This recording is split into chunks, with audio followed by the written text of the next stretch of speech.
ready, set, fight. Welcome to the battle, ready, set, fight. Aim it and lock it, shoot.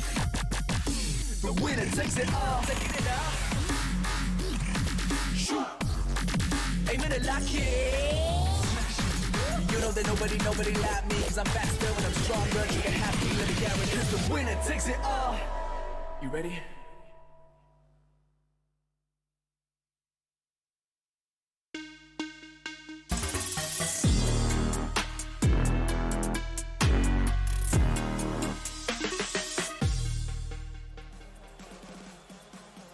Sonics is still creeping from smoke to smoke. Trying to get this grenade over. That should be a nice little underhand toss. Oh, it's going to connect right onto H-Win. And oh my god, there is nowhere for Sonics to go. Meta off on one side of this, TSG on the other, VP with the high ground. Sonics, the TSG, they have to bring their attention back over. That's going to give a little bit of a reprieve back over towards Meta Gaming, who's still just trying to hold this low angle for it. They really tried to defend up around this, but Sia could find a really sneaky angle to play from it. Sparking coming alive in a big way. Sia runs up right now. H-Win, I guess he's just going to go ahead and creep that last little dip over, and hey, now starting to get control, more range. Grenade's going to bounce at an odd angle. Not going to quite connect with that one. The vehicle's going to start getting a little bit more messed up. And here on no life left. Wicked trying to hold the line up for his team right now, but Sia on the other side of it is just absolutely wrecking everything that moves. Wow. He's just going to step. Going to be back behind the tree. We got VP looking back over towards Ping. Going to go ahead and get the shot towards them. Quick exchanges back on the other side, so it's going to make this a little bit more difficult, as this is still a neck-and-neck race between DP and not going to connect for it. Lou's still playing back behind this one. Silzen and Rag have got to get at least one more down before they start their advancement over towards it. Tries to spot one out, and that's a ton of damage, and one nade comes. This one isn't as nice as the last one. Balefrost, I feel like this is it for you, buddy. Just go ahead and cut a couple of circles, and oh, Summer's gonna try to go for this one. Should be able to pick it off. The blue zone is gonna get Dude comes in. Now we're all tied up, I believe. A 3 versus 3. Tank gets caught with his pants down, but the 1-2, thank you. Bait and switch comes through. Summer in the smoke, still the 2 versus 2, but instantly is dispatched. Nurins is there to answer. Lingdu, you have to clutch this up. This is going to be hella difficult. A bit of information will come his way from his fallen comrade, but ultimately, because they just want to clear off out, honestly. If you get this, you get the entire side of the row, but that is an absolute belter of a shot. Snakers follows up as well as Balefrost. So 2 from MCG fall simultaneously. He gets the nade through the window mat. This will be catastrophic. Oh, narrowly misses it there. This is a phenomenal place to showcase what TVP can do, because there is walls everywhere. There's all these little funny angles you can find. Snakers, 3rd time's the charm. Maybe try to connect it through, and there we go. Tank. What in the world just happened there? The smokes were just... It was not good enough. Multi-circle gaming just had them dead to rights. There was nothing they could do. Nurins, can you pick up another frag? Lingdu unfortunately goes down to his own molly. The blue is he's blinded. They can't see it. What? Barrels in abundance. They regroup, reposition. A mine goes down. Quick underball. Fair amount of damage. Oh, there's no way. 1v3. That's the second one. He's got no health. Please do it. Show them what you're made of. Go on, get the 3rd and final one. He's only got 19 HP, but it doesn't matter. The man is an absolute machine. So much damage has been done. The rest of the cleanup crew. It's going to be Neurons on one angle, still trying to provide some covering fire for Veronica. Just trapped back behind that tree, peeking back and forth, but the blue zone's going to come in, and it does a ton of damage. He's ticked. That pin is well and truly pulled, and they've landed directly on it. The landmine is set, and now all of a sudden they've been baited into the open. He needs his teammates to try and help him out, which he gets. Nurins comes in for a level support that he was asking for. Flash there to finish him off. Sia has to run the gauntlet, and all of a sudden, Day Trade, they will just continue the run, the stance that they have put in motion today. 3 games already in the bag from the qualification in the quarterfinals, and they're looking to put a 4th on the board. The drive-bys here, the response is there. Play coming through. VP taking a lot of blue damage off of this one as well. Veronica already down to about, I don't know, a quarter of his life. Grenade's going to go ahead and be tossed back over here. The roll is good, and there we go. Game to work with. They're getting just rained upon with grenades right now. Ping finds another angle. Summer, the last one up, and TSG looks like they've just got this one in the bag. Summer is going to have to fight his way out of this one like we have not seen so far. Firmly surrounded every single angle, no options, grenade being cooked, maybe, but I think it was tossed a touch too far, runs out of the smoke. But he can probably do some damage. From behind them, they've no idea. They are just straight tunnel vision of what's going on. There's a player down. If he gets he's gone a bit too far with that nade, with the underhand, it will be straight into all of them. They are just bottlenecked behind the car, but the Bison comes flying around the corner. They remove Shan, but VP's here to put a spanner in the works for all of them. Evil Lee Tank simultaneously still battling tooth and nail to the bitter end. There's only 4 players standing. MCG has fallen. And ultimately, I think we know the way this one is going with 3rd and 2nd down.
Athletes are always challenging themselves to get better.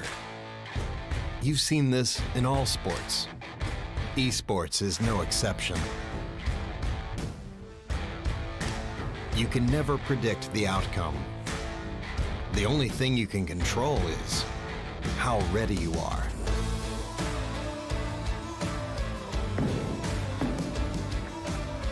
Over and over, players adapt, trying to improve, fighting hard for every percent gained.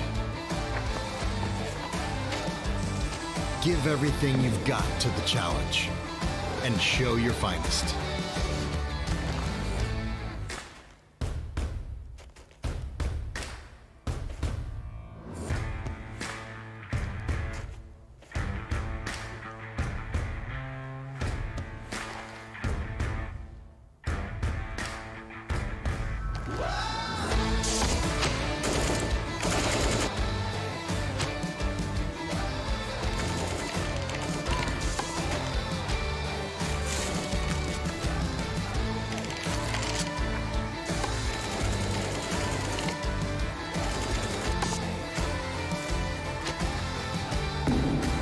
Bring your best out. Strive for perfection. It's our goal too.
2 weeks. How have you been? Did you enjoy the survival tournament? Well, we are back with the fourth week of Weekly series and a new episode of Weekly PGI.S. And I'm your host, Xun Choi. Let's go over what's happened during the last 3 weeks. But first, let's take a look at the winners of the Week 3 Weekly Final. They're currently number 1 in prize ranking. It's FaZe Clan! Yay! Let's go! So go ahead and introduce yourself, please. I'm Gustav, and I'm the in-game leader for FaZe Clan. And I'm Aitzi, the clown for FaZe Clan. I'm Uba, I'm second clown for FaZe Clan. And I'm Fast Face, I guess third.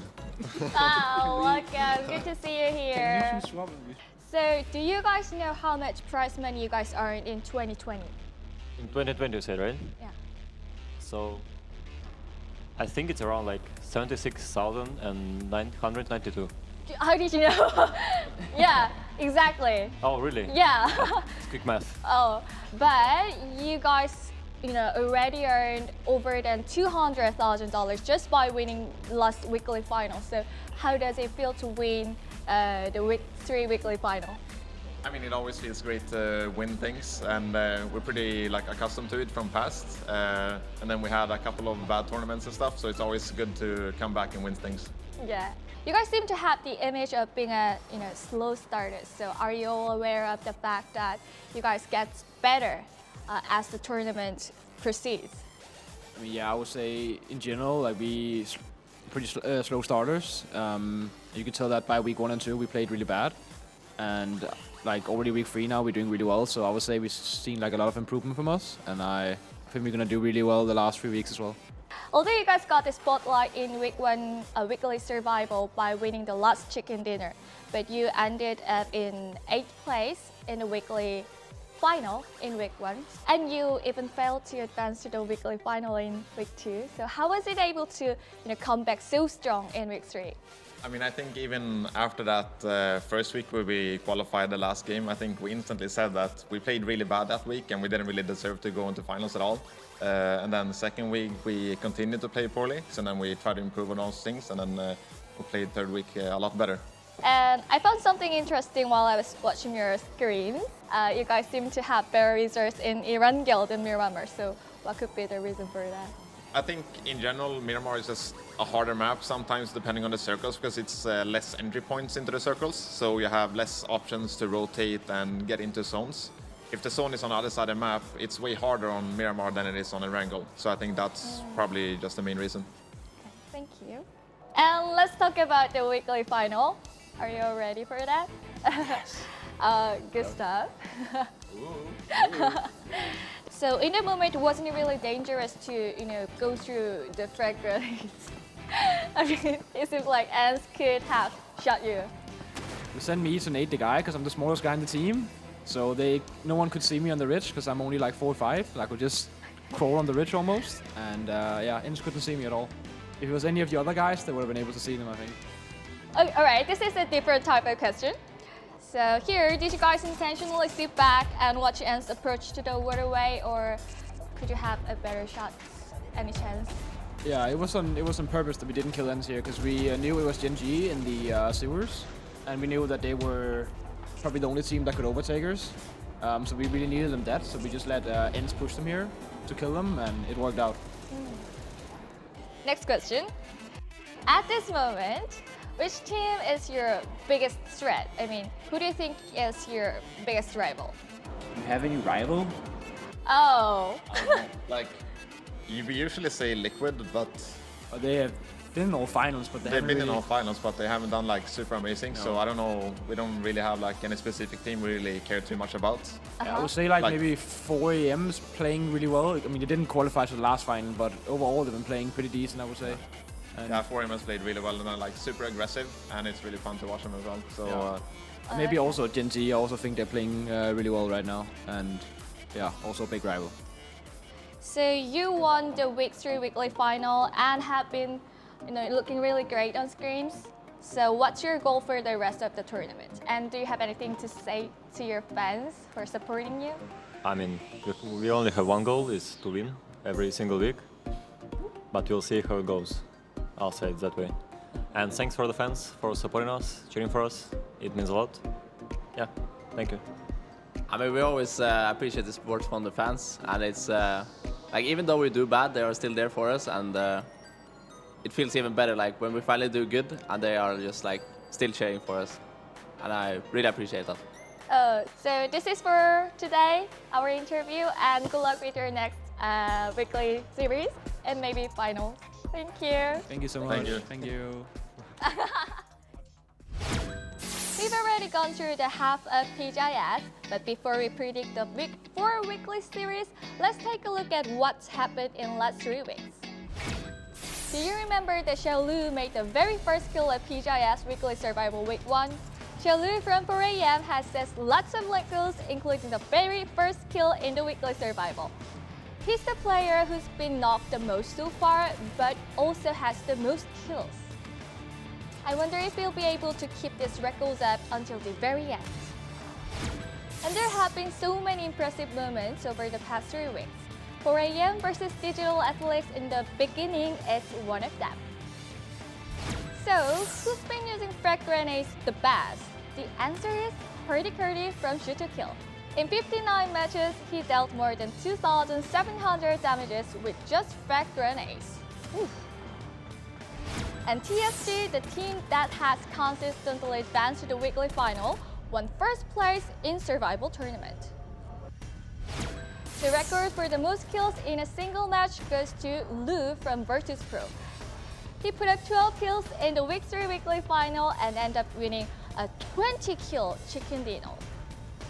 What kind of records will be set or broken in the second half of PGI.S? I can't wait to find out.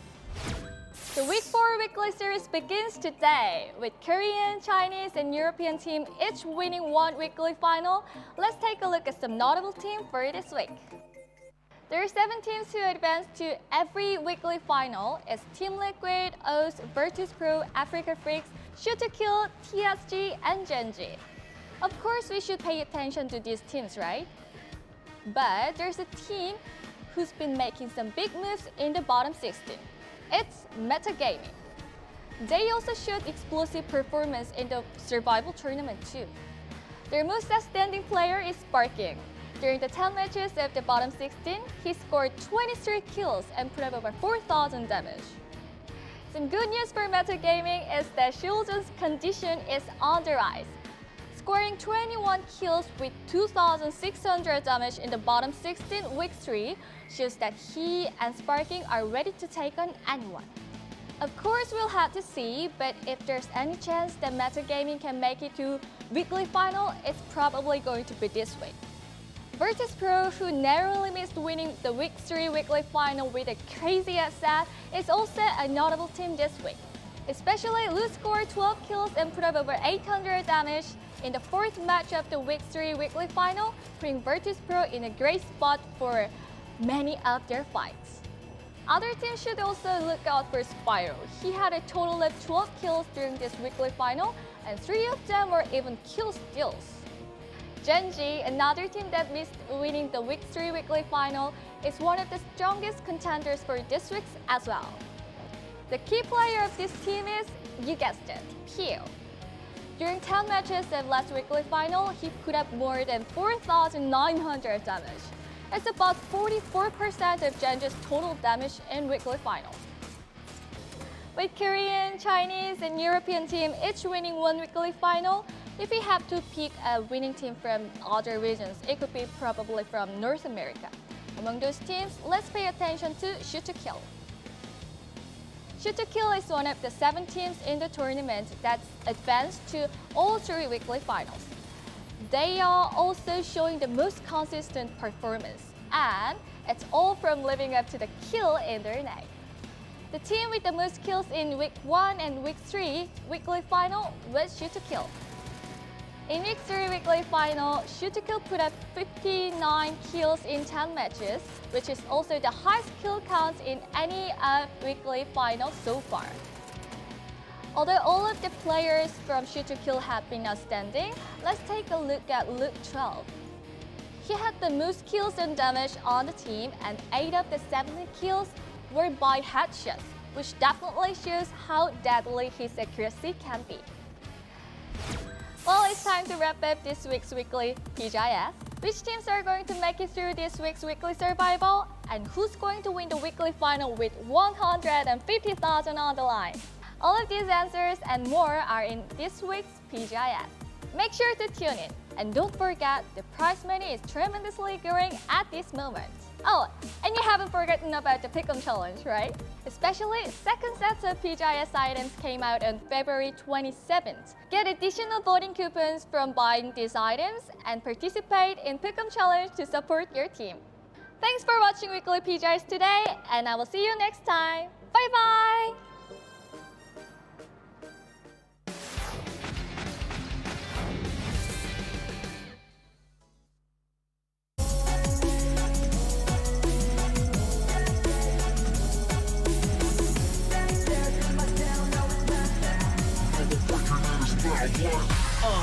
Told me to got me like one shot. Climbing and climbing a humble yeah.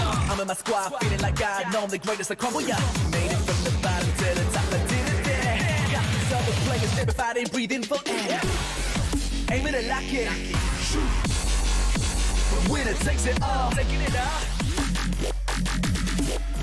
No one breaking in his mind, what? Are you ready? Yeah. Welcome to the battle, ready, set, fight. Welcome to the battle, ready, set, fight. Aim it and lock it. Shoot. The winner takes it all. Taking it all. Shoot. Aim it and lock it. You know that nobody like me. Cause I'm faster when I'm stronger. You can have me, let me guarantee. Cause the winner takes it all. You ready? PGI.S continues to roll on here as we get into week 4 of the weekly survival. A warm welcome, ladies and gentlemen, around the world. It is time. We have had quite the tournament so far, and now we get into the nitty-gritty as we have crossed that halfway mark truly and officially. My name is James Kylaris Carroll, and I am joined by the indomitable Hypoc and Clover. We have got ourselves quite the tournament to come here to find out who is going to be able to move on into that weekly final. Clover, it's my first time ever working with you. How are you doing? I'm doing great, and you know, I've been really excited, looking forward to this week with all of you guys. And as you said, we're halfway through, so we've got a lot of showing for this week today. Yeah, it's going to be good. Hypoc, it's not my first time working with you. How's it going? I'm good. Yeah, good to be reunited once again. Looking forward to this week again after the mental reset, the TPP madness that was last week. Yeah, definitely madness. That's how I'll describe it. But we're back with FPP here, and of course we are into weekly survival mode. The aim of the game is very, very simple. It's chicken dinners mean a prize, which moves you on into that weekly final, of course, but we do also have plenty of money that's on the line for this weekly survival as well. If you are able to get the first chicken dinner, it's $10,000, and then from there, our top 8 chicken dinners get themselves quite a bit of purse as well. Clover, it's all to play for. Obviously, the prize pool as a whole has been shuffling around, and then our weekly final, $150,000 for first place, Clover, is massive to try and push you up those leaderboards. It's a lot of money on the line, and as you said, the first game is $10,000, and there's a couple of teams right now in terms of the prize pool leaderboard that are about $10,000 away from each other, so you know that they're going to come into this first match eager to win, and of course this weekend with the big money on the line. Yeah, definitely so. Last week, of course, Hypoc, we saw FaZe was able to claim first place and actually push themselves all the way up to number 1 in the rankings right now. Yeah. It is fair to say, I think, whilst we take a look at the schedule here for the day, that FaZe has now awoken a bit more than their first 2 weeks, which were shaky at best. Yeah, no, absolutely. I mean, they pretty much doubled down, right? Crowdfunding included on that. So it just goes to show the later this progressives, I mean, there's still lots of movement to make. I mean, they're pretty much, what, 100K ahead of 4AM, who placed very well in week 1 and week 2, right? So it's definitely a factor to consider. Like Clover says as well, though, there's a couple of, there's 4 teams hovering around 10K. So lots of movement towards the middle of the pack, I'd say around the top 10 in terms of overall prize pool. And here are our top 16 that are going to be playing the first match out. The rules are very simple if you're only just tuning in now, or if you've watched the previous weeks. Of course, we play our first 16 teams in the first match. The winner moves on to the weekly final, and then a team joins from the waiting list. Each each game coming in based on their rankings that they were able to get during the bottom 16 ranked decision matches. And our one team, Clover, that's not going to be joining us here is AAA, unfortunately for them. It has been a bit of a rough tournament for them. We've seen glimmers of hope, but they will not be here this week, Clover. No, taking that week off, it's going to give them a lot of time to sit back and focus on things. And on the flip side, I mean, that time off has been really good for some of those teams that thus far have had that bye week. And then we've seen them come back, play well in the bottom 16, and then do well on the weekly challenges. So, hope is not lost. There's still, as you said, lots of money forward and lots more chances for AAA. Absolutely. I think one of the teams that actually really kind of used that time effectively, Hypoc, when they weren't playing, was Multi-Circle Gaming. That first week that they had was a disaster. They missed out on that opportunity, but since then, I think they've looked a lot better coming into the tournament. Yeah, I definitely agree. And just as a side note from that, James, there's a team that's kind of gone through all weekly bottom 16 so far, which is Meta. I think they've been looking much better the last few times too. I mean, they've placed first throughout week 2 and 3 bottom 16. They've kind of seemed to have found their feet now with Wicked in this roster. So I'm hoping now, coming into the back half of this tournament, we're going to see them really improve, maybe convert some of that success through to the weekly finals. Yeah, I know that Clover will be talking about the meta a little later on when they actually come into the play. They'll be joining in second here throughout the day, or into the second game even, I should say. But let's talk about teams that we think have adapted well to this weekly survival format, because it is very different to our kill everything, try and get the chicken dinner, accumulate those points here, Clover. Who do you think, Clover, across these 3 weeks has really adapted well to this weekly survival play that you think is going to be able to do well to start things off here? I mean, the team that's been the most consistent from week 1, 2, and 3 thus far, hands down, has to be Gen G. They've really flourished in this environment, and they've only gotten better, which has to be scary for the rest of the lobby. Yeah, I can only agree with Gen G. Do you think as well, Hypoc? No, I'd actually counter that with Liquid. Liquid have seemed to, I mean, they've converted all 3 weeks, right? Got through to the weekly finals.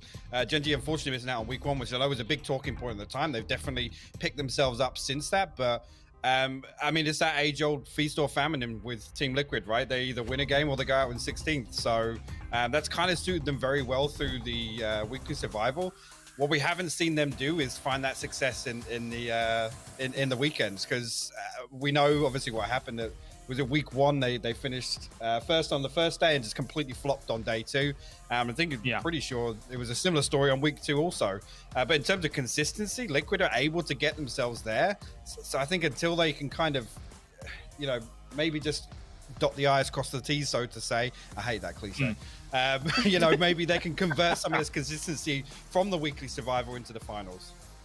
I mean, work on the finer details. It doesn't need to be a cliche when working on the finer details that works things out. Let's take a look at some of our teams here to start things off. We just looked at FaZe, who were able to win out last week. Fantastic for them. A team that's been doing well as well, 120k in the bank, is Virtus Pro. And it does remain a talking point here, Clover, that them playing with a sub and doing this well, I think is very impressive from VP so far. Yeah, I mean, this was a team that we really looked at kind of hitting second place continuously at the very beginning of this tournament. We'd see them get very close to those chicken dinners, wait down to the 11th hour to finally get through to the weekend play. And since then, it seems like now they're finally able to start converting those into wins. They're performing really well on the weekly finals as well. And I think that we're just going to keep seeing more and more improvements from that roster as they get more comfortable. Can we stop looking at all the teams that have earned so much money? This is more money than I earn in 2 weeks' time. God, 117k for Gen G coming in here as well. And as Clover mentioned, they're one of my teams that I think is going to be able to perform very well here in this weekly survival. And I mean, so far so good in terms of the Pick'em challenge as well, Hypoc, as there's a lot of fans out there for Gen G. This is an all-star roster. Yeah, for sure. And obviously week 3 coming in, winning out in the first game. Again, it's another team that I feel that they've kind of gone hard very early on the weekly finals they have made to, and costed a few games, I'll be honest. And it's coming down to that decision making. We're seeing it more and more, become more and more prominent now of teams struggling to kind of pin everything on that game-winning play to convert from the weekly survival, and then they get to the weekly finals, it's sort of making these mad dash desperation plays that really have costed them. And it seems like Virtus Pro, in terms of consistency, and they can kind of stick to that same game plan they've had, that have found the success in the weekly finals. So again, it comes down to me. Genji's definitely a team to watch, but they need to clean up their act a bit in the finals. We're only a minute out. There's so much I want to talk about before we get into the games, but Clover, I want to talk quickly about STK. They've changed the roster. How do you think this is going to impact them here to start things off? This is going to be the big question. I know they did get to play, obviously, with Pentalel, their new player, this last weekend on the show matches. The question now is going to be, will that play translate to move back into first person for their team? All right, let's get into things then. Once again, big thank you to our sponsors, Zowie, Toomey, Perrier, and of course, Intel joining us here for the road. There's so much I want to talk about. We'll talk about it in between the games. It is time to dive on in. Weekly Survival, Week 4. Let's get it going with Paperthin and Toby. Thank you so much, Kalar. It's good to have you back, buddy. Wonderful job by the desk, as always. And indeed, it is I, the paper thin, the hairless man, along with the man who has plenty of hair, plenty of luscious locks, Toby, joining me here. And Toby, we're starting out on Erangel this go around, and we have a funky plane path. I like it.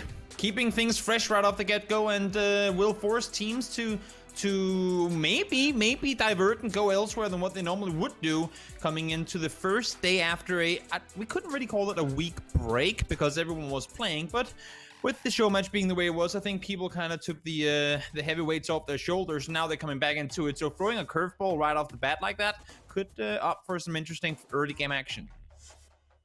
And we're pressing the reset button here in some ways, it feels like. It's like, all right, we took a week off, we played a tournament. That was just kind of an event match, sort of for fun, but there was some money involved as well. But now the pressure keeps building week after week after week. I mean, it was funny. I was listening to some of the coaches talk on a podcast the other night about how even in the first week, they felt a ton of pressure. Oh, Anonix, what are you doing? Okay, I guess he's decided he can't get into that driver's seat. Flash gets there first.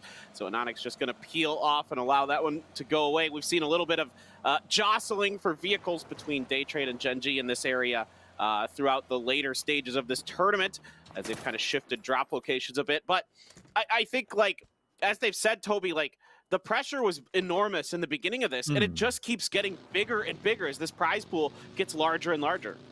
I mean, we've seen it right from week one, right? Where people say this is such an exhausting tournament. Not necessarily just like in a physical sense, but more mentally. There's so much going on, especially here with the weekly survivals, the pressure to having to go out and win. And every single time you play a game and you don't win, it's like, oh my lord, there goes one more chance. Maybe we had a good chance to win that game. When will we get a similar opportunity to clutch a win home again in the games to come? So yeah, it's insanely tough on these guys, and as you're saying, with the prize pool going up by quite a margin with every week of play we get into, now you're also starting to look at, okay, so if we don't win week 6, we need to start winning now. I mean, we need to win the next 2 weeks in order to even out what a potential team will be able to bring home in week 6. So I think, I mean, everyone's playing for the win right now, maybe more so than ever.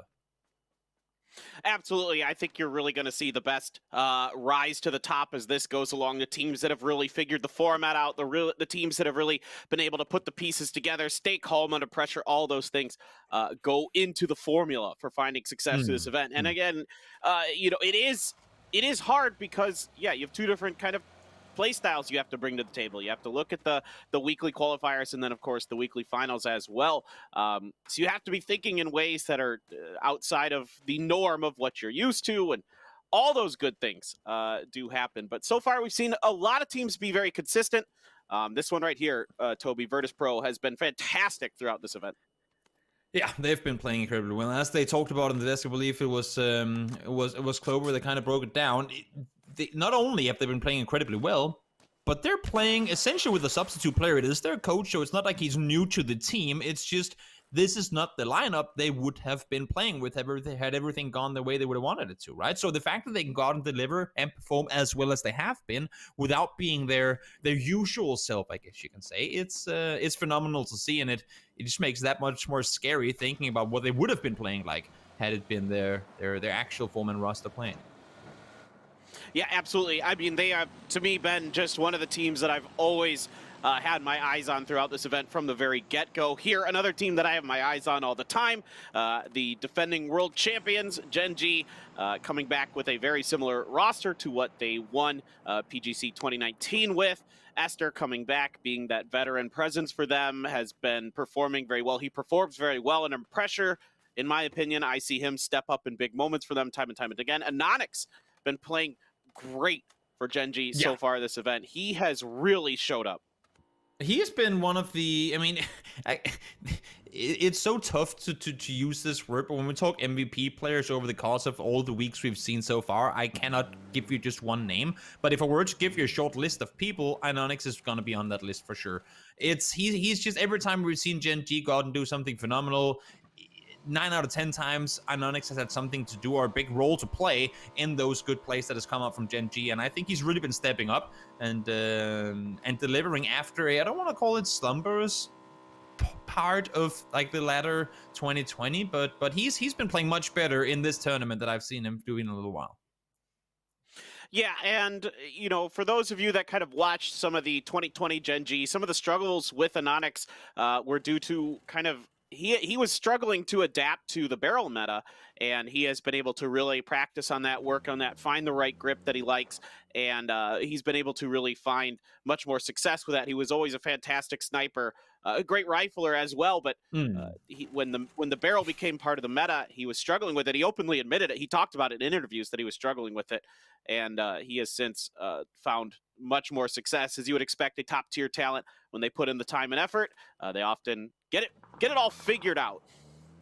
I thought for a second that Luke had a tire popped on the front of that US. I was like, how did you manage to get a tire popped on your car when you haven't even crossed the bridge yet?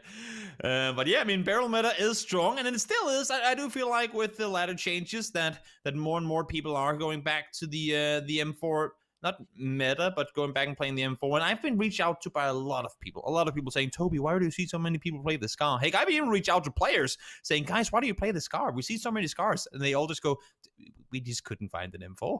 I mean, it's pretty simple. If you go 5.5s, you play the M4. If you go 7s, you play the barrel. It's very rare these days. There are a few that like the AK, but the Scar, the M16, when you see them played, it's usually quote unquote by mistake. Yeah, absolutely. Now, T1 has been dropping Gatka a lot of this tournament. Sometimes they've been scuffling with other teams for it here. They do have their vehicles prepped and ready to get out of Gatka proper, with VP showing up behind them. They will leapfrog forward. VP is going to take control of this small city for now. And this has been kind of an interesting T1. You know, they qualified for their first weekly finals, and the first 2 weeks were not great, Toby, to put it nicely. They've had alongside with other teams, hard time adapting to how things have been played. It's taken them a little longer than it's taken some others, but I think now they've figured out that, okay, we don't actually have to aggress in these, and in some situations where you're given the opportunity to either go aggressive or stay behind. I think they've slowed things down a little.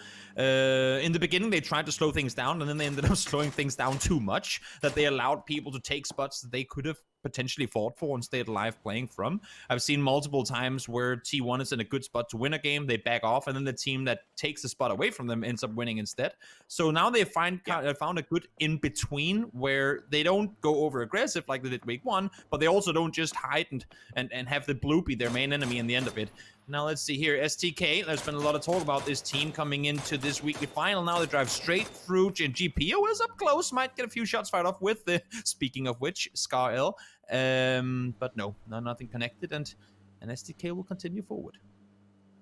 Yeah, I mean, with some of the teams kind of, especially in a circle like this, in a plane path like this, it's going to be a little bit more sparse on loot than normal, particularly for Gen G, kind of vying with day trade around that ferry pier area. There's not a ton of loot available, so you got to take what you can get. And yeah, Alo does take about half damage through their Pentalol, took a little bit as well. That the player stepping in for Uncivil for SDK now for the rest of this event, it appears.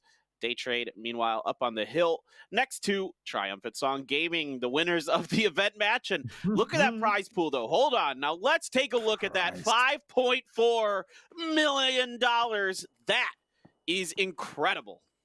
last time we casted together was at 4.92, I believe. So you guys have been active over the course of the TPP tournament. Kudos to everyone out there in the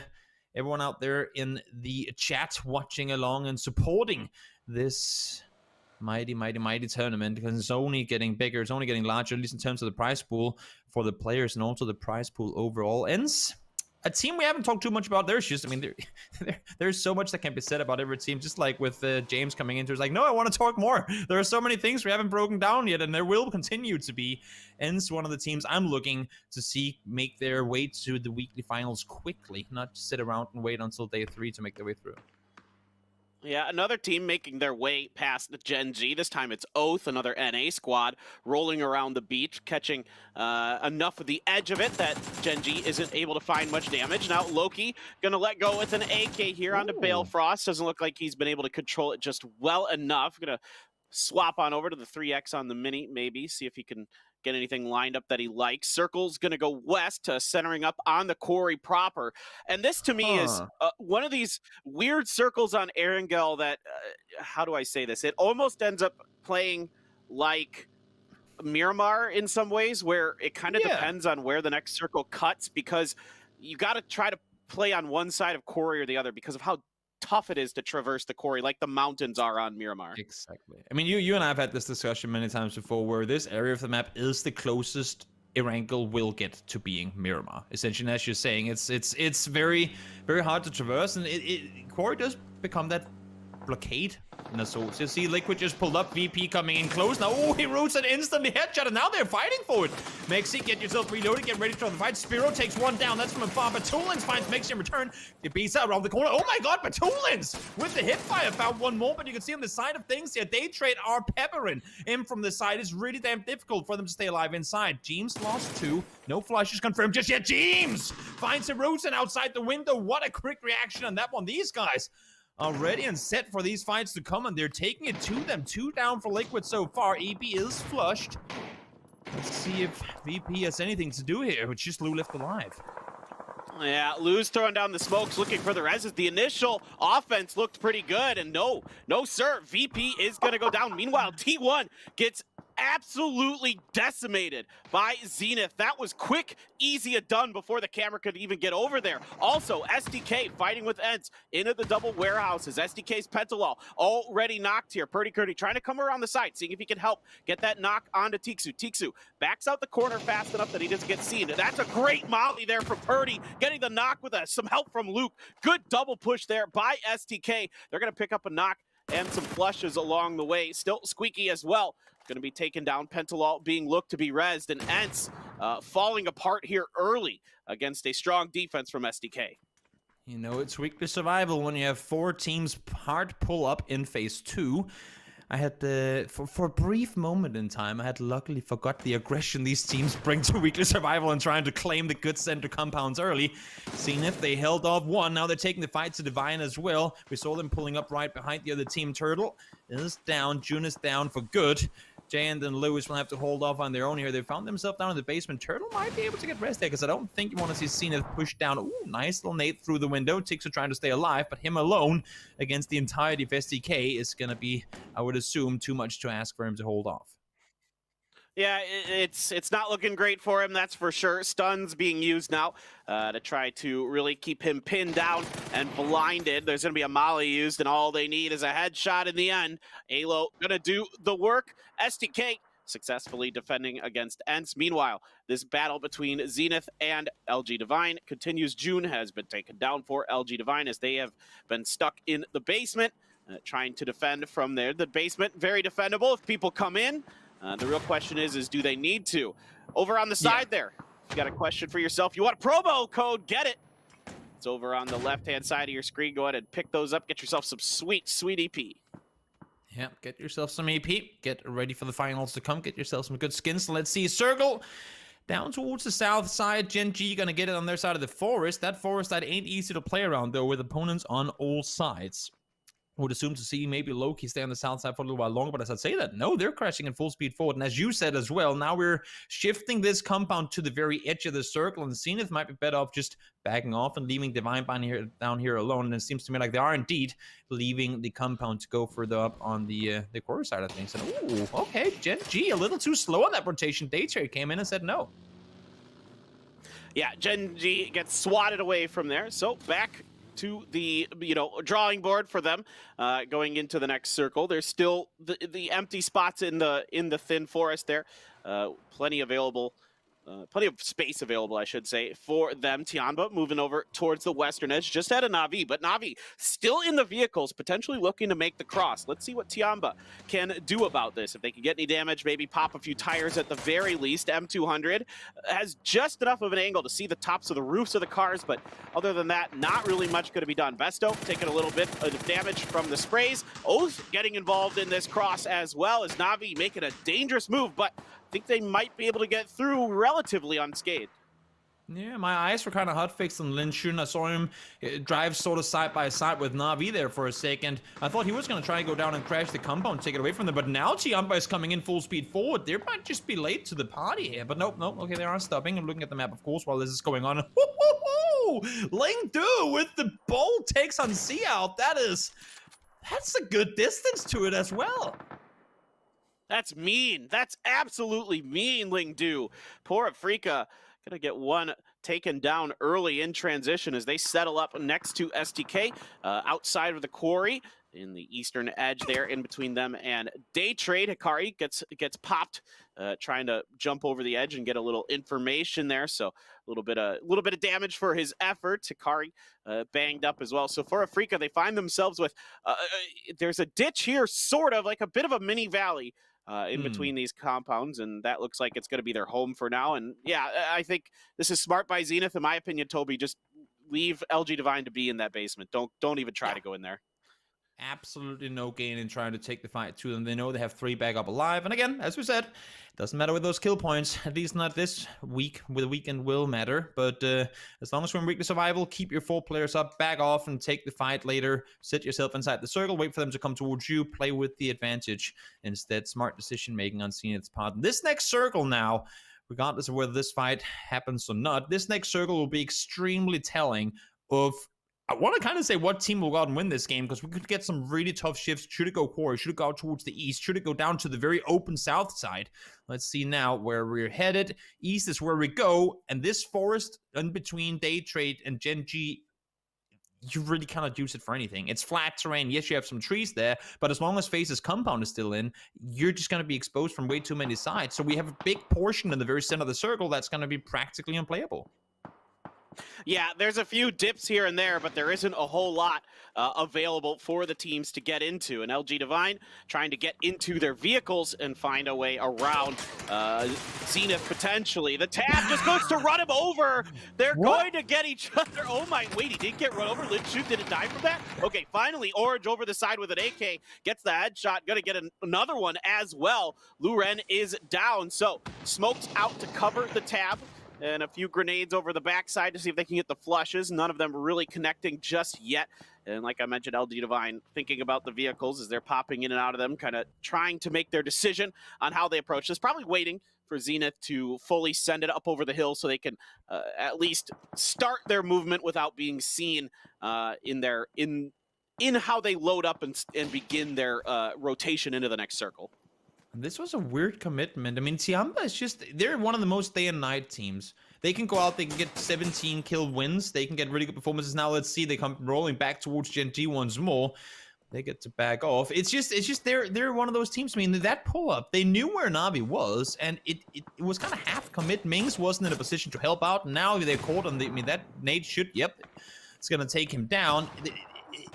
It's just not the Tianba that I know. The Tianba that we see on Miramar more often than not, go out and have insane performances. That was just a very poorly communicated engagement where half the team wasn't ready to fight when the other team was already shooting. It's very interesting to see Tianba have these insanely good days and then just off games like this one. Well, this is drawing Gen G out of their compound, and forget it. That's drawing PO out to finish Tianba out, and I'm right there with you. They've been quite odd to watch this tournament. It doesn't look like the Tianba I saw in 2020. Very disciplined. Volibear trying to get one. Can he get two? He does. Fantastic AK spray from Volibear to take 2 members of LG Divine out. Levi's the last one left for them, sending it on a buggy around the eastern edge. Now Ubo over there waiting, dragging along the sight lines. 8 as well, getting in on the fun, and he is stuck out in the open, and down he goes. Crossing FaZe Clan's faces, not much he could do there. I mean, we know it's a tough circle, but if we use that road as the let's hold that thought for a second. Here comes Team Liquid. Are they pushing down towards the compound? Yes, they are. FaZe have neighbors coming in. That's a, okay, nice little flip around with the vehicle there. They do get to stay alive. Navi, in the meantime, they have Zenith pushing around the bottom side of the circle. We have 3 teams that are currently taking up over half the circle, while the remaining 8 are all kind of set up on the north. If this one shifts south, okay, it doesn't. But still, so much terrain in the open on the south side that only 1 or 2 teams will be able to stay alive in. There's going to be a lot of teams falling down in this circle closing in. And for these teams on the south, keeping those vehicles alive becomes oh so important. Senya, woohoo, quick and easy onto Poonage there, looking to get another one onto Roth. Shinboy taking some damage on the side. Reinforcements have arrived to back up the play caller for Na'Vi, but Roth gonna get some good damage in return. Gonna send Senya packing for a bit. Besto trying to find a good flank angle here, creeping his way down along the side. Tab gonna get a great knock onto Shinboy before he can get into the smokes. Heals being produced for Zenith as they get ready.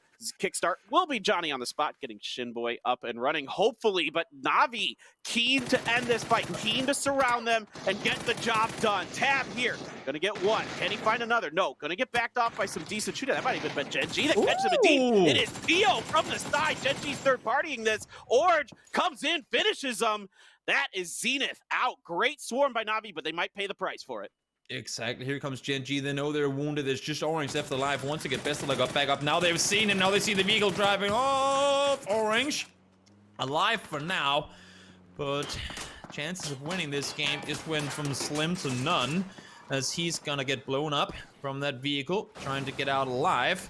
Will manage to do just that, but we'll see. Now he's gonna run into a 4-man oath. I don't see Orange surviving this one whatsoever. In the meantime, towards the north side of the circle, TSG takes out all of Multi-Circle Gaming. Great hold up on the Cat Hill, as they now find themselves with some space to play around. The only thing is, if the circle goes south, they need to go down the hill, and that's going to be a tough run for sure. In the meantime now, FaZe Clan, Liquid, still sharing the compound. Yeah, for Orange, he can work the bottom side of this quarry for a bit, but eventually, even if Gen G doesn't come over, it will fall apart. Oath might just let him, because you could get funneled into where Afrika Freaks is over by that Wizard compound. Ooh, Mexi getting a nice knock onto Uba to kick off the battle. Glib gonna get taken down though as well. Mexi wants the kills. He's gonna get a couple here as 8 is down. The rest of FaZe, look at him. Oh, never mind. TSG is gonna get it done. Forget that. They third party the fight. Now Fuzz is looking to throw some smokes, see if he can find a way to get at least a duo going for the rest of this game. I really like that proactive play from TSG. They know, should the circle go downhill, they don't want to have to just full speed bomb it into the compound. They want to be able to either run down on the east or on the west side. They hear the fight escalate between FaZe and Liquid. Now they go, great, if we can take out the team on the east, if we can clear that compound, we can push in from here. We don't have to just send it straight down the hillside. So very smart play in TSG from looking down the side. But you can see they're battered as well. Yamsia, sorry, no vest, broken helmet as well. They want to get this kill on the last FaZe Clan member quickly, so they can push in. Yamsia finds him. He's going to go down. Now the circle shifts back, and they can push over the top. Orange, well, it was just a matter of time. Balefrost finds him, and Oath gets themselves their kill number 2. Yep, Oath just watching him a little bit. They weren't super concerned about it, just kind of taking their time. Now they have to be a lot more concerned about SDK and Afrika in front of them. And Bale trying to see if he could soften up SDK in the double warehouses over on the side. Gen G has a lot of work to do as well. Circle continues to shift away north after an early favorable circle. These last couple, not so much so. Patcap's going to get knocked here. It's actually Hikari from Afrika Freaks from the Wizard, still holding it down on the bottom edge of this, and he's getting help from a couple other teams along the coast. Of course, SDK, Day Trade, have a bit of vision up on top of that Oath hill as well, as they get it down here at Toby, but this one's going to be real tough for Oath. Yeah, they need to get down, and they want to get down quickly before Gen G starts making their way forward. If Gen G comes in and somehow third parties this, it's going to be really grim for Oath, because Oath cannot fully focus on what's happening on the Gen G side before they deal with the Freak of Freaks. And right now, they're not really doing any damage to them. In the meantime, though, the team that's been third-partying absolutely everything, TSG once again charming in. They force EJ down, and now Hikaru falls up down, too. That's going to make it incredibly difficult for Freak of Freaks to do anything. And look at that, right off the battle for that one, Gen G decides to push forward. Yeah, Gen G's going to make a crash onto the fence line here at Day Trade's compound. Pio, Loki, Esther going to spread out their vehicles a bit, try to avoid those grenades that come out. Pio dancing to the side, does a nice job here. Anonix as the trailer, is the single man. Typically, you'll see Gen G in 1-3 formations, even still these days. That is generally how they like to do it in various formats. Smokes are out, grenades over the fence for Gen G, trying to soften up Day Trade themselves. But right now, there hasn't been a lot of opportunity for either team. No serious knocks, no serious damage done, and eventually those smokes do run out, or this could keep happening. The third party from Triumphant Song Gaming continues to be a real problem for a lot of teams. And they play this hill so incredibly well, TSG, right now. They know they've gotten full control. They're spreading out. They're taking control. Peng probably would have wanted to hit that one. Unfortunately, can't connect onto a card, but they're really, really playing it wisely here. The only issue for Peng is, as you can see, he's kind of separated from his teammates. He's the one out on the western flank here. He cannot go down. Now, TSG does lose one. Yamcha gets knocked, should be pretty safe. Res coming in as there's a bit of distance to it, but Peng cannot fall. It would be way too much to have to commit to go to the east to get the res in. Luke, we know the MK14 does a lot of damage, but fortunately the Rich keeps him safe. Yeah, Crate did fall just on the backside of Luke 12's compound there. So for SDK, nice little gift in the way of some level 3 gear. And of course, the best gun in the game, the Mark 14. Pengem watches the smokes of Afrika, waiting for an opportunity, waiting for just a little bit of sight or the smokes to dissipate. There they go. They're starting to dissipate. He is right on the money right away. Dials in, gets a COD down and out extremely quickly. Even sees underneath the vehicle to get EJ's feetsies. And EJ takes a little bit of damage, but shimmies off to the side and is able to keep himself alive for now. Yeah, smart decision in not trying to pop the tires there. Would prevent him from going anywhere, but at the same time, oh, that should be a good nade. Yep, right on the money. Volley finds EJ down. He goes 10 kills for TSG. They do lose Shantian, so second time he gets knocked. No reses came in, and now with the circle going where it has, I think this is time where TSG just backs off and plays it passive. They know that Gen G and Day Trade have to fight in the compound. They know that Oath and SDK have to fight. They can sit as kind of, as we like to say, the ham and the sandwich, but the two pieces of bread have to fight one another on each side. I mean, it's just, they can just back off on the north, let everyone else fight, and then find the wounded teams that are coming in behind it. Yeah, I was a little confused about Esther's move there when he was rolling up to that hill. TSG still watching that. Alo gets some good damage in with that molly. That's 2 that he's going to find on it to Oath. Snakers, though, going to help out, coming for the res onto Bale. And we know that SDK is good at throwables, and we are seeing it again here. Purdy going to jump into the window, but no, Pat Caps with a little help from Peng at range. Going to get the knock and the quick finish. Peng, in fact, gets that kill. As Pentalol watches his in-game leader fall. A good attempt by SDK. They know they need to dislodge Oath here to really open up the space on this circle, or else, like you mentioned, Toby, they could find themselves being the ham in this sandwich. Yeah, just back off, play it passive, but not too passive. Don't just hide and look into the crowd. You don't want to go full ostrich mode, but just play it passive. Let the other teams fight, and every chance you get to take a shot at wound the team that's closing into you. As you can see here, take those shots. You know he ain't got time to focus on you, so play the time, push forward slowly. You know the dot is going to be somewhere around where you are now. Take control now while the other team's fighting, and put yourself up for a good final fight position. I think it's very, very smart the way that TSG is playing this one right now. Absolutely. They're very well disciplined in this, and they're looking great, even getting another knock there. Over to Gen G. Poochills got taken out and ran himself over with his own vehicle. I think he just got taken out of the vehicle itself. Luke goes down quick to Volley Bear. Nice little spray around the side of that box. Gonna follow up with the grenade, see if he can get the flush in. Looks like it's just going to be short of getting critical damage onto Luke 12. Penta stuck inside of the warehouse, chugging some drinks, getting ready to make his move. Pio's gonna get a knock onto Nurens behind the tree. She still up on top of the hill, waiting for Gen G's move, as Gen G being very patient, very cautious, making sure they're dealing with day trade first, and keeping TSG pretty well at bay here. Loki comes in, cleans up that kill. Still 2 left for day trade. Flash and Veronica stuck inside the satellite dish house. Right now, the trouble for TSG is they can't really get back up the hill and support Yamcha. And if Gen G should take out Daytrade without losing any players, that could be Gen G with 4 up, pushing up the hill and make it hard for TSG. They need to, I think, right now, back off of this Oath SDK engagement and try and see if they can put some pressure on Gen G while they hold out Daytrade. Because if they've been keeping track of the kill feed, which I assume they have, they should know that Gen G is still 4 up and alive. That has to be their main threat right now. Everyone else, as you can see here, they can kind of hold at a distance, but if Gen G gets up on that hillside, it could very easily run away from TSG. Yeah, for Gen G, this is wonderful. The longer that TSG is involved in that fight, the better.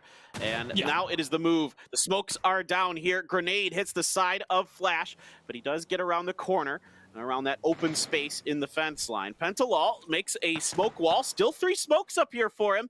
There are some stuns being thrown by Oath. Oath back up to 4 people, even after that great molly early on by SDK. They're still finding success. Pio's going to get Veronica.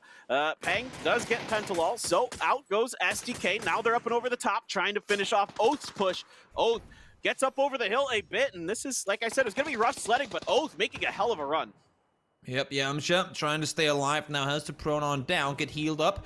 Patcaps is pushing out there, 4 alive as well. As you can say, Vests are bruised pretty badly. Oath will be able to push over the top. Daytrade is down, and now Gen G, they're waiting on the other side of the hill. They know they have the dot on their side. They're spreading out, taking full control, waiting for this to escalate more.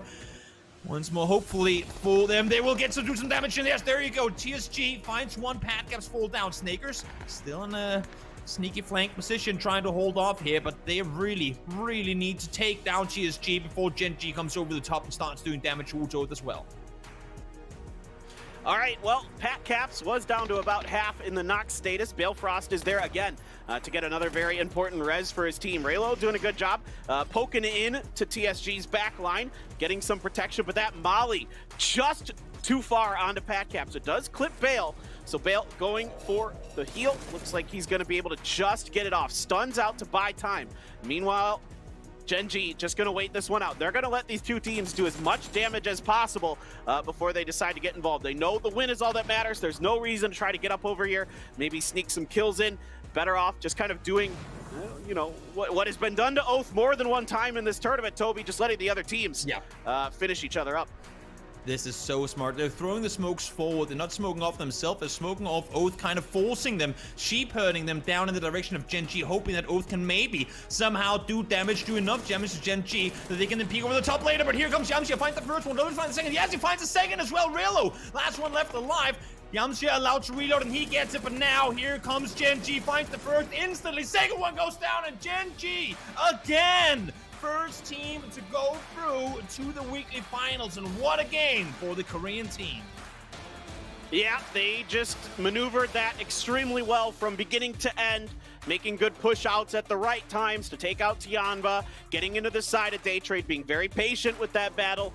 Esther got knocked once, but they were quick to revive him, just completely barricaded Daytrade in. TSG busy fighting the NA teams over on the side. Gen G can wait behind the hill and wait for their moment to strike. And this Gen G team, like they said on the desk earlier, Toby, they get better and better and better as this goes on.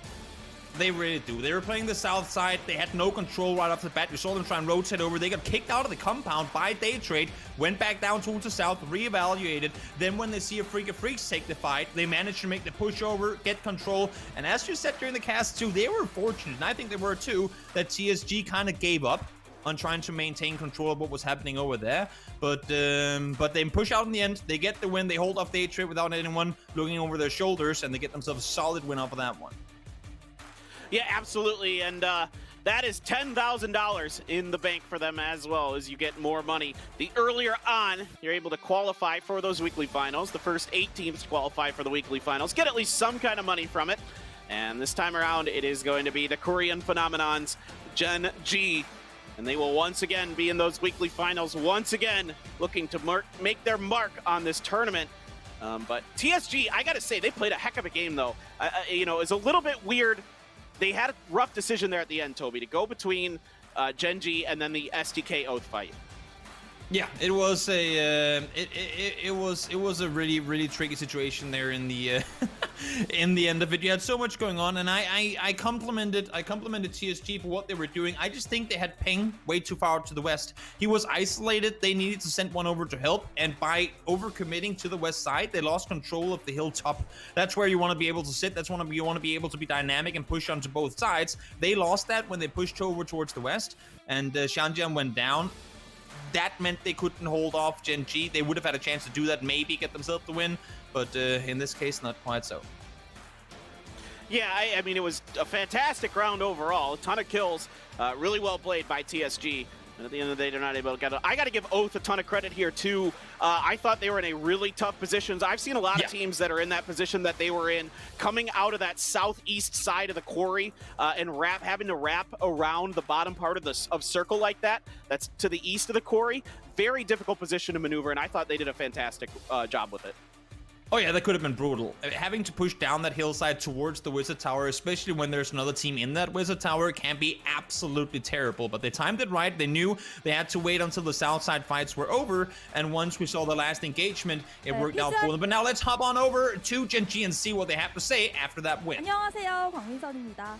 자, 오늘 첫 번째 승리한 팀은 바로 The winners of our 한국팀의 first 젠지였습니다. survivals 지금부터 game 피오 match 선수 was 만나서 South 즐거운 Korea's 인터뷰 Genji. 나눠볼게요. I'm here with 승리 player Pio. 축하드립니다. Congratulations on your win. PGI.S 후반기에 접어들었는데 Now we are in the second 전략적으로 half of 변경하거나 혹시 PGI.S. 강화한 게 있다면 어떤 게 있을까요? Is there any kind of strategy that you guys have strengthened or changed? 변경된 거는 딱히 없고 그냥 실수를 보완하자라는. There hasn't really been much changes, but more that we can work on our mistakes. 교전을 보다가 정말 침착하게 판단을 했던 부분이 인상적이었는데 Towards the end, the way you guys made a really calm judgment towards facing TSG. What kind of conversations did you guys have? 저희가 이노익 선수 머리를 커버해주겠다라고 이렇게 콜이 왔었고. So we got a call that we would back up behind player Enonix. 네, 오늘 무려 상금 1만 달러를 또 추가하게 되셨습니다. So you guys are adding $10,000 to your prize money. 파이널에 진출을 하셨고 미라마, 에란겔 다 And so in the last week, you guys also made it to the finals as the first team. And I think your fans are really cheering you guys on. But some fans are also saying that if you guys make it to the finals so quickly, then how can they enjoy the rest of the survivals games without seeing you guys as part of the game? Now it's really funny that some fans say that we should make it quickly to the final. Some fans say that we should take our time. So even the finals prize money this weekend is really high. Do you want to say something to your fans to cheer you guys on for this weekend? Thank you so much, everyone, to supporting us. And I think your guys' encouragement really helped us through.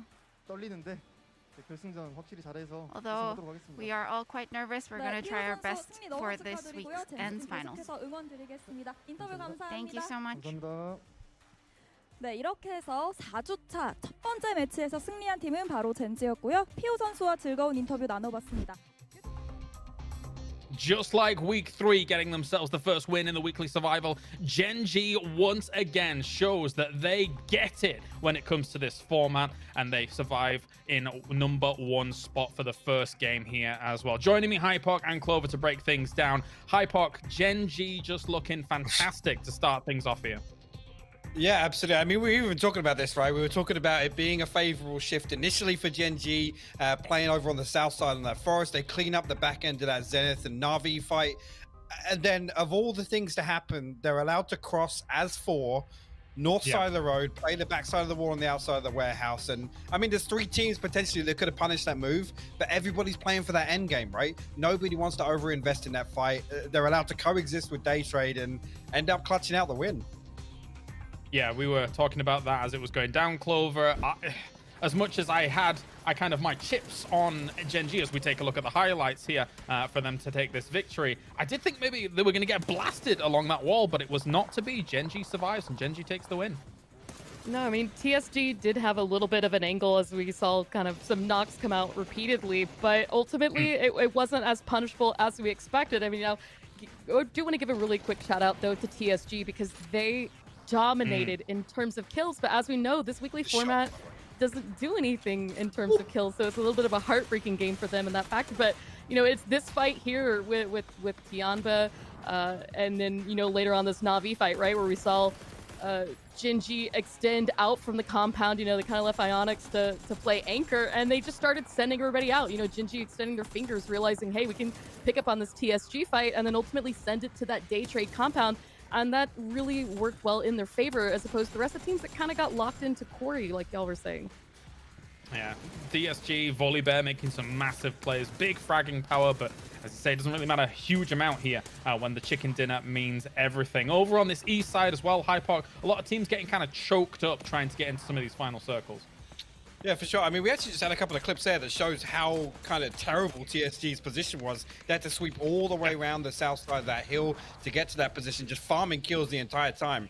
And again, it comes down here, Oath trying to play with their backs to the blue, and it's actually TSG as a two-man that ends up punishing them here, trying to play inside their smokes. I can't help but feel, with the numbers advantage there, they should maybe try and aggressively take control of their side of the hill, because it comes down to it, Genji they're sat waiting, right?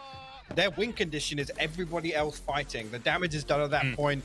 As soon as they see Oath go out in the kill feed, they spring their trap and they clean up the remnants.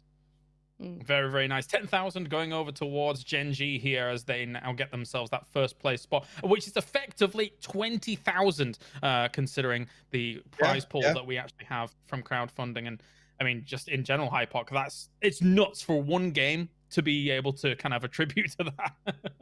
It is. I mean, we were talking about consistency at the top of the show here. That's back-to-back game one wins in the weekly survival. So you can't fault them at all. Again, just coming back to this, how they were able to play the backside of the wall, it's really interesting. And again, I know Clover just touched on it when we were looking at the highlights there. TSG, I think, got an angle onto, was it Esther, right? That was playing a bit, away from the rest of his teammates on that wall side. And TSG were the team that built so much momentum through the mid game there. So I was really surprised to not see them kind of push to punish that position from Genji.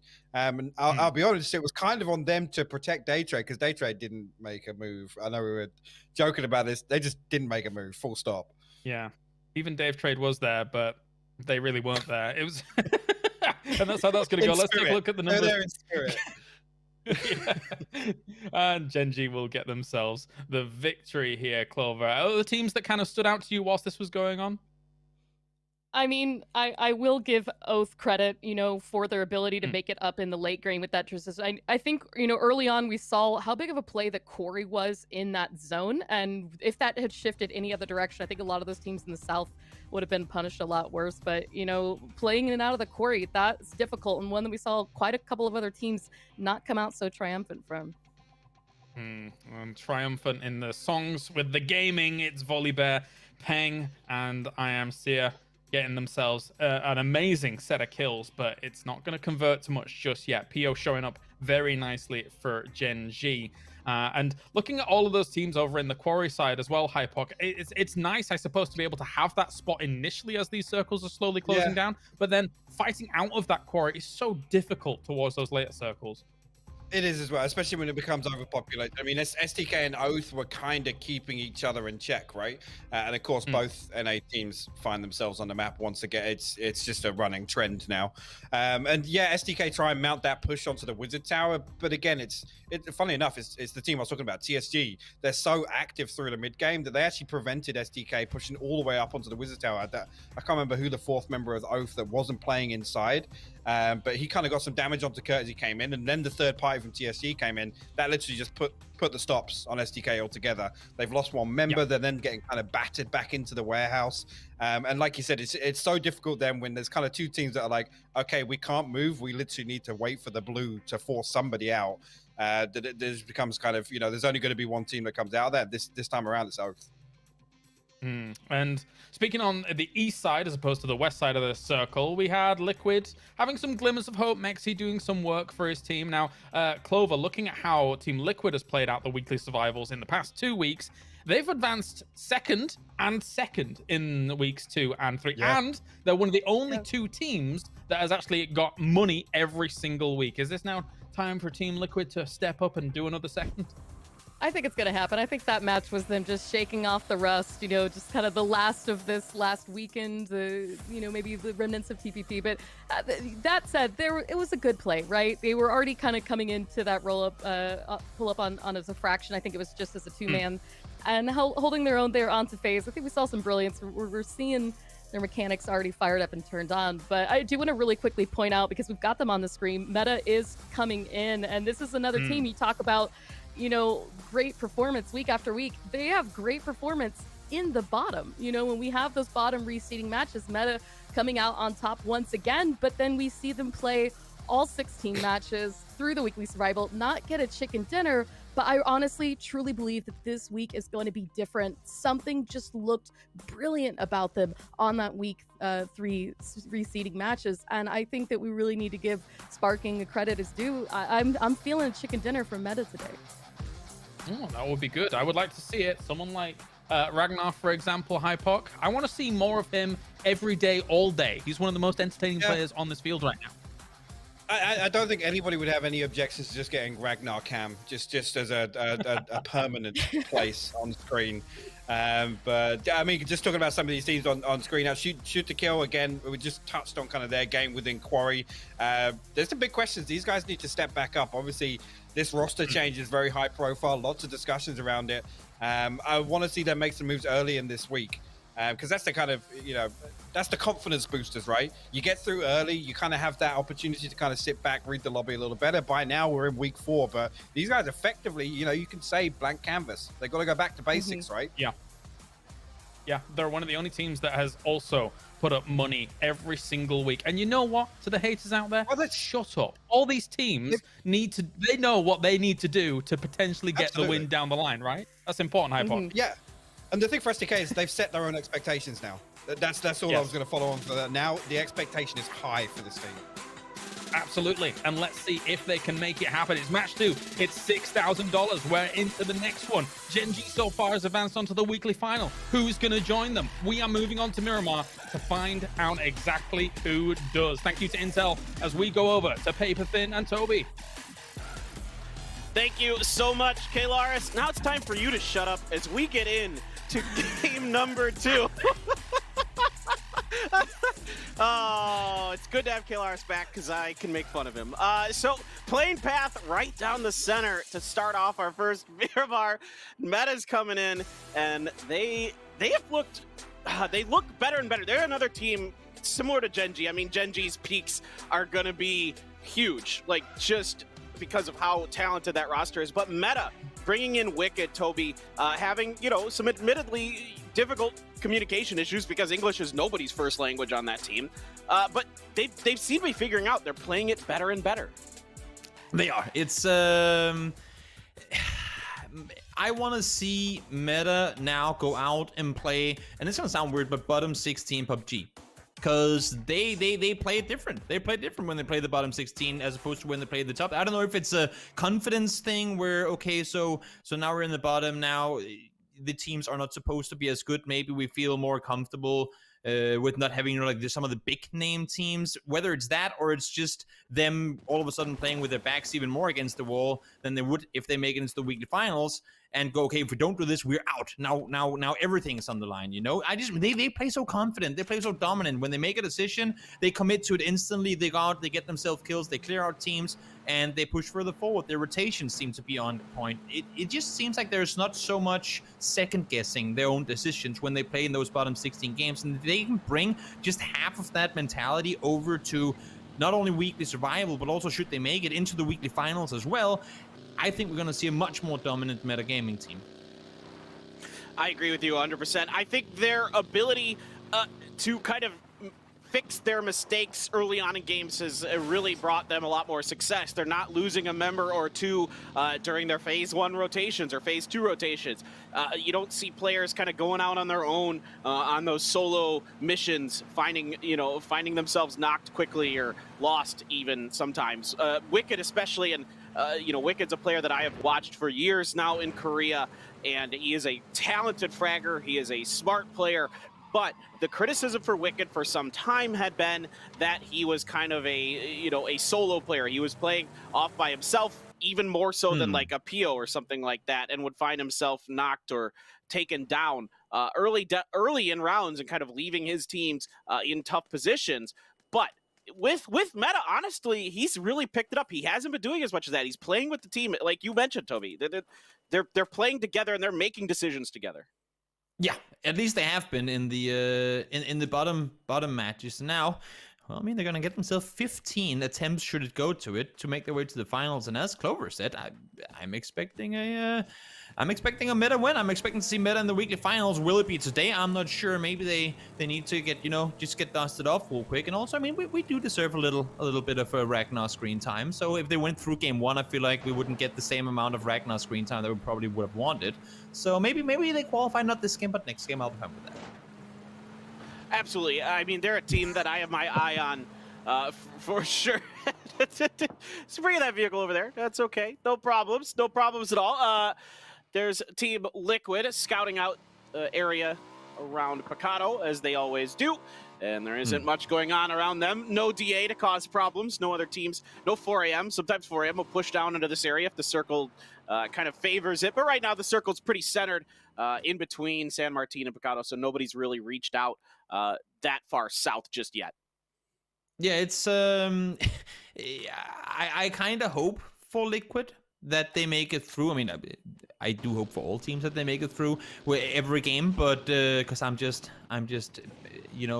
passive and neutral like that. But I hope for Liquid in particular, because if they stayed around here so long, I mean, we'll have Sonics come back in. They probably won't take pretty much everything that we see Liquid looting right now. We'll have TSM come back at one point. They're going to be having Iroh looting where EP is sitting right now. And all of a sudden, things are going to start being more, not necessarily difficult, but just things are going to change quite a bit. So right now, with where Liquid are looting, with how they're rotating out, with the amount of space that they have to roam around, this is going to be one of the most, we're in our usual setting right now, type games for them to play. And I would love for them to utilize that to full effect. Yeah, I mean, there's going to be more traffic, more congestion. It's like when you're driving out on a road, and it's nice when you have the open freeway, there's nobody else around you. But if there are, say, like a medium amount of cars, yeah, you can still go the same speed. You just have to be a little bit more careful how you navigate things. So over towards Picado, it will be VP kind of backfilling on the Team Liquid drop spot there as they see what's going on, and they're going to do a 2-2 split. Pretty typical stuff here for VP. They do, of course, have MCG now along for the ride. That makes things always a little more interesting for them, Toby, here on Miramar. Yeah, man, I'm kind of curious, man, as we look at VP, I'm kind of curious to see how they're playing this one. If they're all four going to commit into Picado, because keep in mind, usually when we don't have multi-circle gaming taking away their loot spots, they would be playing out of Power Grid, and they'd be spending the majority of their time. Like, they would normally be one of the last teams to push down from that plateau. They would sit up there until it was guaranteed that the game wasn't ending up on the hillside. So seeing them play from down below now early on, how is that going to impact things? How will they play things differently than what we normally see Virtus Pro play in these type circles? Now, okay, Wally Bear, we saw him get a double as he was getting drive by last game. This time around, doink. Oh no, he missed. Oh no, doink. Oh, he missed. He missed him. Now you have to shoot him. It should be pretty straightforward because he's gonna go for the run over again. We will see the kill feed in, I believe, 1 second. No, not 1 second. Oh, there you go. 2 seconds. It was. Second time's the charm. 2 seconds. You were close. And there you go. So GSG continuing this drive. Wally Bear still roaring as he finds himself the first kill of the game.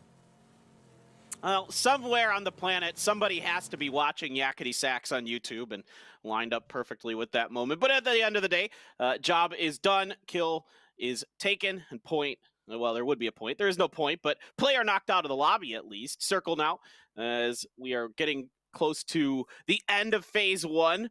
We will find out where phase 2 wants to head, and MCG has moved over to that hill to the east of Power Grid. SDK reaching out of San Martin, further to the south, LG Divine out of Hacienda. The teams that are in the center just kind of taking up the desired position a little bit more towards the middle. Of course, Na'Vi, Ents love to play from edge to start, and Tianba is still kind of chasing Daytrade around, and Daytrade seems to be a little bit trepidatious of what's going on, a little bit scared here. They lost a member already to the talented Chinese team. And I've seen this a lot, Toby, and I actually been wanting to ask you about this, and I figured I'd wait for it on the air. The Chinese teams seem to be a little more keen to try some of the driving and shooting stuff than at least to me, the other regions. The other regions will go for it if it's available, but the Chinese teams seem to actively kind of take situations where they can utilize it. I think overall we just see. Oh wait, hold that thought. I will answer in just a moment. Pujuice, will he get a safe pass or will Hiruzen start shooting? There's no way Hiruzen allows him to sit this close. As I say that, he does, because Virtus.pro currently split in a not wide 2-2 split, but they have two inside the city. They have Lou on the hill, and they have Patulans back in the west side compound where we saw them sit around before, and they don't want to take this fight outnumbered. I like the fact that Hiruzen backs off here. Thought he was going to start shooting a Pujuice, but opts not to. Spiro is holding the backside entrance to the building, and nice disengage. Again, you know what? If they want 3 buildings on the other side of the road, give it to them. Stay alive in the meantime, back off. There's no reason to risk it. Had this been a weekly finals, you'd see a whole other side of aggression from Virtus.pro, but they know that losing a player early, yes, you might get 1 or 2 kills, but should this next circle shift north, there would have been no fight, no reason to take that fight whatsoever anyway. So back off, play it safe, and wait for circles to come in. And to answer your question real quick, I think it's got to do with the aggression that we're seeing so many teams bring out of China. A lot of teams force fights all over, and having the region have so many aggressive and so many great aggressive teams has forced other teams that usually weren't as aggressive to really improve mechanically. China has always been a very good mechanical region, not necessarily the best rotation-wise and stuff like that, but because they're so damn terrifying in terms of mechanics, they've all had to learn. And I think that's a big portion of what allows them, or what makes them want to take those more mechanically requiring plays, as they maybe more often than not expect to win them. That's fair. I think that's a great way to talk about it. They're mechanically gifted, so why not put them in situation? Oh, goodness gracious. The tab. Ross just lines himself up as he backs out. Exactly. The headshot. Easy money for the tab there. But yeah, I think that's exactly a great point about it, that they want to take advantage. Of course, it is easier to shoot out of the vehicles. Of course, everybody's going to use it when they can, but China seems to actively look for those situations. And to me, it's quite interesting to watch how different teams in different regions utilize the new change to being able to shoot out of the vehicles. Besto, though, going to be in a vehicle of his own, rolling up to the back end of Punij, looking to see what's going on with that crate. Punij gets some decent damage. Besto's able to pull the vehicle up enough to the side of the fence to keep himself blocked. Throws a grenade through the crack. That's not going to find much of Punij there. It's Punij backing off further into the God compound. The rest of Na'Vi, once again, swarming on top of Zenith. This is the second game in a row, Toby. Is there a rivalry brewing here? Maybe there is. I'm surprised to see Na'Vi not commit harder, actually, despite them running forward. They still held their kind of their push for a little while, and it's now allowed for Zenith to push over here. And Na'Vi knows in this circle, this is the very, very, very big priority spot to be sitting in, and they are now allowed for the 2 teammates to come back up and help. We'll see now Orange trying to hold from the side. It is Orange playing, by the way, not Kemba, so they're swapping things back and forth once again. We'll see. Kickstart has Orange right now, at least, kind of caught behind a wall. We'll have to throw a smoke, try and get off. He only has 1 smoke to throw, so we'll see if he can get away. Flash is being thrown forward. I don't expect to see Punij push on this, but as I say that, he does. Does he see him? Yes, he does. Kickstart tags him, but it is going to be Kickstart actually through the smoke, able to get the knock. Yeah, there you go. That's a good start for Zenith after losing a member early. Shinboy trying to watch the corners, watch the edge. Punij still able to avoid a lot of grenades. Shinboy going to finish off the first member of Na'Vi. That's going to send the tab kind of readjusting here, rethinking the decision to try to really get into the grill of Zenith. Zenith, for now, has kind of marked their territory, put the flag of NA up for now. Lingdu, again, with the bolts.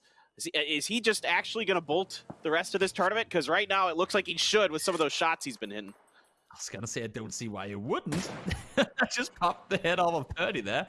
Found him. That's pretty, I mean, he makes it look easy. It isn't easy by any means whatsoever, but he makes it look that way. So why not keep on bolting if you can hit shots like that? New circle, it's going to be tricky because if it goes west, we're pretty much guaranteed to see it go northwest. If it goes up towards, I mean, there's just, because the center has so many of these quote-unquote unplayable rocks, we're going to see hard shift at some point soon. And in the meantime, let's going up, only 3 alive on their team. They are focusing multi-circle gaming back inside, but it's not going to matter. Summer and Evil Lee, pretty much in an instant, peppers them down, out they go, Day Trade.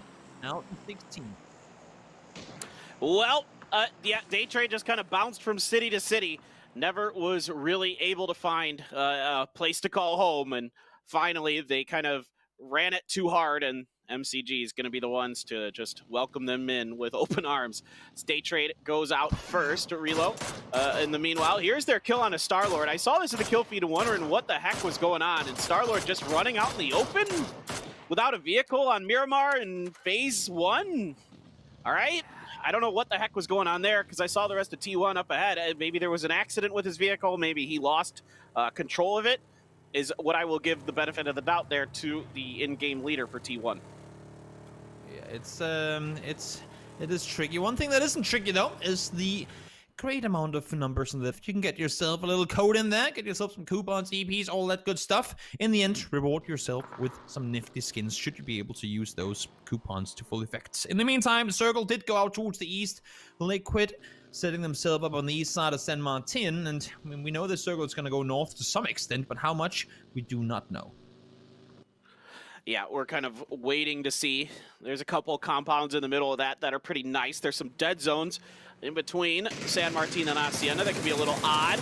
Aqua 5 around the edge of the rock, gets some decent damage into Uva, switches over to the SLR, pops a tire. Wow, they did not get to finish there onto Uva. That looked pretty doable there for T1, but nope, Uva's gonna drive on out, and he's got one tire gone, but the vehicle's a little bit smoking, and the rest of it should be okay, I guess. Not able to find that knock somehow. Lifts with the scare. Purdy, after getting his head torn off by Lingdu, back up on his feet he goes, and he takes down Clip. So at least now, for SDK, they're well aware there's a team chilling on the other side of the road, which I'm sure they were before as well. I'm looking towards Divine right now. If the Circle goes where I'm kind of expecting it to, Divine are going to be in an absolute prime position with the compound they have control of right now. Let's see, up towards the north in the meantime, TSG, dominant team last game. This time around, the Circle shifts away from them. They have Tianba beating them on their rotation now, and that's just going to make their upcoming run that much more difficult. I would expect to see TSG stick around up here for a while. Now they start shooting, actually. Okay, so maybe they're trying to force them to leave. I'm not sure why they're shooting here before Tianba has seen them. Yeah, it's kind of interesting. I guess maybe Sean Dion really thought he could land one of those M24 shots, but doesn't seem to find any luck with it this go around. Meanwhile, FaZe has disengaged from T1, finds themselves basically right dead south of this current circle, looking for some kind of entrance to the hills as they drive around the outside of said hills. For the time being, Hacienda still in on the southeast side. Oath headed out over there. T1 went up to the mountainside of San Martin, and for FaZe here, kind of a difficult circle ahead for them. They kind of have to just backfill and kind of watch what the other teams are doing ahead of them. I like this rotation from FaZe. They know the Circle ain't going to shift south. They know it's going to go away from the mountain. They know that it's going to go away from the plane crash hill that Navi find themselves on.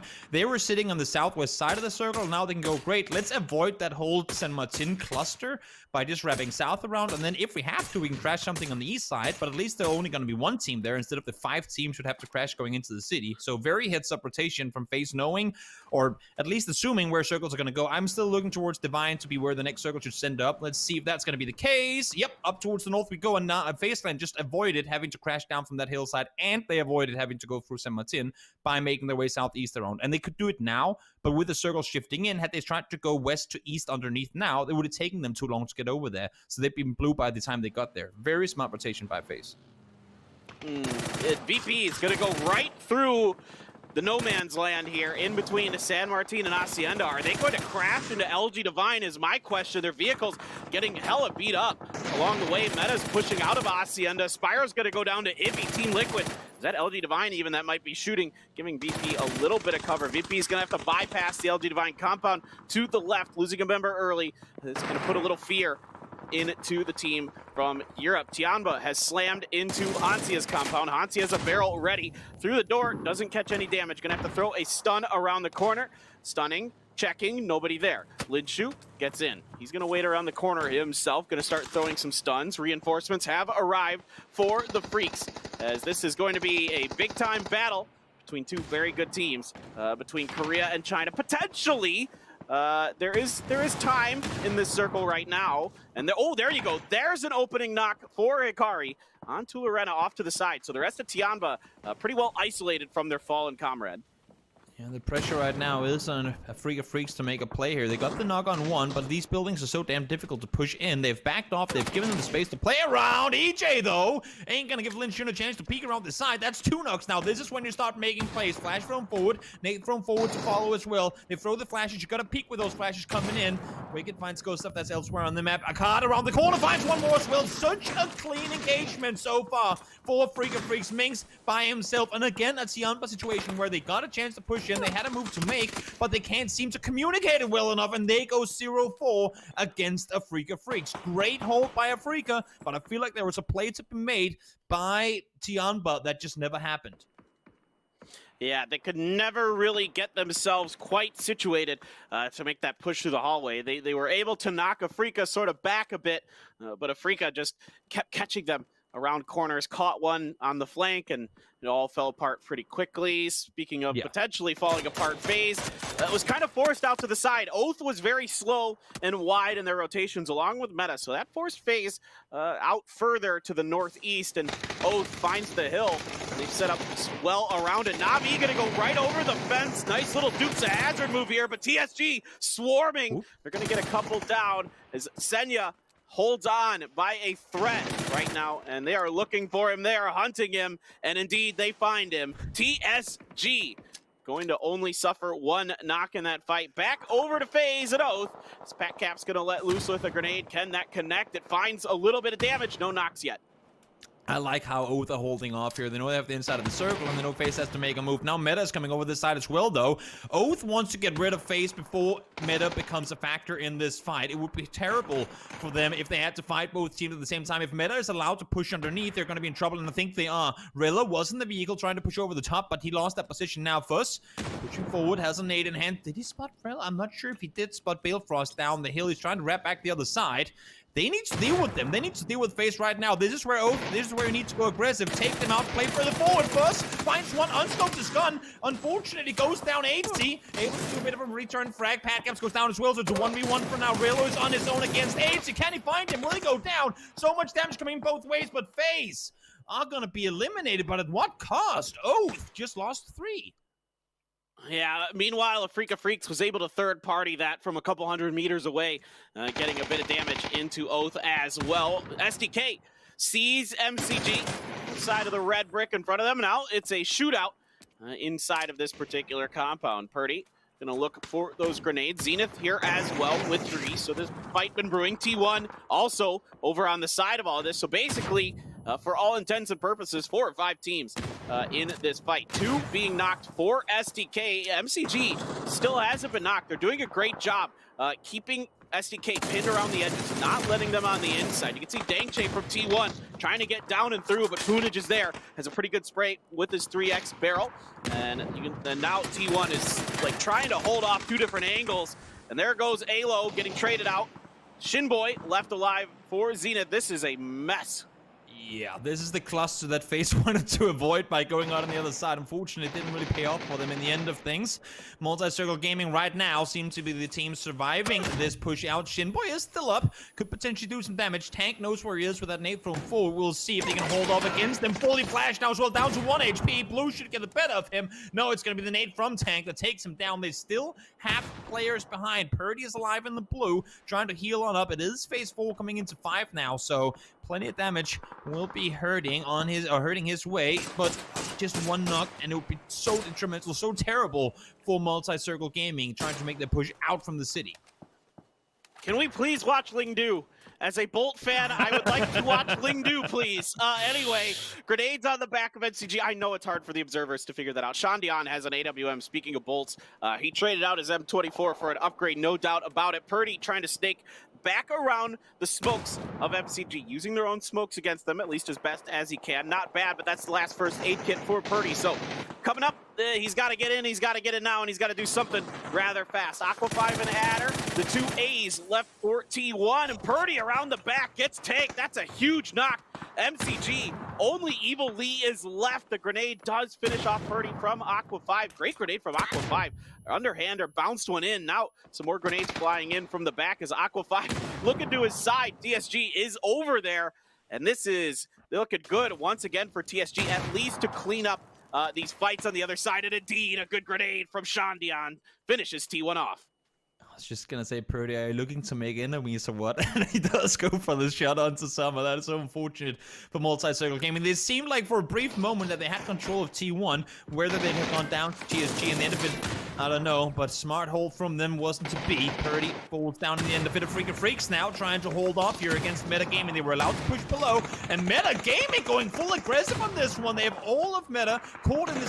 Sorry, a Freak of Freaks going full aggressive on it. Finds one, finds two, finds three. A card to find the third. Solid push from them. 11 kills confirmed, and look at the spread on the team. Everyone is in there contributing. Yeah, this is a huge round for a Freak of Freaks, and once again, TSG putting up amazing kill numbers right now in these rounds. But of course, it is the weekly survival, so what matters is getting that win. The kills open the door for you, give you some space to work with to get into that winning situation. But it is going to, of course, as we saw in the previous game, you can pick up as many kills as you want, but it is who wins. Team Liquid finds a little bit of the edges of these compounds, just barely skirting the edge of the next circle. So they're going to settle up in there for now. Triumphant Song Gaming very closely watching them for now. Lou has a shack, and Hyruzen out there in a big 1-1 split for VP, trying to take advantage of some of the open terrain in the middle of this circle, Toby. They need to play something. They need to push forward. Their compound is going to be exploded in just a short moment. They need to try and take control, but Hyruzen able to find Clip, couldn't quite connect it. Will go down immediately after, so maybe there's a res opportunity for them. But here comes Triumphant Song again. Double-digit kills, similar to last game. They're trying to take control of the south side here. They're waiting for that next circle to pop to see whether they have to make the hard committed push into the open or not. But before that happens, do as much damage as you possibly can to make your, I want to say, inevitable next rotation a possibility rather than just driving straight into your own death. Well, I mean, they could be looking to set their own kill record here. I don't think actually they can. I think they're just going to be a bit short, even if they killed the rest of this lobby. But still, two back-to-back massive kill games for the, a COD and Hikari. That wasn't even a Hikari shot. That was a COD shot, but catch Ibiza in the window. Over towards Klib, seeing if he can somehow, some way, buy time, maybe get some knocks, maybe get some damage into a Freak of Freaks who still have frags and other things to work with, picking up the utility off the fallen bodies of Metagaming, exploding around, doing some pretty good damage there to Mexi. Klib still prone, still waiting. A few smokes have come out now, and Circle just donuts, centering in on everything, and TSG continues to work around the edge. Everyone's going to be playing out to the pancake field other than Ens. Oh, no. Clip is exactly avoiding that one. Able to stay alive. And Volley again. 7 kills already, making it 8 if he can get the flush onto Hikari there. He is feeling it today. He had a massive impact on the last game, even though I know they wouldn't go out and win that game, but still massive impact last game. And I want to see now, TSG, don't overcommit here. You have a chance, clear your side, and then take the fight to end. You know the game is probably going to end outside the compound, so if you can make your way into the field, play it smart from there, but you have to deal with the Freak of Freaks first. Just don't go full YOLO forward. Play it smart, you play your smokes, and make your way slowly forward, taking out one team at a time. All right, Team Liquid, still proning, still waiting, trying to let Afrika and TSG beat each other up. And indeed, Hikari has gone down for Afrika. They're down to 3, losing their top fragger, but everybody on Afrika, very solid. They're extremely talented, extremely deep team in terms of their mechanical abilities. Peng providing a little bit of cover fire for the movement. It looks like we're going to send it into the dip here. Mexi's waiting. You've even got a little bit of Ents watching. Squeaky actually gets Volley Bear. Shandian going to find Mexi here. Volley Bear has been knocked, but a good grenade from Klib. Gets another knock on to Shandian. More grenades rolling in. Are they going to be far enough? No, they're coming up just short. Klib does get taken down, so Team Liquid is out. This might have been a little bit of a gift here for Afrika Freaks. They send it towards ENCE. This is such a smart play from Afrika Freaks. It might not pay off, but they knew that all of ENCE was looking towards the TSG and Liquid fight, and they go, great, this is our time to wrap around. Desperate times calls for desperate measures. Diggory, solid shots on towards Hansia. This might be a dead race for Afrika Freaks, but at least they made an effort. They tried to make a play where there really wasn't a play to be made. They tried to hold off here, and this should allow for TSG to wrap into the field. That vehicle is going to blow. A card should blow up with it. Yes, he does. Rustenma able to get the kill confirmed there. EJ gets in, gets down. But now, what has TSG done in the meantime? They know that ENCE will most likely have to leave, but look at this field. There's just no cover whatsoever. Yeah, this is going to be really interesting, but Shandian still holding on to that AWM. If he could find 1 or 2 knocks with that, that could really open up a ton of space inside the center of our Phase 8 circle. 16 kills. We're going to maybe put up a 20 bomb here for Triumphant Song Gaming. After a fantastic game 1 where they came up just short, it would be heartbreaking to see them come up short again, but that's the breaks. That's why we play the games. ENCE now repositioning themselves, getting ready for a push, because eventually they will have to leave this compound. You cannot get knocked now if you're TSG. It's such a scary, like, it's such a difficult kind of decision making, and you want to peek, you want to get the info as to where they're going, but at the same time, you don't want to get knocked before they're playing with their backs against the blue. Tank is looking over, we saw Yamcha, I believe, just there. Oh, Shantian, sorry, with just 3 bullets left on the arm, and I would assume no chance of picking up a DMR after he's done shooting with that gun. So we'll see, where does ENCE go? They have to make their way into the field. We do have Tixu already in the circle. Rustenma down on the side as well. We'll have to try and make a rapid drop, but here comes Tixu, here comes Diggory. They're going into their vehicles, they're wrapping forward. They do have 1 big rock they can play, but those TSG still have nades. Rustenma trying to get off angle position and hold off. All right, Shandian, only 2 bullets left to that AWM. He's really got to make these count. It is a barrel behind, so for late game situations, he's pretty well situated with a great gun to have. And it is going to be more vehicle movements for Rustenma. He saw the side of the hill, got a little bit of information, opens up into the sight line to Sia. Sia gets a headshot, but somehow does not get the knock. Rustenma barely able to escape with his life here. It's turned into a 2-2 split for ENCE. 2 up front, Diggory and Tixu right in the front lines of TSG, with Rustenma and Squeaky settling into the back. Some grenades coming out around this rock they found for themselves. Let's see if Shandian can get a knock here. Gonna let fly. Cooked that one decently, but it hits the front of the rock and bounces out. That could have been absolutely clutch had it gone in and popped the buggy as well. Maybe we'll see now. Shandian, you got 2 bullets left, mate. If you can take down Rustenma, that's this guy going down, and oh, I just misread the kill feed there. I just saw it pop as soon as he shot. It's actually going to be Tixu finding Pang. That's a response to that one. So 1 down, only 2 left alive now. And you can see they're trying to swarm this one. Pang calls for info, trying to move up, see what's going on over the hilltop. He doesn't care. He's not going to get rest now anyway. Shandian trying to stay put with the armchair. They're full wide. This is the ENCE push forward. They got the circle before. They were blessed with it, but there's been no way this TSG wins it. And no, not gonna happen. ENCE 9 kill chicken dinner. The Finns make their way to the final. And there you go. It's heartbreaking for TSG, but it is going to be ENCE coming away with the win, being patient, doing what they do best, finding the right time to make their moves. They hold off of a push against Afrika fairly well. They swarm out around the circle, don't really overexpose themselves. Rustenma took some damage, didn't get knocked. At the end of the day, it will be them taking this, but man, this is a real feels bad, man, for TSG. Back-to-back rounds with insane kill numbers, and they can't find a way to get the win. It's tough, no doubts about it, but they can only take, I mean, as rough as it is, because yes, in the end of it, it won't really grant them anything. It does grant them a whole lot in terms of them playing incredibly well. There's so much positive they can take away from this. They don't want to see them win it. Kinda, they played an incredibly good game, the way they were able to push out from the west side that they did. But you gotta give it to Ents. I mean, Ents played it wise in the end there as well. While they were fighting off of a Freak of Freaks on the north side, they kept one, trying to make sure there was no chance that TSG could push in from the south. And I was looking at TSG going, why haven't they gone more aggressive while the whole Freak of Freaks things were happening on the north side? Ents were effectively holding off both those teams at the same time, playing it really well together. So kudos to Ents for winning. But as you said, TSG, massive game that unfortunately won't lead to a whole lot. Yeah, a really good game for a Freak of Freaks as well. Double-digit kills in the bag, but they were not able to get that win. Kind of stuck in a bad spot with TSG on the other side of a hill. Team Liquid in front of them, never able to get into Team Liquid fast enough before TSG could get to that hill.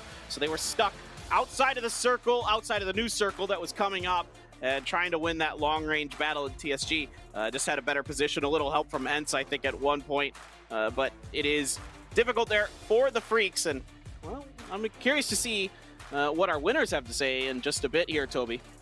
Yeah, it's gonna be great. We'll hear how you gotta love those squeaky interviews. It brings joy. It brings joy. I still think back about the last one he did. We'll see if they're just satisfied with getting the circles going their way. I mean, and it's not just them playing passive. They got 9 kills in that game. That is quite a decent number of kills in a match like that. And they were holding off teams. They made sure that TSG, they prevented other teams from pushing into their compound. We've seen it before where teams just full speed send it. No one pushed Ents. That's because Ents made sure and told them, if you come here, you're gonna die. Every time everyone peeked over to their side, they would headshot them. They would do damage in that direction. Just overall, really well played by Ents. Now let's hop over and see what the guys from PGI.S Finland 위클리 has to say 서바이벌 about that. 4주차 함께하고 계십니다. 두 번째 매치에서 상금 6,000달러를 거머쥐고 파이널로 진출하게 된 팀은 바로 엔스였는데요. 지금부터 로스트마 선수 만나보도록 하겠습니다. 승리 축하드립니다. Congratulations on your win. Thank you. 네, 오늘 자기장 운에 의해서 좀 한 자리를 지키는 플레이를 보여주다가 마지막 자기장이 약간 이를 벗어나면서 어떤 판단을 하면서 좀 둘씩 움직였는지 궁금합니다. So during the game today, you guys are really lucky in terms of circle, and the last zone was a bit tricky. And how did you guys prepare for the game today? We prepared the normal way. We played it, practiced yesterday individually. We don't like to scrim before game days, so we don't get, if scrims were bad, it doesn't affect your mentality coming into the day. We just prepare normally, like we play and we chill. We're ready to play. We want to play. We had a good rest week last week, so we were prepared to play again. 네, 저번 주에 평소에처럼 많이 쉬어서 이번에 평소처럼 준비한 대로 교전에 임한 것이 오늘 승리의 주요 요인인 것 같습니다. 네, 오늘 정말 좋은 플레이로 결국에 파이널에 진출하신 것 다시 한번 축하드리겠고요. 지금까지 PGI.S 어떻게 보면 전반기를 좀 보내왔는데 많은 팀들을 이렇게 상대해 보면서 전력 분석도 어느 정도 끝났을 것 같거든요. 어떤 팀이 사실 상대하기 가장 까다로운지 이제는 여쭤볼 수 있을 것 같아요. So throughout the PGI.S tournament here until now, you guys played a lot of games with a lot of different teams. And do you have any teams that facing the most difficult to deal with? BP is probably our biggest enemy, especially on Erangel. We share a lot of loot spots, so it's kind of sometimes hard to know because we both like to drop from the start of the plane, so it's kind of a guessing game sometimes that we don't go to the same place. And then STK sometimes plays a lot of same places as we do, so we usually clash with them sometimes quite a lot. 네, 아무래도 VP와 STK가 파밍 스팟이 비슷하기 때문에 그 두 팀이 가장 위협적인 상대라고 생각하고 있습니다. VP와 슈트킬 그리고 엔스의 어떤 교전을 지켜보는 것도 하나의 관전 포인트가 될 것 같은데요. 자, 엔스는 어떻게 보면 빠른 파이널 진출 덕에 이제 파이널까지 연습할 시간을 충분히 확보했다고 봐도 될 것 같습니다. 어떤 점을 좀 더 강화하거나 보완할 생각이세요? So now they guys advancing to the weekly final after only 2 weekly survivor games. You have 2 days off until the weekly final. How are you guys going to prepare for the weekly final this week? We're probably going to watch all the games that are going to be played today, tomorrow, and the day after. See which teams come through. See where we can loot. Because we don't really care that much where we loot, but we have our spots that we want to play from. So we'll see if they will be free and just relax, get a good mindset on the weekly final. 네, 빨리 진출하게 되면서 좀 쉬면서 다른 팀들의 경기를 지켜보면서 저희의 파밍 스팟이 어떻게 될 건지 그거에 대해서 좀 연구를 할 계획입니다. 네, 파이널에서도 계속해서 좋은 모습 보여주시길 바라겠고요. 루스트마 선수 인터뷰 응해주셔서 너무 감사드립니다. 네, 이렇게 해서 두 번째로 파이널에 진출한 팀은 바로 엔스 팀이었고요. 루스트마 선수 만나봤습니다. 저희가 분석 데스크도 정말 열심히 Thrilla Tavatan, meet me at the market square, and that compound was definitely their market square here for Ents, who ends up getting themselves second victory here in the weekly survival. Admittedly, Clovis joining me here alongside Hypoc. Clover, to get things started, Ents get themselves the victory. It's brilliant for them. $6,000, much richer as well. Very fortunate for them to be able to get the circles quite like they did as we take a look at the highlights. Yeah, I mean, their compound was really well in the circle, but as we saw too, a couple of teams kind of got a little bit too close for comfort, and Ents was really well at protecting it, pushing people away, going, nah, don't come here. In fact, TSG, another team I know we're going to talk a whole lot about after this match, is one of the teams that kind of investigated that compound early on, like, hey, this would be a really great place to play from, but pulled back away and once again played the edge on that. Yeah, and I actually, even in some of the final moments, Hypoc, I was surprised that they flexed out as much as they did. Ents is a very reserved team that likes to hunker down and hold on for a while, but they played it kind of like they played against VP in the final week last week, and it was very, very nice to see. Yeah, I mean, a couple of weeks ago, I was talking about how Ents, have been one of those teams that we can see kind of that team unit. Like they always do things as a team. There's never really anybody making solo plays for Ents, and that end game there was a perfect example. This situation over on the power group was hilarious, by the way. There must have been like 15 or 16 deaths just on that side. It was like T1 trying to gatekeep this, but the Freaks as well. I know we talked about these guys whilst we were watching through the game here, James. They had a really good run. Again, kind of built some momentum out of the magnet compound. I love calling it the magnet compound, especially in this game where it wasn't actually the one that got the zone. But yeah, unfortunately, they were forced into this position, as you can see here, pulled up onto Ents, just got cleaned up. Now this could have gone either way. And the fact that Ents did exactly what you said, which that they pushed out, they were very proactive, prevented them from... Oh, I love that. I love we actually got the reaction at the end. Shame I was talking over it. But yeah, the fact that Ents kind of approached that in such a structured way kind of prevented TSG from making a move in the end game there. Yeah, there's. I was saying to you guys, we were actually talking about the Finns, and obviously Finns are normally very reserved. And we were saying to Clover that that Squeaky is one of them that kind of breaks that mold a little bit. So nothing emphasizes that quite as much as him going woo. Just what did I witness? But they're great to watch, Clover. They play a little bit of a different style, do Ents. They play to survive more so than kills. It's not entirely flashy, but they know what they're doing when it comes to PUBG.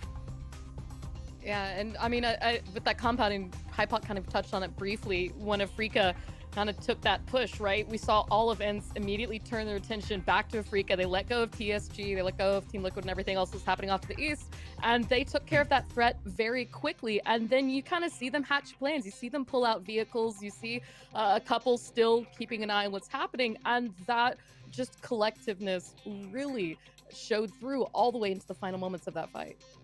Yeah, I'm going to stick here with you for a moment, Clover, because TSJ has had a bit of a heartbreaker. 2 second places, 17 kills and 16 kills. Oh, that must be frustrating. If this was the weekly finals, TSG would be looking so hot right now because that's a lot of points, but it's not quite there. If anything, though, I think it shows that they are primed for a chicken dinner. I hope to see it today because, if you sleep on this energy, who knows what tomorrow might bring. So for TSG, you've got to be feeling that pressure right now.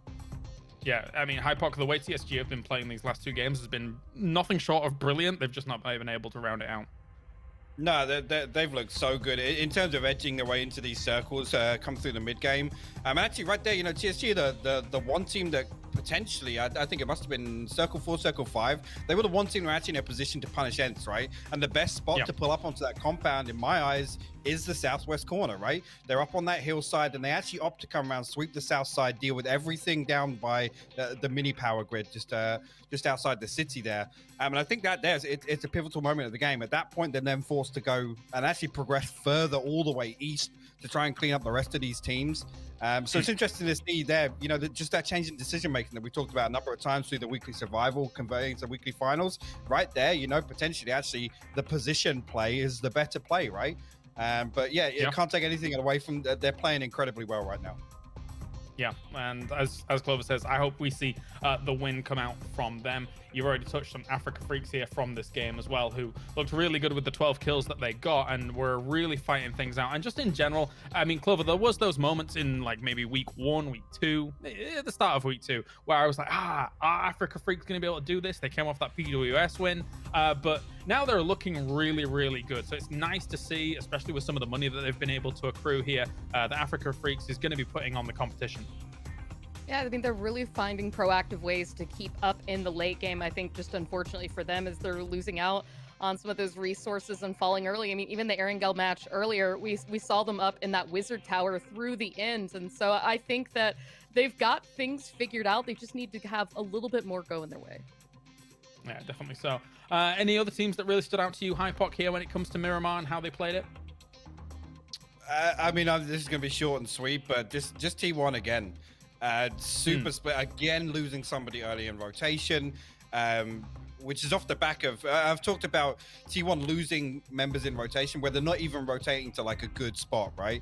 And then we had this weird situation. I think it was Adder and Starlord that were stuck up on the north side of the city. They're then forced to kind of play prone, and there's one person way out on the west side. I couldn't even remember who it was. I didn't take a note of the name, but once again, just super split focus. We talked about the IGL factor for this team, and again, it's leading them astray, right? Again, they've got themselves into a decent spot to be able to fight out from, but it's only 2 people once again.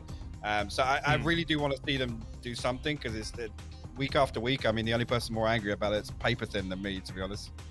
I mean, technically, they're a star-studded lineup, but Aqua 5 is the one that's really putting the work in for them compared to the other guys. I want to see them do well as well. Starlord was one of my favorite players when he was on VSG. And let's see, moving on forwards. We're going to go to a short break, ladies and gentlemen, and when we return, we have 3 more games remaining here today and 3 more teams advancing through to that weekly final. We'll see you in a few.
Hello, PUBG Esports fans. The PUBG Global Invitational.S starts on February 8th, and as is custom, we're launching a brand new Pick'em Challenge to go along with it. Each Pick'em Challenge is a little different, so make sure to watch all the way through to find out what's new and what's changed this time around. It all begins on January 20th and 21st when the Esports tab officially reopens inside the PUBG PC and console clients. All throughout PGI.S, you can use this tab to keep up to date on participating teams and players, along with real-time tournament info. This is also the first chance you'll get to purchase the first set of killer PGI.S gear and begin supporting your favorite teams. Since this is quite a long tournament, a second set of gear will become available at the end of February.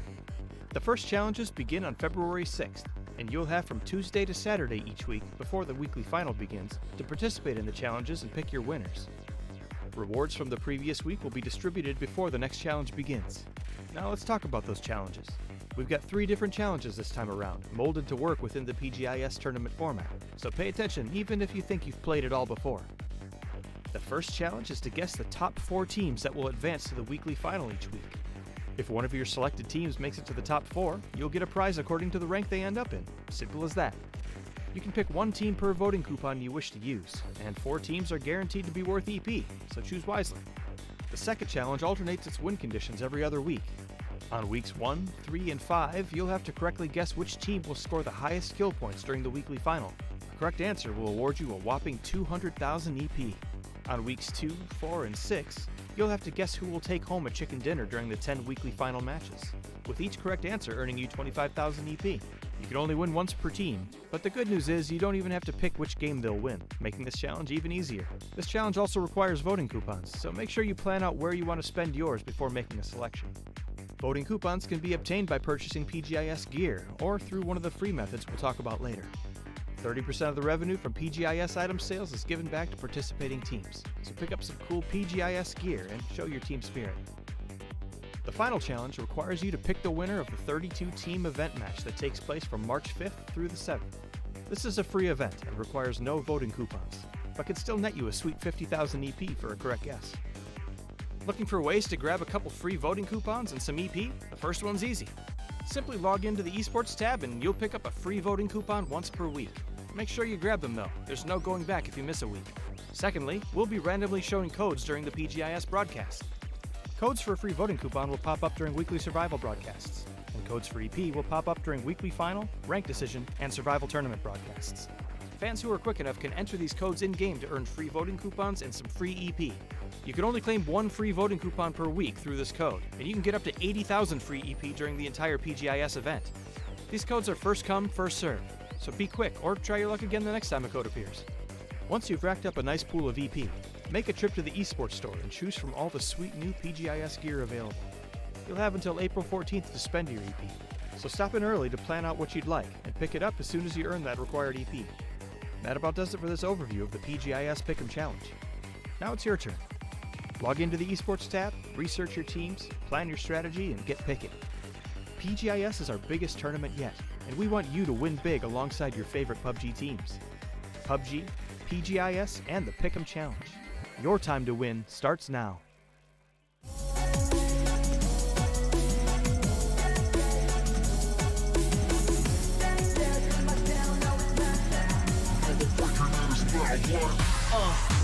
Got me like one shot. Climbing and climbing a humble, yeah. I'm in my squad, feeling like I know I'm the greatest to crumble, yeah. Made it from the bottom to the top, I did it, yeah. Got these other players, they be fighting, breathing for air. Aiming to lock it. Winner takes it all, taking it all. No more breaking in his mind, what? Are you ready? Yeah. Welcome to the battle, ready, set, fight. Welcome to the battle, ready, set, fight. Aiming to lock it, shoot. The winner takes it all, taking it all. Shoot. Aiming to lock it. You know that nobody like me, cause I'm faster and I'm stronger. You can have me, let me guarantee, cause the winner takes it all. You ready?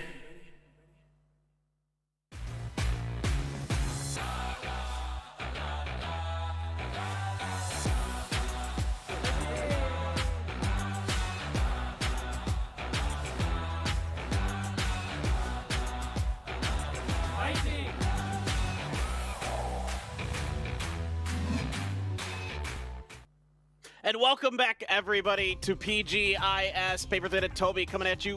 We are 2/5 of the way done with today, and we get ready for some more excellent games. Gen G and ENCE are going to be the first two to get through here so far, Toby, and then we have 3 more to find out who will move on. Meta joined us in the previous game. Now it is going to be Petrichor Road. Excited to see this explosive team from China coming in here.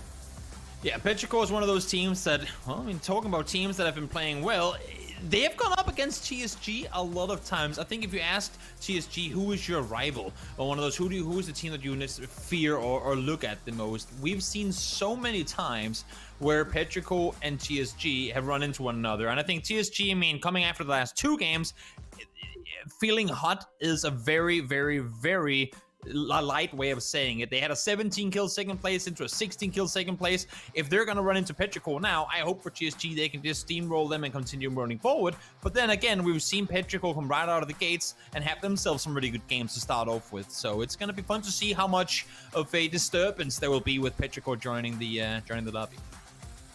Yeah, absolutely. I mean, Petrichor, one of those teams from China that likes to fight. We know that. And they played great during the reseeding after week 3, and them and Metagaming both played extremely well during that reseeding round of Multi-Circle Gaming. Another team from China, I guess they want to keep our eyes on here. They are not at the studio, of course, playing from China, but very, very, I think, well, typically they're a well-balanced team, and I just want to see Ling Du get some sweet bolt shots, man. He's been nailing them, but they've been off screen. Yeah, some of them have been out, some of them have not, but yeah, gotta love that bold action coming into play, especially when it hits as well as it does when in Ling Du's hands. We're gonna head over to Erangel once more. 3 more teams will make their way through to the finals today. The winner of this game will net themselves an additional $5,000 for making it through here in match number 3 of week 4. Who it's gonna be, we're just moments away from finding out. And well, look at this plane right now. We last Erangel game, we said, oh, it was unfortunate for the Eastern looting teams. Now it's unfortunate for the Western looting teams, Faber, because we're headed way east on this one. Well, there you go. All's fair in love and war, and yep, getting a little bit of balance here. As eventually, all things will balance out if there's truly random situations, truly random plane baths and such. Eventually, they will find themselves favoring your drop spot at one point or another. Oath out of the plane early. Typically, they are Sosnovka military base. T1 out here early as well with day trade. So, kind of curious to see what T1 looks to do. It looks like they might be thinking about the Western Sosnovka Island split there. Pero, of course, always Novo. If they are close enough to it, they love that spot. FaZe heading over towards Milto along with a Freak of Freaks. No Buriram in here yet to kind of get in between those 2 teams to start. Yeah, there's still plenty of space for some teams to move around, but that's another factor, right? I mean, TSG, fortunately now the whole TSG of Freak of Freaks thing has come to an end down towards the south side of Milta, but with more teams being added in, for some, you're going to have to see teams change their loot spots or, well, contest them. SDK, for now, will have the space to go back and take School and Eps all they want, but what happens once we throw 4AM back into the mix? Same thing for VP. Right now, they're enjoying Rostock. What happens once we get other teams like TSM back in? Maybe DA wants to come contest it once they come back. They want to get these wins while they have the space to move around before we head into the latter stages of the weekly survival. And now, well, it's been a while since I've seen so many teams be inside the circle in phase 1.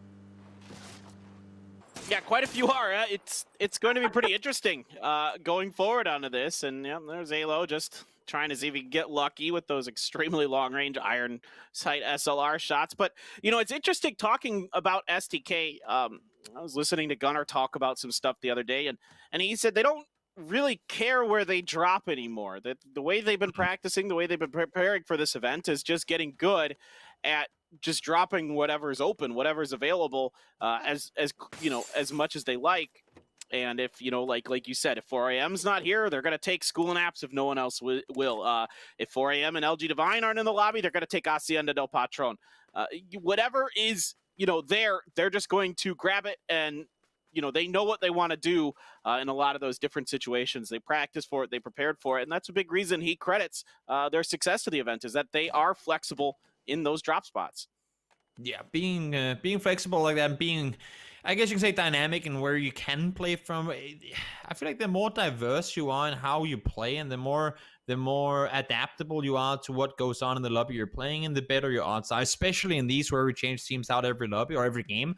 It's that's what you got to do. If you're hard committed to one and you always have to go there regardless of what happens. I mean, we've seen it before, right? Where teams have to fight for the same spots over and over and over and over again, and more often than not, we cannot take credit away from 4AM holding out DA for a while and still managing to make money in the finals. But more often than not, both teams that hard commit to going to the same spot every single time, they end up both losing out on it. Yeah, I mean, I've seen it enough times now, as you know, that's the same story. Doesn't need to be rewritten. And meta is reaching out pretty deep here with Ragnar very far out ahead of the rest of meta to the east of the Potato Mountain there. I mean, literally almost a full kilometer away from the rest of its teammates doing the scouting role here. The good news for him so far, no one's filled in the gaps between these guys. He's going to pop some shots at some tires, make VP a little bit annoyed. I am sure they get to the buggy, scrambling to try to reposition them to keep the tires safe, but Ragnar gets the 2 tires popped, and he says, thank you much, I'm out. They essentially just lost 2 vehicles. And I was going to talk about VP, because that's another, speaking of a team being dynamic and good at doing different things. I mean, we've seen the two-way split with 2 in Sarky, 2 in Novo. And I asked Batulins, and he said there's a little bit of a practice element to it. Now, VP, not always, but pretty much always being an edge-dropping team. They're one of those teams that'll jump out early with Petrikov back in. All of a sudden, Nova wasn't free for him to go too early on. They are now sitting in a center positions where usually they would be way out on the edge here, and they come center now without vehicles. They might have 1 or 2 cars. I can see that right now they're going to try and find more. It's, again, forcing teams to play things a lot different than what they normally would be doing. Yeah, it's extremely annoying and frustrating to lose 2 vehicles like that early, and that's something no team wants to have to deal with, especially if this circle's, starts to center up around the shelter area, around the museum area. It's one of those flat areas that vehicles become oh so important to cross terrain with, because you're just going to run out in the open, and these teams too darn good. You're not going to get away with it for very long. So for them, yeah, absolutely a rough start to begin.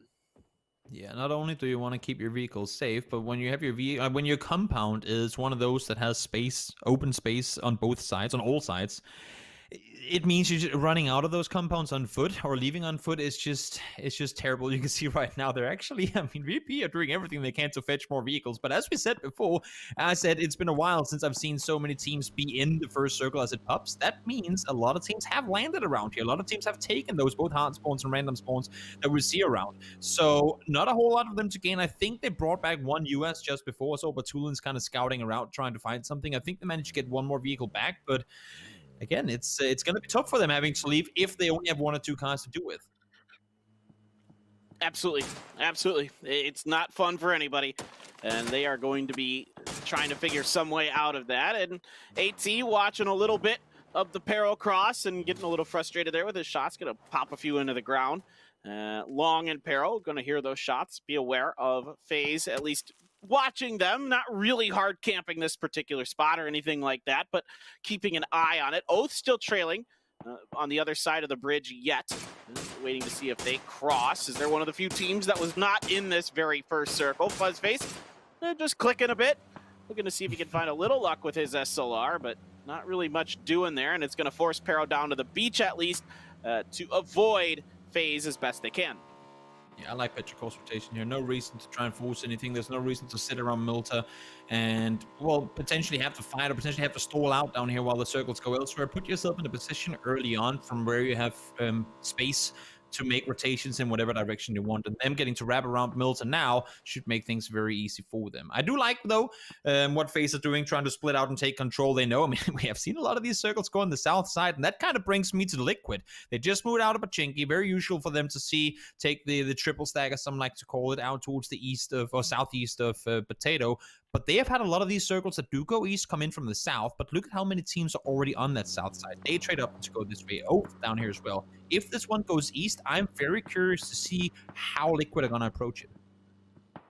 Yeah, it's going to be a little tricky for them one way or another, no doubt about it. Speaking of tricky, SDK actually heads into the shelter. Going to send a vehicle down in the shelter. In case you didn't know, you can actually drive around down in the shelter.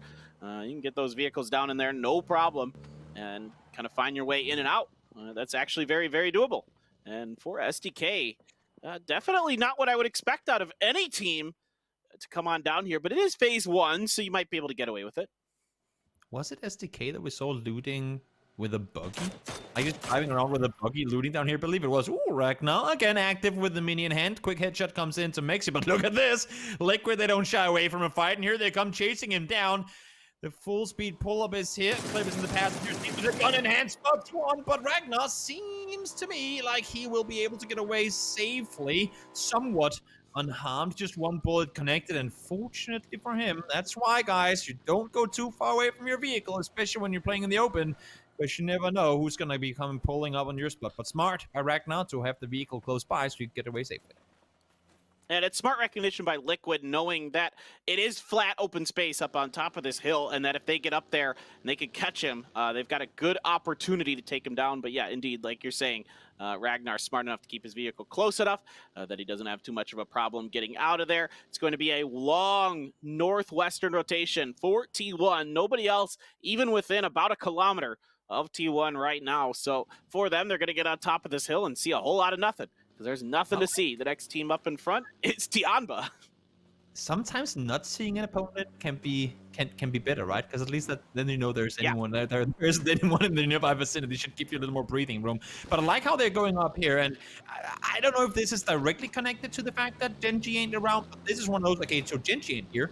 They're one of those teams that would make this rotation because T1 were down on the south side. They were way down south. But while Daytrade and Liquid and Oath up to wrap in from the southeast, T1 just said, you know what? No, let's just back out. Let's go the other way. Let's hop up towards the north.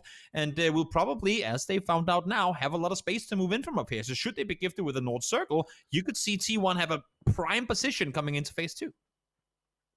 Yeah, so the idea here, as it does shift a bit north, the idea here for teams like T1 and Gen.G, sometimes, I think T1 isn't going to do what Gen.G normally would. I think Gen.G would go further to the north here, but you can use that field pretty effectively to get by safely. Not many teams are going to be hanging out around that field to make a rotation and get relatively deep into the circle compared to a lot of other teams that are going to be to your south and west in particular. So for T1, it is going to be the volcano that they're going to hang out at, and just taking some shots at the teams moving around. LG Divine hanging out over there directly to their east. Tianba, like we mentioned early, in front of them. But they're driving around looking for territory to call their own, and T1 is indeed sending it towards those fields. VSG, on the other end, maybe working their way in towards STK. We'll see if they pull up next to them or not. They're going to get on top of the hill above SDK here. And Alo stuck inside of this spot. He's going to have to win this trade. What is Volleybear looking at? It's not the right person. That's going to be 2 down for TSG here really quickly. Penta does get knocked by IMC. IMC gets 2 with the helps of Pang. My word. I didn't think this was going to... This, like, went good, bad for both teams. It ended up kind of bad for both of them, to be honest.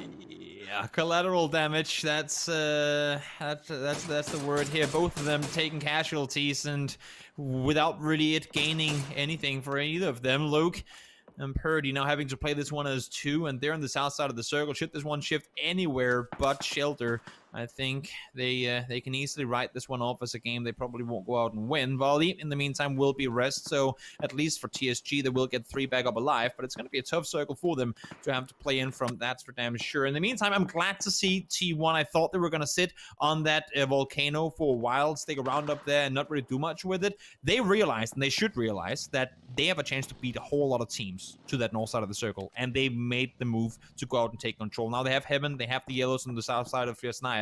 Very glad to see T1 react quickly as opposed to what we've seen from them in the past, where they just seem to stumble a bit when it comes to quick decision making. Here, they reacted quickly, they left quickly, and they beat Tianba to the rotation. Smart play. Yeah, it's much better decision making from T1 in this round. Their first 2 rounds were leaving something to be desired. They weren't so great. They slammed into something in round number 1 that I thought they had no business running into. It was a compound with Zenith and LG Divine in it, and I didn't think that was the best of ideas, but it is what it is. T1 going to wrap around the south side of Yasnaya for their rotation. Fuzzface gets spotted by Mill. Shots traded, damage not done. And Peril just looking around, just seeing what's going on here around the lumber mill as they make their way, trying to push forward across the southeastern part of the circle, get towards the center more and more as best they can. You can see there they're wrapping with their vehicles ahead of FaZe. Oath has wrapped all the way far to the east and might be running into the spread out situation that Afrika finds themselves in. Afrika has a 1-2-1 split from the prison up towards that compound there. Yeah, and I think of Hikari, yep, he's going to leave immediately. In the meantime, on your screen, there is a code. Get yourself the code in, get yourself a coupon, get yourself skins. You know the deal at this point. Everyone, I believe, knows how it works. Get the coupon and get yourself, hopefully, if you can guess right, some skins and, well, maybe some circles going your way, too. That's going to be T1 blessed with that shift. I said if they go north, if they get the shift, they could be blessed with it. Now they are, but I think they're also well aware that there's going to be a lot of teams coming their way because we just shifted out of pretty much all compounds in this circle. Mansion, Heaven, you two are going to be prime territory for many teams to fight for. Absolutely. VP and LG Divine going to be driving side by side. VP, not sure if that buggy is one of the ones that has the tire shot out or not. The buggy drivable with 1 tire out. It's just not the easiest of things to do. It is a little slower as well. There's T1 hanging out in the Sky Garden, as we call it here in Korea, Heaven and all the other regions. Oh, Tianba is going to roll up right next to him. Some damage done. Rena has to prone down the V's. Coming out the side, JN's actually going to get 2, but JN's going to get taken down for all his hard work. Right now, from the back end, Turtle, they're just completely circling them. It's staring them. Ming's the only one left. He's so hurt, but he's going to get Turtle. And by the hair on his chin, just barely, Mings wins it, but VP's been watching this. They know what's up. They want these vehicles. They slam in and run over Mings. Down goes Tianba. Down goes LG Divine. What a raucous start here to game number 3. He ran over all 3 of them. That was as much of a strike as you could possibly ask for in PUBG. Great drive-by and great recognition by Virtus Pro that they could wipe into 2 teams, essentially, on that east side or the west side of the circle, giving them more space to play from themselves because they were coming into it kind of late, hoping to find a spot to claim, and seeing a wounded team on the other side, might as well just go run them over, take the spot away from them. FaZe, in the meantime, didn't up to fully commit to the Heaven. They'll sit underneath. They trade now. Here they come full speed forward. They do lose one in the rotation. Norins not able to stay alive through it. Did go down. In the meantime, Petrico and Oath still fighting and Zenith now as well. Once again, escalating the engagement with the Freak of Freaks.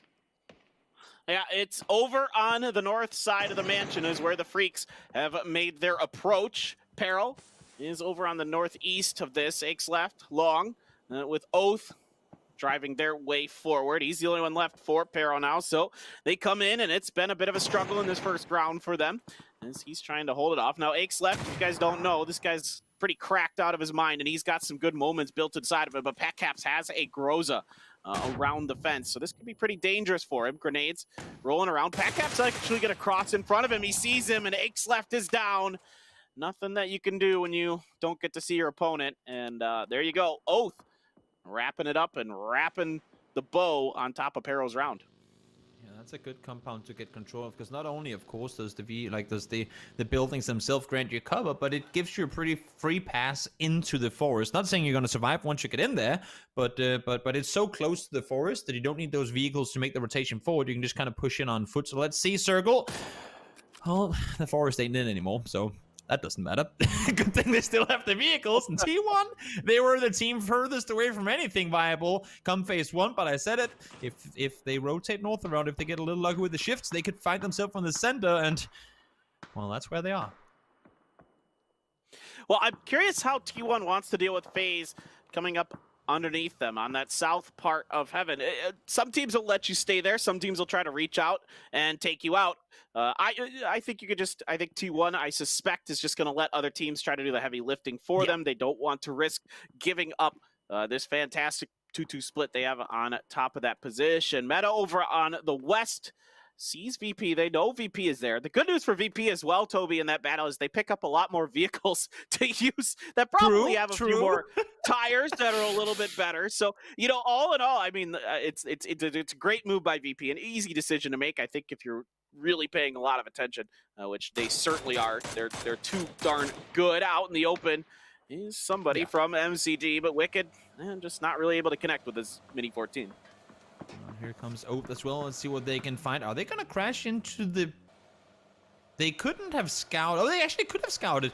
But now they're pushing forward. Okay, so they're going to full speed send it. I assume. I don't think there's any brakes on this vehicle. Patcap's going to send it all the way into the compound. There it comes. Grossa in hand trying to take a drive-by. But no damage done. Danche alongside Aqua 5 are trying to back off. Just a little bit of suppressive fire as they try and get away from here. But no, they hit the wall. They need to make a full sprint for it now to get to safety quickly. Danche able to run off an Oath. They claim themselves the glass house, and here comes STK. Oh, they're going over to face. That's going to be troublesome for both teams, I would assume. We do know that STK are only 2 left alive after the skirmish they had with TSG earlier. Are they coming from the same side? They are. There's just something about NA teams fighting NA teams. Oath is here, and now STK is right out the door. Yeah, this is a really tough one with VP coming up behind. Luke's going to go down. Batulant did get knocked by Purdy Curdy over to the south of all of that. Now there's Meta looking in on this fight. They hear the shooting. They want to get a piece of this. I can't blame them. There's a lot of targets that are going to be out in the open. Luke flush, smokes down for Virtus Pro. Here comes a good grenade from Purdy, just missing the mark. The second one gonna get some good damage, unleashing with another one here from Purdy, but it's gonna be Silzen blowing up or getting the run over with the vehicle. How did that work? Whatever, I don't know. He does end up getting a bunch of them down. He must have hit one and it blew up and crashed into another one. I think it blew up and flipped on top of him as it exploded. That showed up a bit too far. And it's interesting how nades became the downfall. I mean, how vehicles became the downfall of Virtus Pro, considering the fact that they had none to begin the game with. We'll see now. Na'Vi forced to make the fight here. They want to clear up multi-circle gaming before the next circle pops. Now as it does pop, I like Meta's proactiveness. They're pushing over. They know there's a fight going on. They want to clear their side of the circle too. Senya finds the double. Knows that there are players around, but does he know about Meta Gaming just up over the hilltop? Well, he's going to find out real fast. Yeah, no kidding. That was a pretty quick headshot and knock there from Sparking.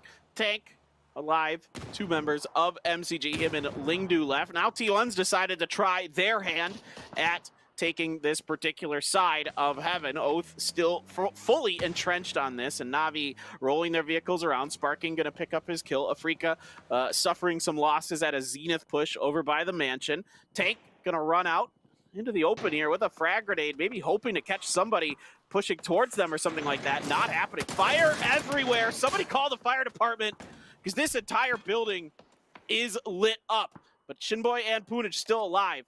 There's only one left for Afrika. It's just EJ who's on his feet. And Daytrade's been playing a passive on the south side this whole time, so regardless of who stays alive here, could be potentially Daytrade actually the one team to come out of here alive. I only see one team surviving this, and yep, nice proning down from Shinboy. Waited on the other side. Now Lingdu, we saw what he could do with the bolts earlier, but Tap ain't gonna let him even consider that. Missing a helmet is orange, but maybe you can find one on Lingdu's corpse. This one gets weird because the circle is Heaven and then a few rolling hills, a few trees, a few rocks. There isn't a whole lot going on outside of that position. That's why you've seen so many teams, slam into it. There just isn't a lot else to work with. And Daytrade struggling to even get out of the mansion. Just to the west of the mansion, it's open space. And it's not easy for anybody. And look, yep, Zenith, it's their turn. Everybody wants a piece of this. And, it's a fun party to be a part of, I guess. Had T1 at least been contested in the garage building itself, more teams, I think, would have dared to try and push up and take control of third party. But because FaZe, the first team to go here, they didn't opt to go up the hill and fight. The second team, Oath, they allowed them to cross back to safety on the other side. They go down. They opted to play it very passive, and that becomes their downfall. As they didn't take control or clear their side, they leave as the last team, and everyone's already inside holding them out. And now TSG, their last couple of players, trying to find a place to play safe from as well. But as you can see, and as you said, there's just not a whole lot you can play from. And here comes the train, full speed forward. Daytrade, not Daytrade, sorry, TSG are making the push forward. Na'Vi in trouble. Yeah, Navi has Besto knocked, and Sia and Volibear going to try to come around the corner. It's going to be a tough one to do. The Tab was holding the angle very well, gets the headshot and the quick knock. So up to Volibear. We've seen him be cracked so far here today. Doesn't like what he sees over the hill, and I think that's wise for him to back off. Orange was waiting, getting ready to spray with that 2x barrel, but no one home just yet. Going to fling a couple mollies in there. Not sure if he got any connection with it. It looks like they're just missing Volibear.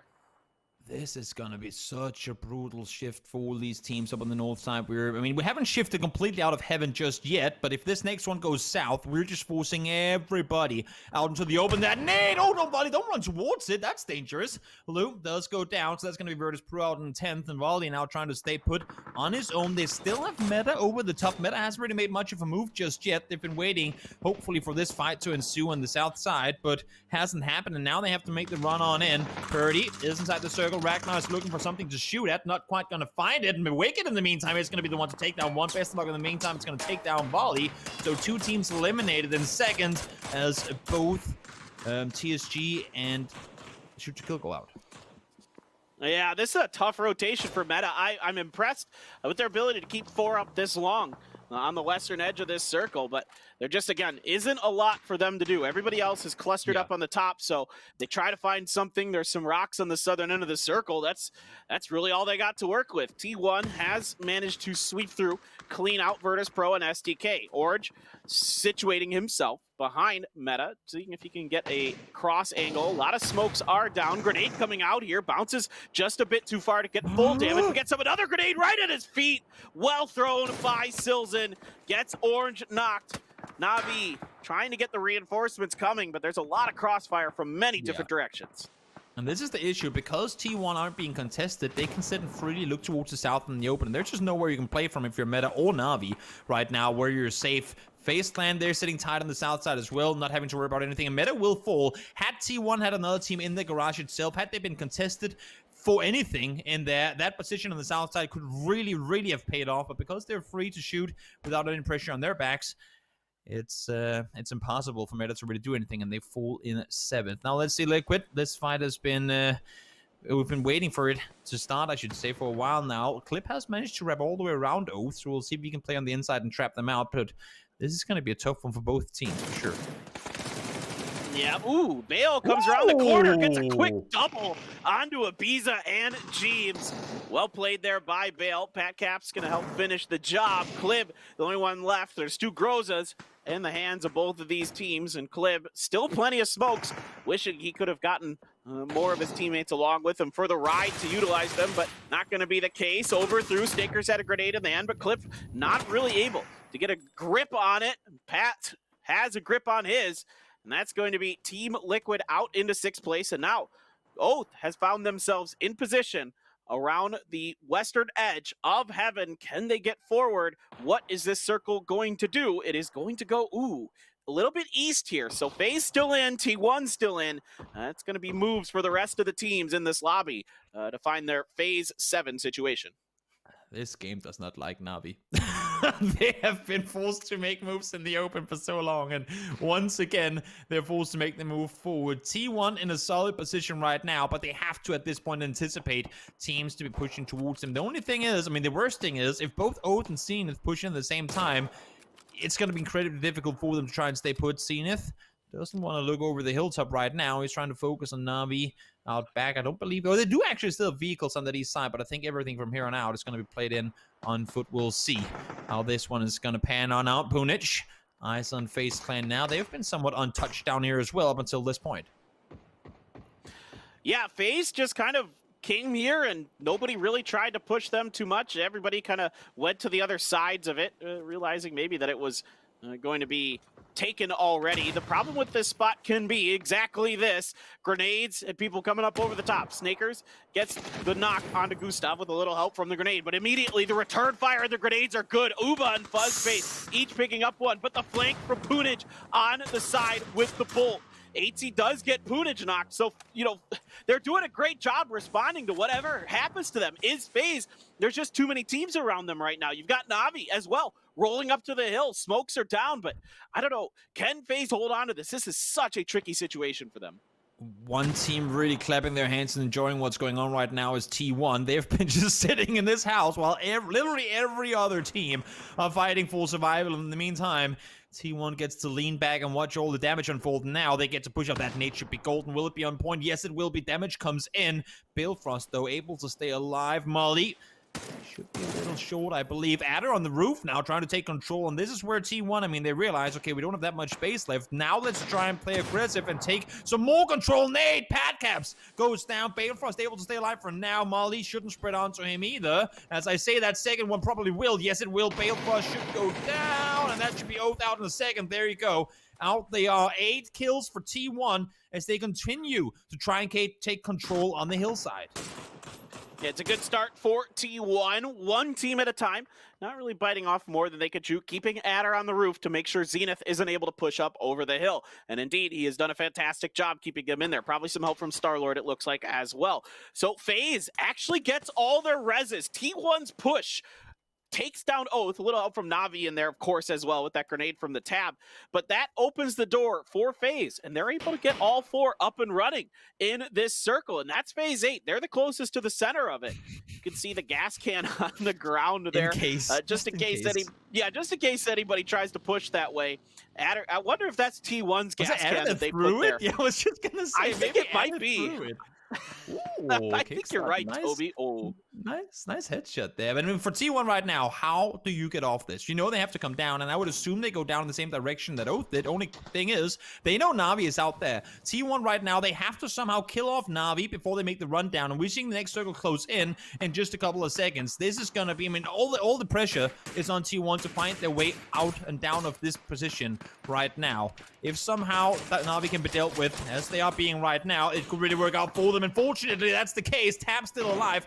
FaZe, you can see, trying to hold up Star-Lord. You don't run your teammates over. That is legit the worst timing in the universe. And now Aqua 5 gets down as well. How would that even come to happen? Tab is still alive. He finds first FaZe as a result of the aggression from FaZe Clan. Kicks out in the meantime, trying to keep Zenith alive. Oh my lord, so much happening right now. Yeah, T1 has a great situation given to them, and they're trying to find a way to lose it. But it is Star-Lord and Adder finding some good damage into FaZe. 8Z, the only one alive right now, stuns out around him, grenades as well. Shinboy gonna get some help from Adder to finish the job. Down the hill they go right away. Shinboy has a pretty decent shot, but the blue is here on his back. He's taking some damage himself. Shinboy around the corner. Na'Vi is down. So now it is just a 3v1 here. T1 gonna get the job done. It was dicey. It was a little bit easy at the beginning. Some missteps towards the late game, but it doesn't matter. T1's able to hang on and get the win. I did not see T1 come out victorious after Star-Lord accidentally runs over a teammate. I liked how FaZe pushed up over the hill. I don't think they accounted for Tap being in the position he was in. First, Aggressed got taken down. And then, I mean, right off the bat of that one, Aqua 5 around the corner finds 2 instantly after. Zenith tried to play Impact, didn't really work out for him. Goes down in the end of it. But what an end game overall. Crazy, clustered, a lot of, I want to say, individual mistakes being made that could have changed the outcome of that one, but overall just great play by T1. They knew they never got pressured more than they were allowed to sit and control the south from that building because no one aggressed on them. And as we said, they were outside the circle phase 1, but they managed to find a spot in the north and come in and take the victory here in game number 3. Yeah, it's good early rotations that put themselves into that position to get that $5,000 for winning game number 3, and a lot of other teams playing some great games. To me, Na'Vi played one hell of a game in there, Toby. They were fighting constantly, being pressured from multiple different angles, out in the open, shooting and moving with their cars. I was really, really impressed with how they handled themselves in that game. Yeah, the circles were like levels. Every time they completed one, they just immediately got thrown to the next one without having a chance of resetting. They finally go, okay, we got a place to play safe now. Can we please just, oh, no, okay, so we have to move again because the new circle just went away from us too. They were playing that one extremely well, and that's just said, I mean, them getting 3rd place in that game is beyond what I would have expected from the position that they were in there as well. But hell of a game, and I think T1 in the end of it, other than, of course, the little vehicle mishap, the way they pushed down, the way they aggressed on towards Oath when they had to, the way that they managed to deal with Na'Vi on that west side of the circle when they had to, they played it really well overall in the end of the game. Absolutely. Other than that one mistake, you're 100% right. That was a really nice finish for them at the end of that. They were doing a good job, you know, fending the teams off the whole time, making sure Zenith never could come up with the hill on their backside. Yeah, now let's to T1 and see what they have to say after that win. PGI.S Weekly Survival Week 4. And we have another South Korean team making it to the finals. I'm here with player Star-Lord. Congratulations. I think today's match, has it gone according to your plan? I think the first match was a bit disappointing, but the third match went really well, especially to my teammates. They did really great, so I'm really thankful to them. Towards the end, I wasn't sure what was going to happen, but what were you thinking? I was thinking that everyone's going to hate me, that we failed. Honestly, it was really hard to think about anything else in that moment. So now this is your second finals, and you guys have added $5,000 to your prize money. Is there a specific team that you are anticipating playing against this finals? To be honest, I think the other South Korean teams have been really strong, so it's a little nervous playing against them, especially Genji. What kind of strategies do you feel like you need to play against Genji? I haven't really thought about it, but I think we really need to develop a more flexible play to be able to play against them. Is there anything you would like to say to your fans or a team cheer? 네, 혼자 하겠습니다. 자, 하나, 둘, 셋.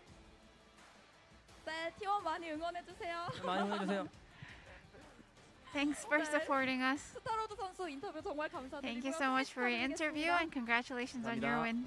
네, 이렇게 해서 T1의 스타로드 선수 만나봤습니다. 계속해서 분석 테스트가 이어지겠고요. 저는 네 번째 매치. Boxer be proud, a team that is deep-rooted almost back into 2002. T1 gets themselves a victory here, moving through into the weekly finals. So South Korea so far looking primed and in position to make waves happen down the line. Joining me, Hypok, as well as Clover. And Hypok, to start things off, T1, they had Heaven for a long time, and they made strong use of it. Thank God. Thank God. I mean, yeah, if you're going to convert any game, that's got to be the one, right? But yeah, an interesting mid-game throughout there. Again, a couple of teams looking to contest that position. I mean, FaZe, they had to position somewhere on that, right? And it's never viable at that stage of the game to be the one pushing up into that flat top. So it's kind of fortunate in that sense that T1, a lot of pressure that T1 could have faced was alleviated by other teams' positioning. Yeah, definitely so. Clover, when we're talking about T1 as a roster here, we've had our concerns. I think that's fair to say. But converting this to the victory when survival matters most, this is hopefully an opportunity for them to, you know, take a step back and start working on that weekly final. Oh, is Clover muted? Oh. Not like this. Oh no. Oh no, it happened. It finally happened to me. It finally happened. There we go. All right. Victim of the mute. But no, I mean, as you bring up a great point, you know, there's been a lot of expectations that we've had on this roster, not only as a team as a whole, but individual players. I know there's been a lot of conversation as well on Star-Lord, right? And we had a little bit of that whoopsie, you know, he ran over a teammate. And I think there was even a point at the end, right? Kind of in this part where we were concerned, oh shoot, like, is this going to be where T1 throws it? FaZe sees it in the kill feed to kind of take the push up on that, but Na'Vi helps out a little bit. This is the play right here, right? Star-Lord. Yeah. Oh, buddy. I'm glad we called that first. But they recovered from this, and that was the most fascinating thing because we did not lose any opportunities to frag out as well. Yeah, strong recovery. Hypok means that they get themselves the chicken dinner. T1 moving through in third place. They get $5,000 on the board as well for that, which again converts into effectively 10,000. So T1 got to be very happy with this, Hypok. Yeah, for sure. And, you know, we're talking about, yes, it's playing survival. And a lot of people were saying, you know, that compound heavily gifted in that game, but they convert down to kills as well. When they were calculated kills. It's kind of that risk evaluation of who do you pick to fight, right? And the one team that potentially could have weakened T1 was Oath. And they decided to obviously wrap around the west side of the compound because they had lost a player, maybe not feeling as confident about taking that fight. But it's kind of like a knock-on effect, right? By not dealing with T1 or weakening with them, actually you're almost strengthening their position even further because they're able to bring 4 into phase 7. Yeah, and actually, Mike, I want to stick with you here for a moment whilst we take a look at the, the numbers that people were able to accrue here through this game. Coming off Heaven when there's people just underneath Heaven, it's not an easy task, and I think that's why you see them, scrambling to try and get off there, maybe knocking into each other a little bit with the cars. It's not easy to get off that spot sometimes. No, it's not. They didn't have a massive slice of the high ground to play once Phase 7 closed. And the fact that Na'Vi was so active, Zenith was still so active, Phase ultimately had to sit that one out, right? Effectively, they had to wait for everybody else to fight in order to take a clean fight versus T1. And I think we highlighted a couple of times, right? The fact that T1 are able to reset off that mistake and still take a relatively clean engagement to Phase when it mattered was actually pivotal in them getting that win. Definitely so. I'm looking at the numbers coming in here.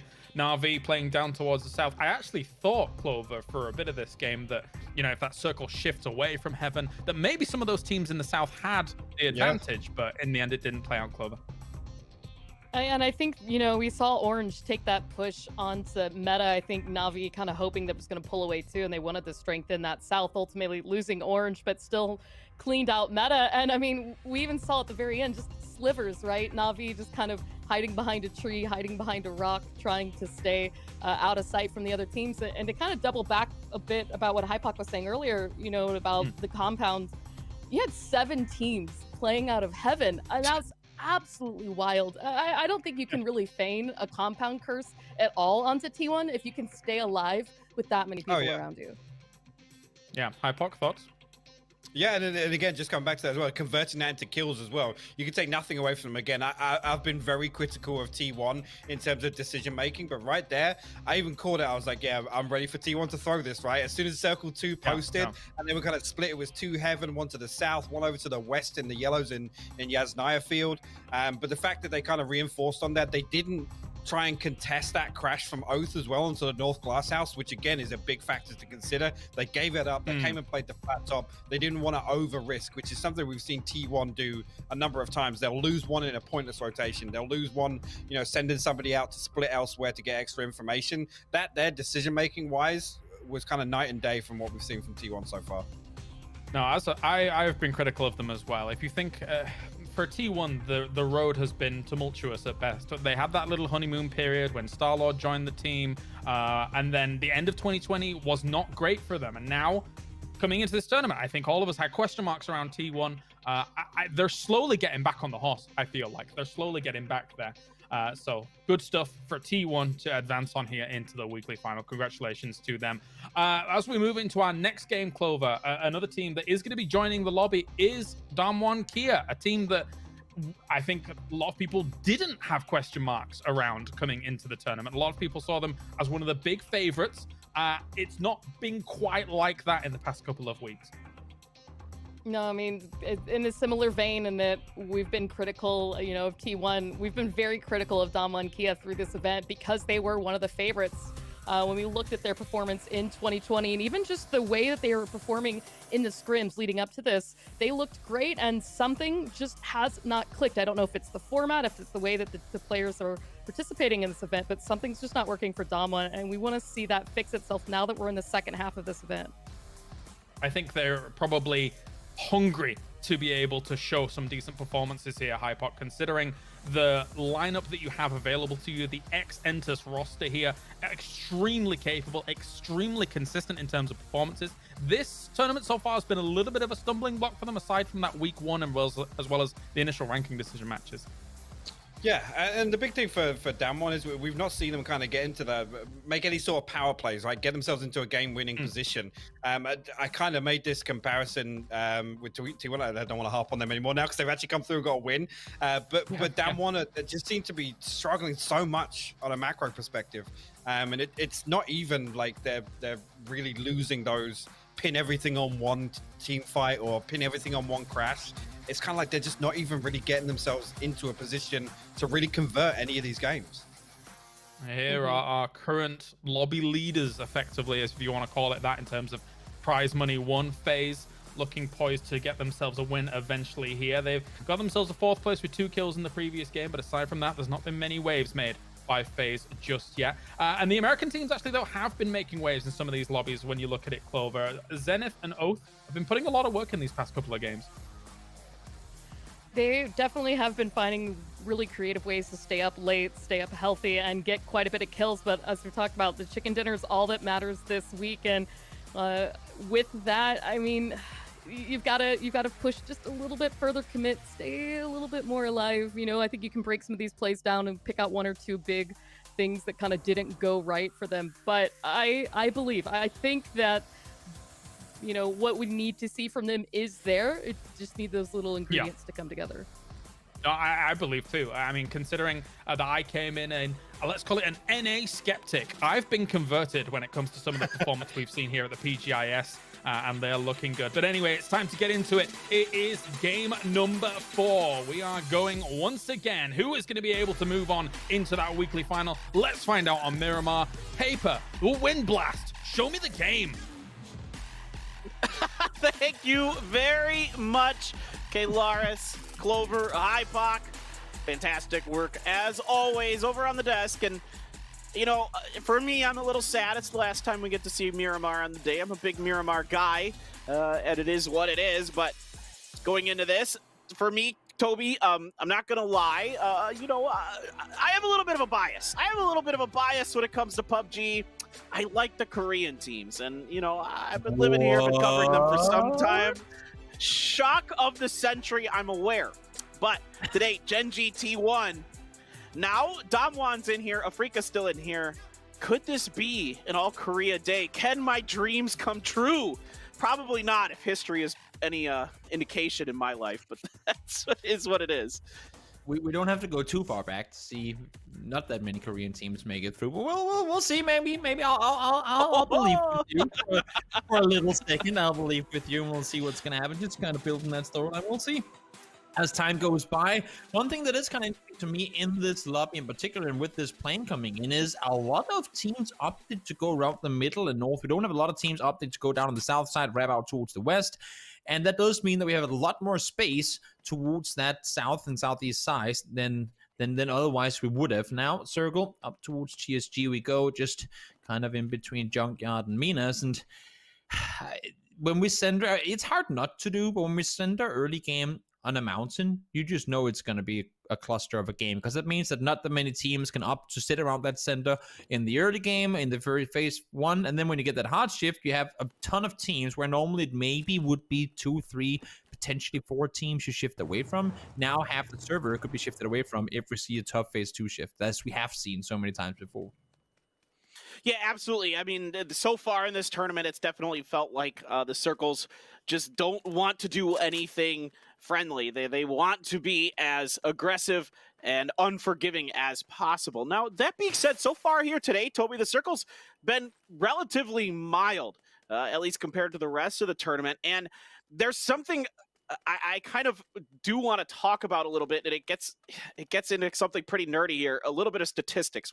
So there was a change made prior to this event on how the circles function. It's been talked about quite a bit in this tournament, in that the timing is a little bit different and the sizes are a little bit different in the early circles, and that, you know, people thought that might be influencing some of these hard shifts and other things. But at the same time, I would like to caution some of the idea on that, because you need to see about 1,000 circles of this setting before you know for sure that the hard shifts are more likely. Does that make sense? Before you have a statistical sample size large enough, yeah, to really make a determination on that. So it could just be, frankly, bad luck.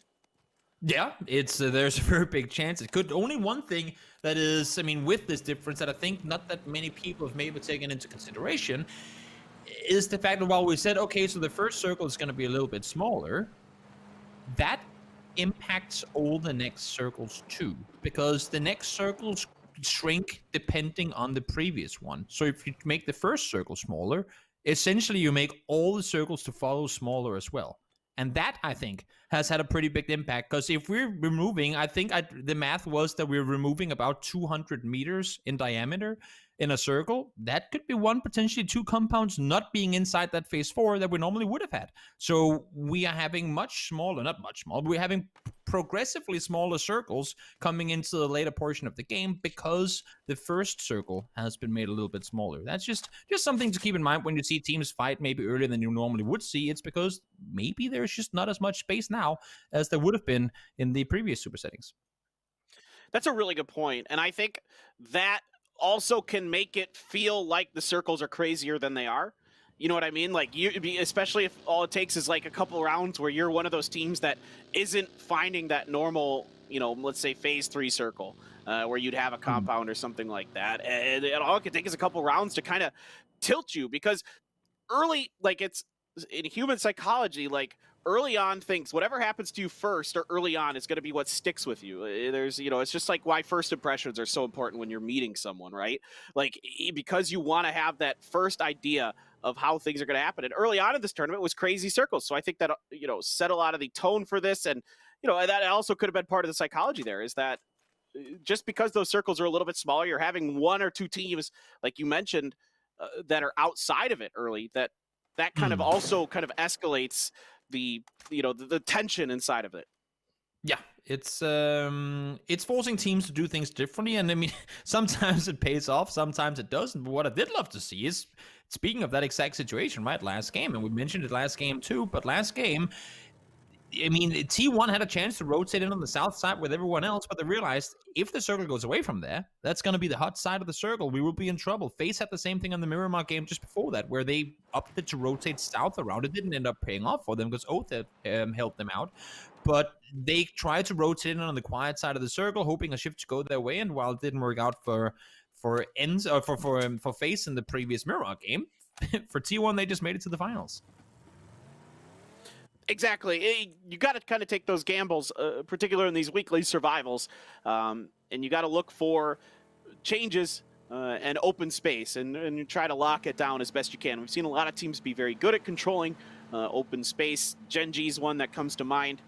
For me, of course, again, PGI.S, what can I say? But a lot of teams have done a very, very good job of it. Historically, I would say teams like Tianba, TSG, the good European teams, Virtus Pro, FaZe, and all know how to control space very well, and that becomes so much more important as time goes on in this tournament for these weekly finals. I'm looking up towards the north right now as we see both Daytrade, Na'Vi, and Zenith kind of doing a north side wrap. I'm expecting all three of them to wrap at least up to where we're seeing Zenith right now. As I say, that seems to me like Na'Vi are going to wrap on over the water treatment mountain to see if they can get themselves into a better position. And as you can see in the meantime, down towards the hill around Minas, a lot of teams have already gotten here. Divine doing their small split. We have Multi-Circle Gaming doing a split. And because, as I said before, because there's a mountain now in the center of the circle, just a little bit south of the very center, it means that you can't just traverse across the center back and forth as you please. It's going to take you too long. Everyone's going to be wrapping around. And should this circle hard shift to any one side of the mountain with this next shift, these rotations are going to be absolutely brutal because you cannot have scouted. There's no way you have had a chance to scout to the other side, unless, of course, if you're a mountaineer like Afrika Freaks, who sits on the very top of it. Yeah, Afrika Freaks loves this hill to the north of Minas. I see them work this all the time when they're able to drop near Minas proper, and they will watch everything that's going on around them and then try to make their moves north, most likely, outside of it. Oftentimes, when circles are slightly shifted south, this is where they like to go. I should say, this is hard to explain.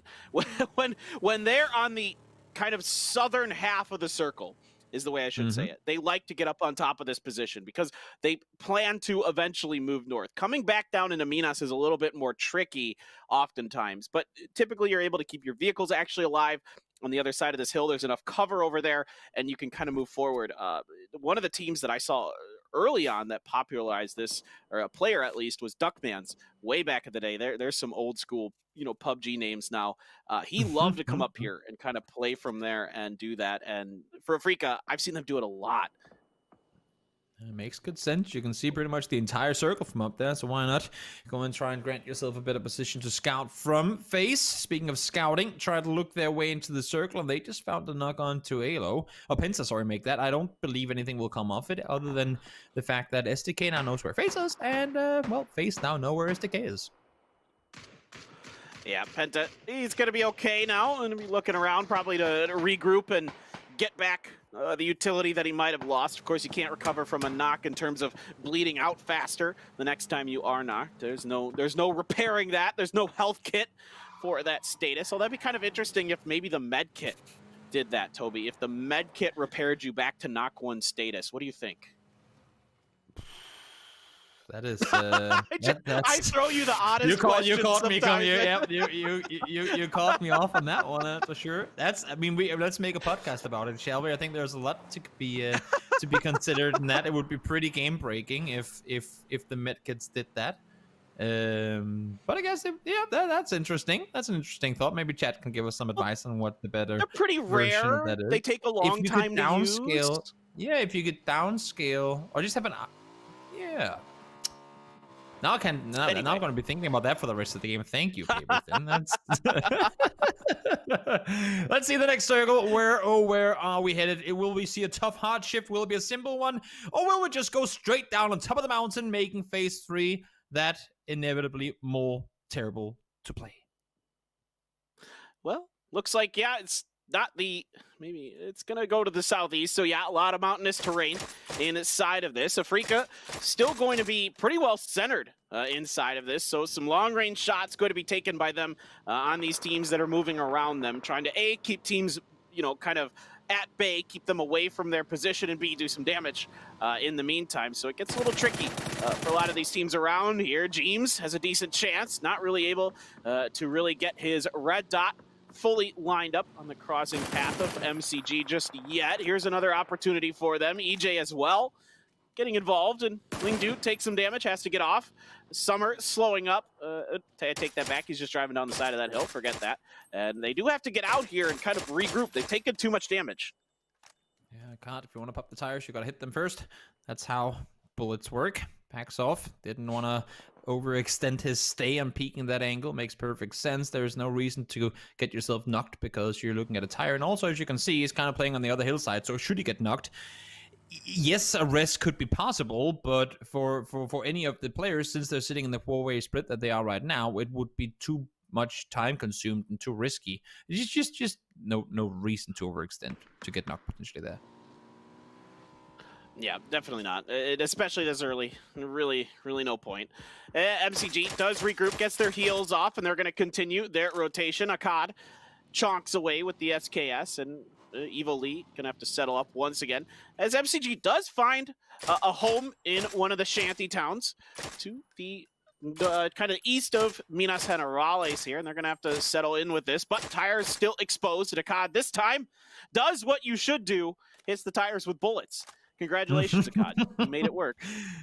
There you go. Only thing for him is he's down to 61 bullets, and while it might sound like a lot, if he's going to continue shooting at the same rate that he did just before, he could be out of bullets quite soon, and I'm not expecting to see Akkad find a place to find more ammo anytime soon, with Liquid playing below and Multi-Circle Gaming being around here as well. Silson does get knocked, but again, don't expect too much to come of it. Metagaming are in a wide 3-way split on this side of the circle. Hirosen doing his best stunts down the hill. Will stay put. Spiro driving right past him saying, no, Hirosen, this is how you're supposed to do it.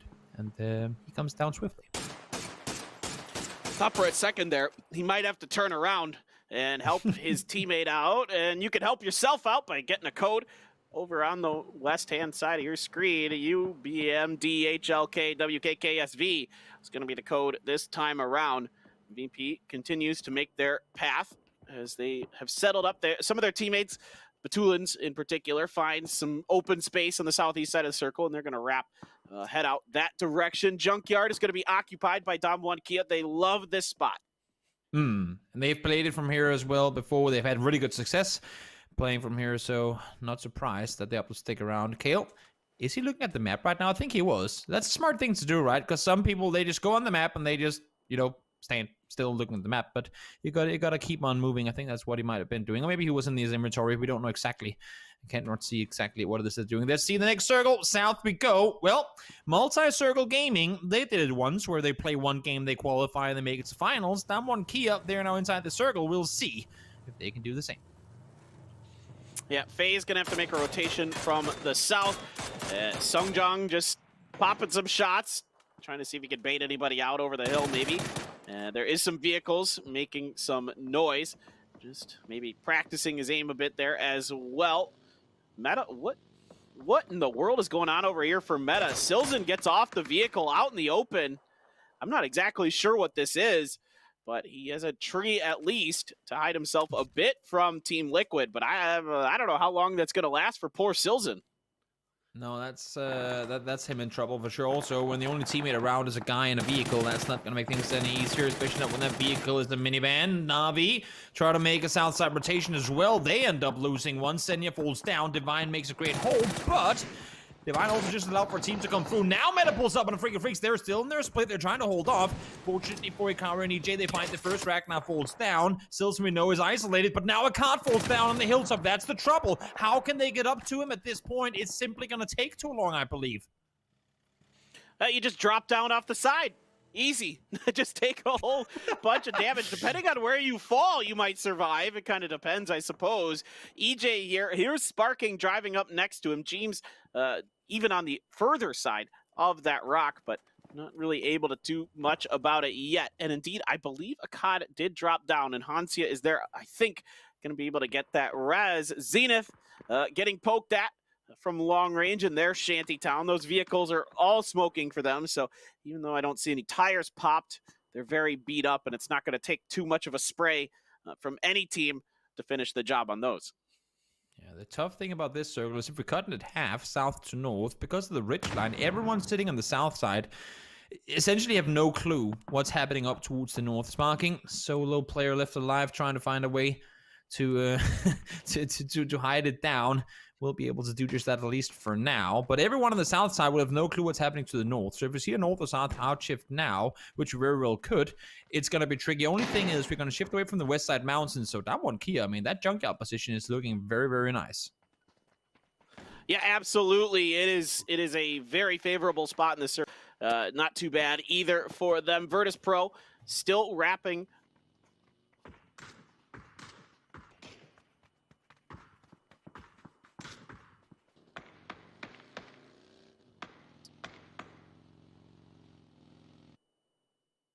Very shortly, Toby. Yeah, it's I would it should go east, looking at how and that's exactly what's going to happen. Out towards the east we go, and I think that's why we didn't see teams commit harder to these fights, because they know the circle is going to come their way. Virtus Pro had no need to take the fights to the end, but now they want to push in, they want to get into a better spot.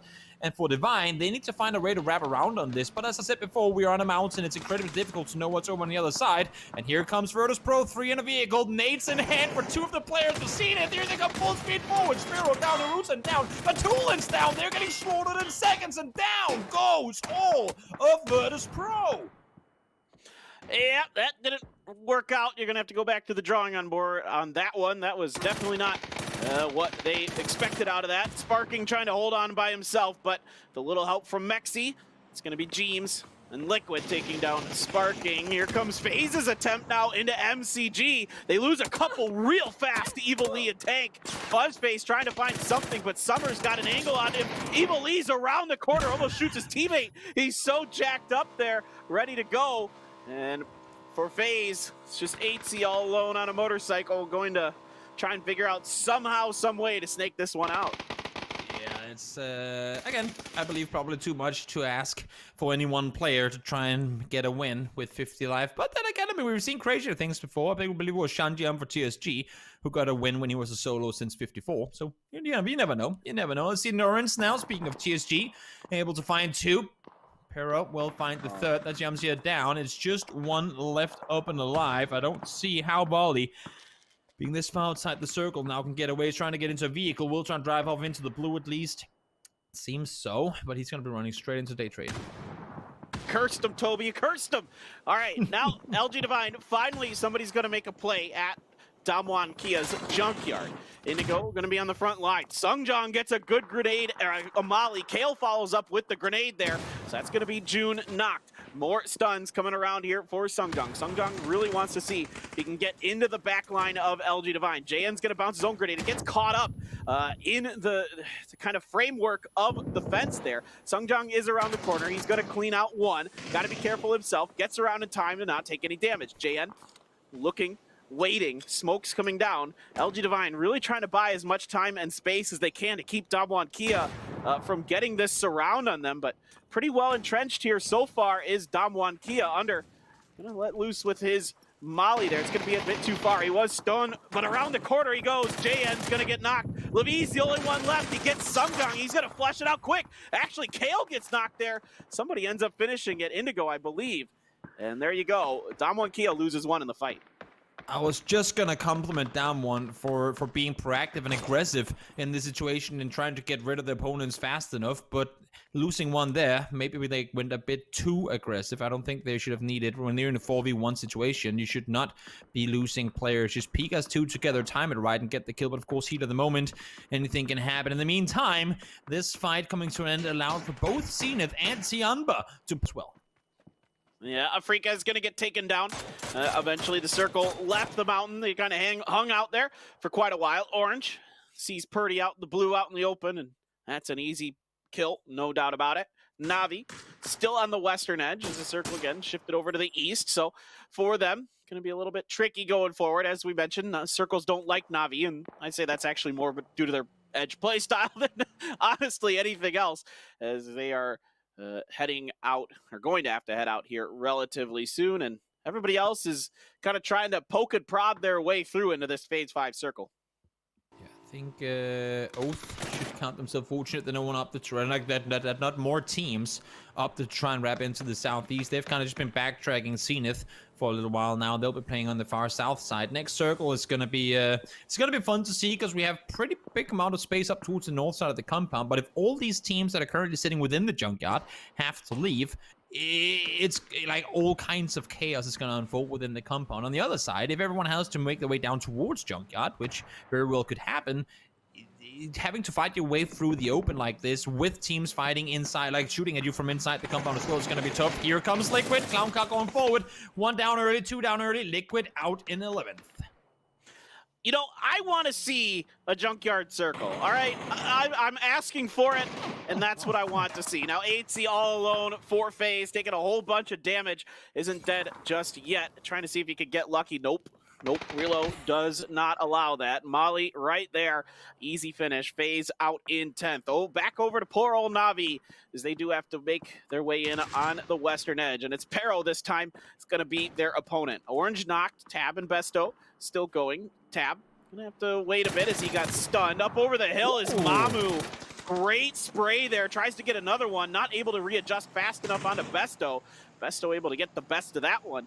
Gonna get back to the rock here and try to wait it out, but Long not going to wait. Is impatient. Going to get the finish, and it's Nurens from Daytrade who finishes the job. Yeah, they needed to deal with Petrichor as fast as they could. Unfortunately, it took too long, and Daytrade gets the third party on that one. Now, Daytrade, it's not been the best day for them up until this point, but if they can clear out Petrichor, if they can get essentially the top half of the current circle to themselves, if they can spread out, take control, maybe hold down multi-circle gaming as well, they're going to be in an extremely good position. Absolutely. I mean, they really control a lot of this circle. And they're another team that I should have mentioned when I talk about teams that are good at controlling space. It's been a big reason why Daytrade has been able to find the amount of success they have in this tournament. And we're going to the northeast on this one. So cuts out about 1/3 of the junkyard. Let's call it that. A good grenade from Nurens. Gets Long down. Mamu, the only one left here for Pero, as he looks to try to get to his teammate, but Daytrade, aware of the situation, knows that Pero is already very beat up. Going to finish off Long. Looking to see if he can get that finish on a Mamu's circle. Going to force the issue potentially eventually as well. But Daytrade's got to be careful here. They don't want to give up too much position if they can help it. I mean, they do have Poochills wrapping way around the backside of this. And we've seen it before here today, Toby, where a team can lose that member and the round can fall apart. Exactly. They need to try and hold off, and I think right now their priority is set completely right. They're trying to hold off and make sure that Multi-Circle Gaming don't make an picture code's been dealt with, but hold off the guys from MCG now as well. You have them locked down on a shack. You can see in the meantime, Nurens trying to hold off. Ooh, nice shot from Flash down towards Tank. That's going to be one down, and now they fight inside the city, and Zeus, he had no clue, Roth. And there was one sitting right on the corner, tried to push in, but surprise, surprise, Minx is there. And down goes Roth. Still one left alive, though, at least for now, is Punich from CNA. He's dead. Puchels gets something out of that wide flick. At least he gets Punich there, and MCG under pressure, under fire. Vanatica finding a knock through the smoke, looking towards that last member, but the smokes are there to cover most of the both sides of that rock, and they're going to be behind the rock itself to get the res going. So Tank is alive now. They're looking for Lingnu, but he is going to find smokes. Not enough of them, I should say, as one goes away. He gets taken down. Vanatica around the side of the shack here, looking to see if he can catch Evil Lee peeking, and Evil Lee does peek. What a peek by Evil Lee. Almost gets the knock there. Yep, despite a good ton of damage coming his way, still able to hold off, and I love the way Daytrade are positioning themselves right now. They have Flash inside the circle, making sure no one can push underneath. Puchus, as you said, dangerous to push him out this far towards the east, but he's not going over aggressive. He's holding it passively. He's just trying to make sure that no one's going to wrap underneath on that side, and even if they are, I would assume to see him try and back off and regroup with Flash up on the hilltop. They're playing the high ground. They're playing the terrain perfectly to their advantage. Right now, they just want to deal with Evil Lee as fast as they possibly can. If they can get rid of him now, they're going to be good, and all they have to wait for now is for Evil Lee to push away from this rug and into the open.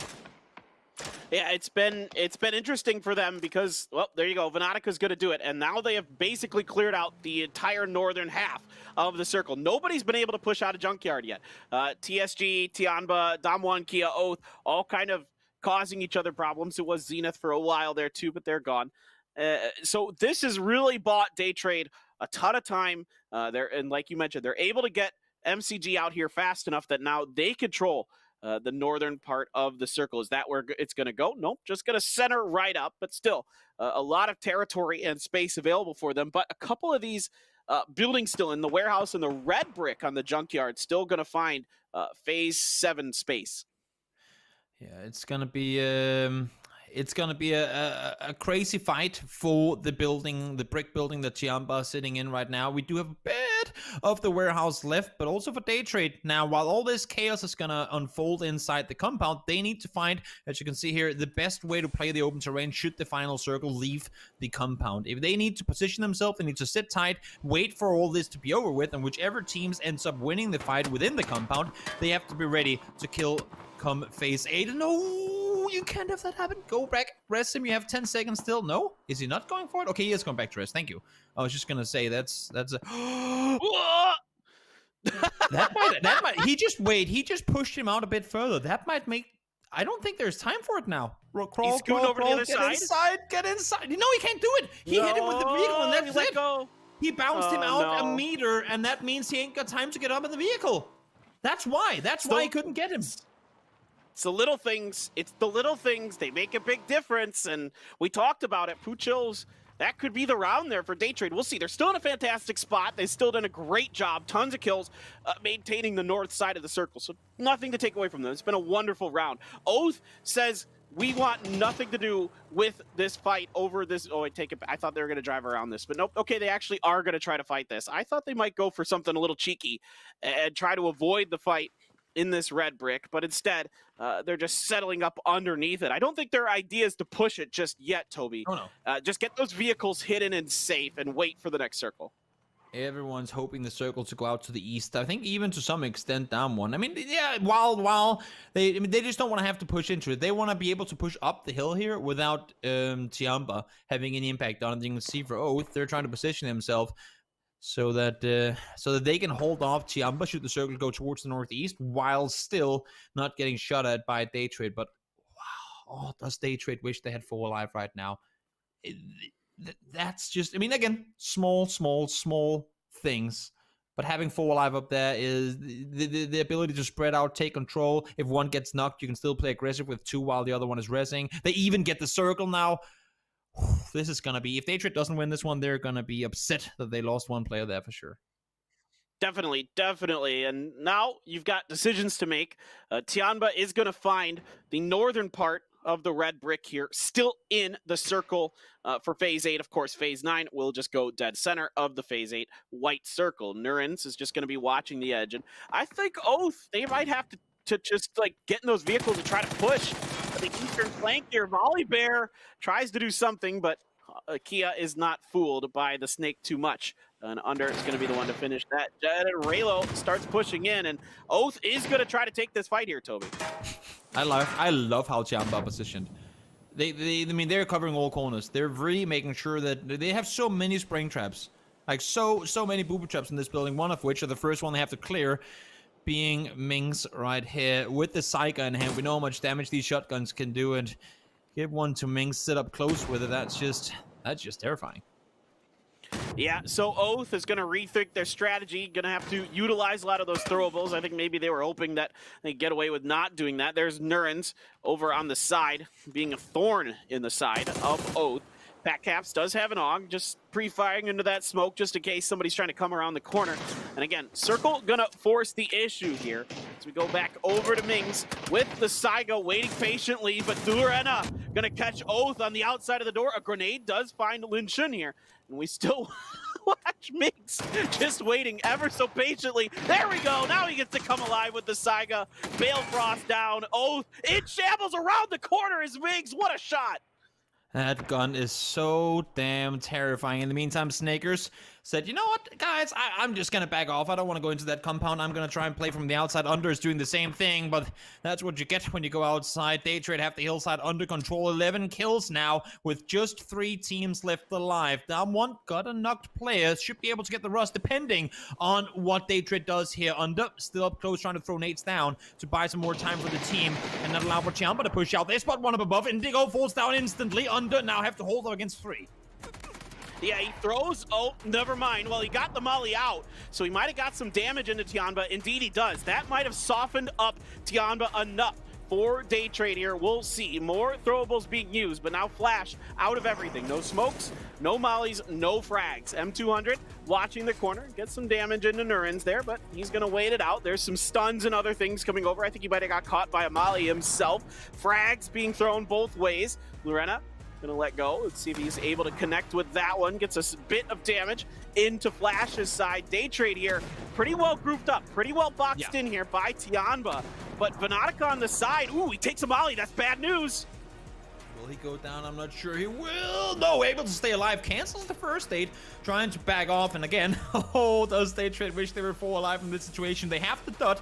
They know that Lorena and Tianba has to wrap around the side. And you can see right now, Tianba trying to smoke off, make themselves a path to push in from Norrens and Monatica. Smart positioning on their part. Playing the left side and Flash on the other side, trying to hold off. Should they try and wrap on the other side of the smoke? Monatica is up close. He's inside the smoke right now, playing behind them. No! Lawrence peeks over, wrong time for him. He's gonna go down to the backside of it. M200 now trying to peek around the side. Proning forward. Do they know that they have one straight inside the smoke here? Yeah, it was an overload by Tianba onto the right-hand side of the circle. So up to the last 2 members of Daytrade to try to close out this round. Oh no, Mings with the Saiga. Is he gonna do it? It's the finish for Tianba. They come out, shotguns blazing. And they are going to take this round. Daytrade, a hell of a round, but at the end of the day, it's going to be Tianba finding themselves in the weekly finals for the 2nd time in a row. Great push out from Ciampa. Great hold. We can laugh all we want about a team just quote-unquote just sitting and camping a building, but they did so much more than that. And when it came to them actually awaiting those pushers, they were positioned perfectly. They were constantly holding each other's angles. There were so many crossfires, so many great off angles that they were trying to sit and utilize, and they've got so many kills off of it. They didn't lose a single player until they had to push out of the buildings there in the end of it. Very well played in full Daytrade. You can see they're frustrated, and I understand that completely. I mean, they were in a position, had they been 4 up there in the end of it, I am very convinced that they would have brought home that win as well. They could have played it more actively. They could have pushed further forward to try and take control. They could have had 2 players on that east side of the smoke to try and hold off. Didn't work out for them. Great game, though, for Tianba in the end of it. Yeah, that's a heartbreaker for Daytrade. Definitely feels like one slipped through the fingers there, no doubt about it. But for Tianba, starting to shape up here, and Miramar again. It has been a great map for the Chinese teams. They really excel on this. $4,000 going to fall the way of Tianba as well for that win there.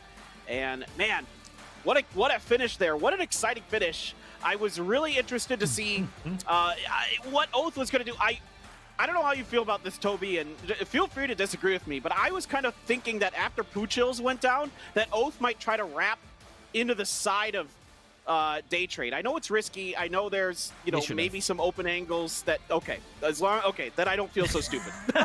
No, throw smokes, wrap east, and contain the guys inside the compound, especially when they saw the bike going back up the hill. That's exactly what they should have done, at least in my opinion. I would love to hear the desk maybe break that one down a little bit. All these woulda, shoulda, couldas is what makes the game fun, because it's all over the game. It's so many decisions having to be made in order to go out and win a game. And how often is it that we see the final 2 kills with a Saiga and a pump action? That's double shotgun kills to claim the win. Goes to show that the shotgun is back. The shotgun is back for all the naysayers. The shotgun is back and been putting to full effect here in the end of the game against Tianba. It's back, baby. I love it. I love to see it. It's great to see the teams being adaptive and versatile, taking advantage of, the situations that they're given there. The shotguns are nuts inside of compounds. So for Tianba, they're going to hold on to them to defend the red brick. They do it successfully. And in a phase 8 circle, you're in close enough range situations that the shotgun's still good. It's still just as useful. So I'm really impressed with the decision-making here at the end of the game from Tianba. Yeah, and they played according to what they had to work with, right? They throw the smokes down, know they can get close quarters, they get the kills, and now, let's hop on over and hear what Tianba have to say after making the Week 4 finals. PGI Weekly Survival 4주차 네 번째 PGI.S Weekly Survivals Week 4, and the winners of our 4th match who are taking home $4,000 were Tianba Esports. I'm here with player Lin Shun. 네, 오늘 첫 상금을 어찌 보면 가져가게 된 템바 e스포츠 정말 축하드립니다. Congratulations on your win. 사이에 두고 숨막히는 교전을 펼쳐 주셨는데요. So at the end, the game got really intense while you guys were playing carefully behind the smoke. What was that situation like for you guys? 然后进行了一个非常紧张的一个战斗，你能说明一下当时的情况吗？那波想就是把他们脸上封上烟，然后我们站那边打，然后站到棉花洞的中心过后，就一个人看一边嘛，然后就架着烟就好。 저희는 당시에 연막탄을 중간에 뿌려놓고 각 방향에 한 명씩 자리를 위치한 다음에 So we strategized to use the smoke in the middle and we surrounded on either side. 템바 e스포츠가 사실 젠지를 라이벌 팀으로 꼽았었던 적이 있거든요. So before there was a time when you guys chose Genji as your rival team.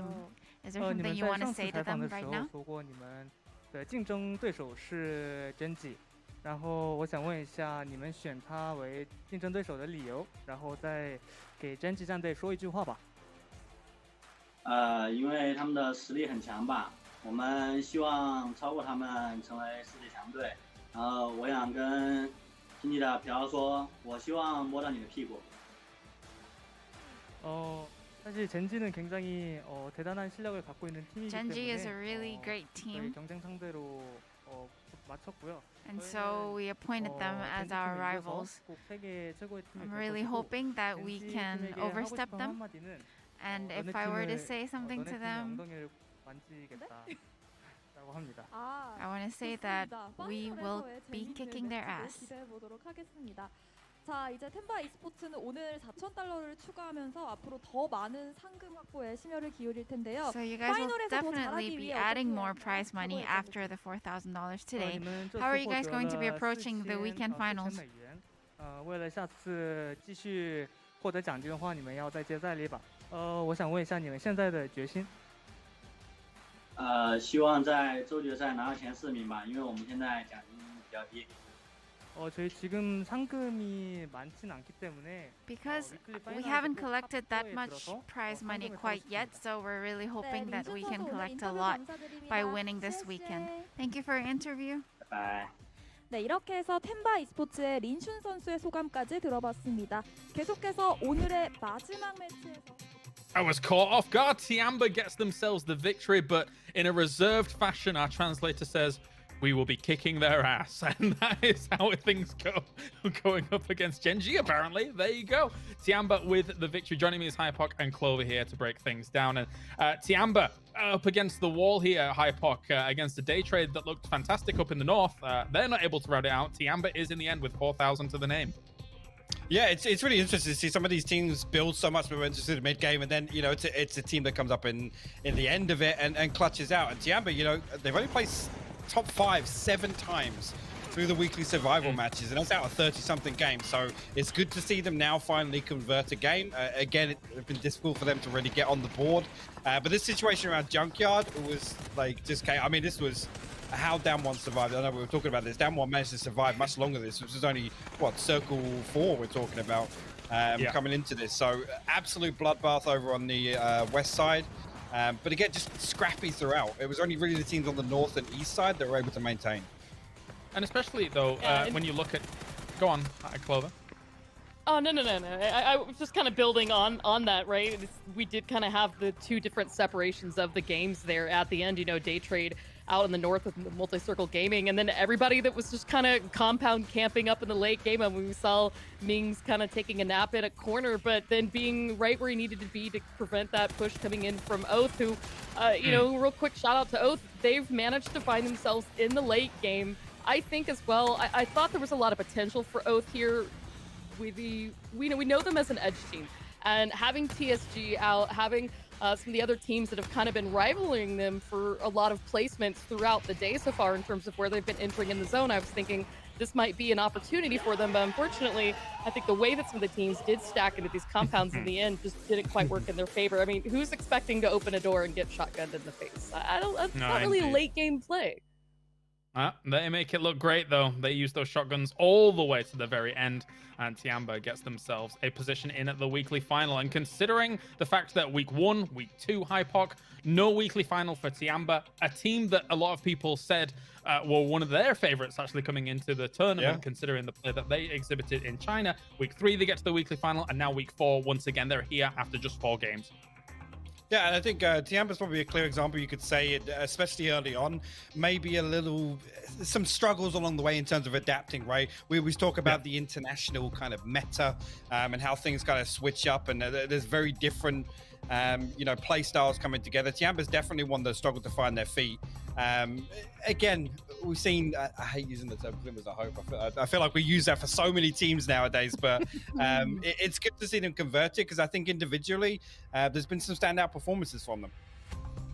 Definitely so. Yeah, they've looked pretty damn good. Mings putting in a lot of work with that shotgun towards the end.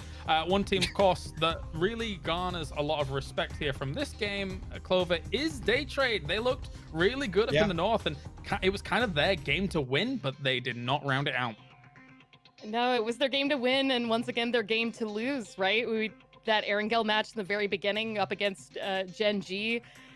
Day Trade had so much control on the north up through the mid to late, and unfortunately just kind of fell apart at the end. I mean, we did see the amount of kills and damage that Vanatica was putting in, and I mean, Vanatica, in terms of just player, there's been so much growth through this whole series. And I think we're really starting to see these moments of brilliance that Day Trade would have individually start to come together and be more and more consistent. And I think that if Day Trade can just continue to build on that, we could see really great things from them. We just need them to be a little bit more confident.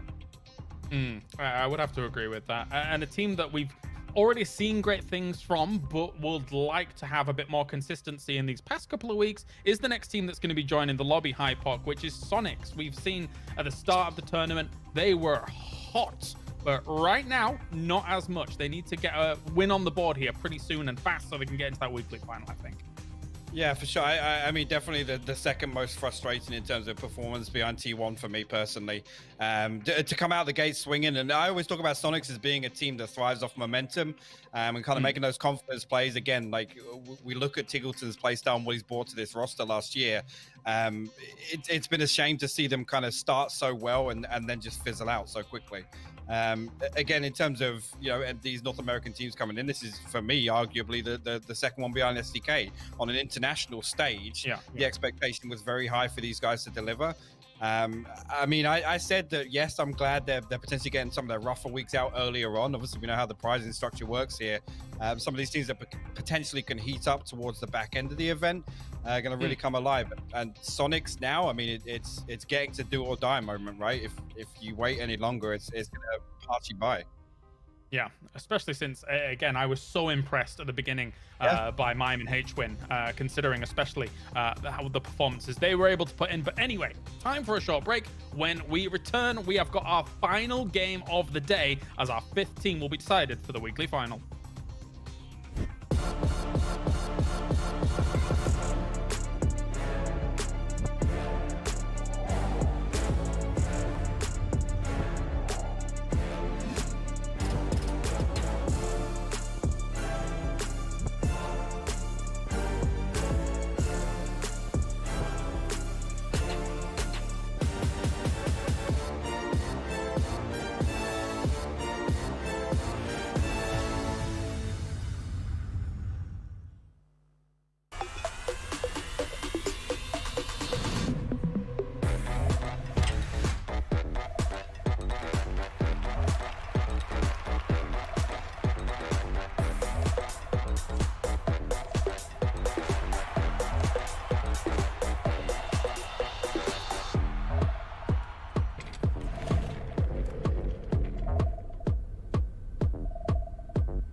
Athletes are always challenging themselves to get better. You've seen this in all sports. Esports is no exception. You can never predict the outcome. The only thing you can control is how ready you are.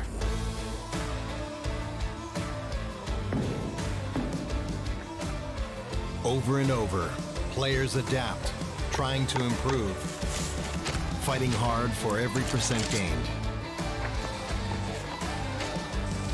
Give everything you've got to the challenge and show your finest.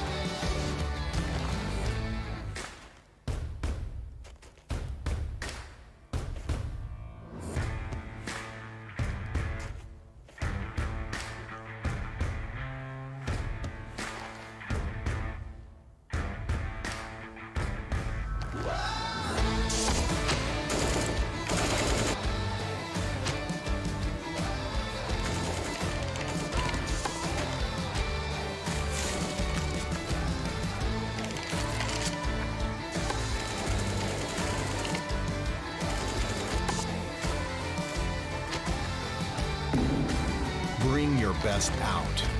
Strive for perfection. It's our goal too.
Hello PUBG Esports fans.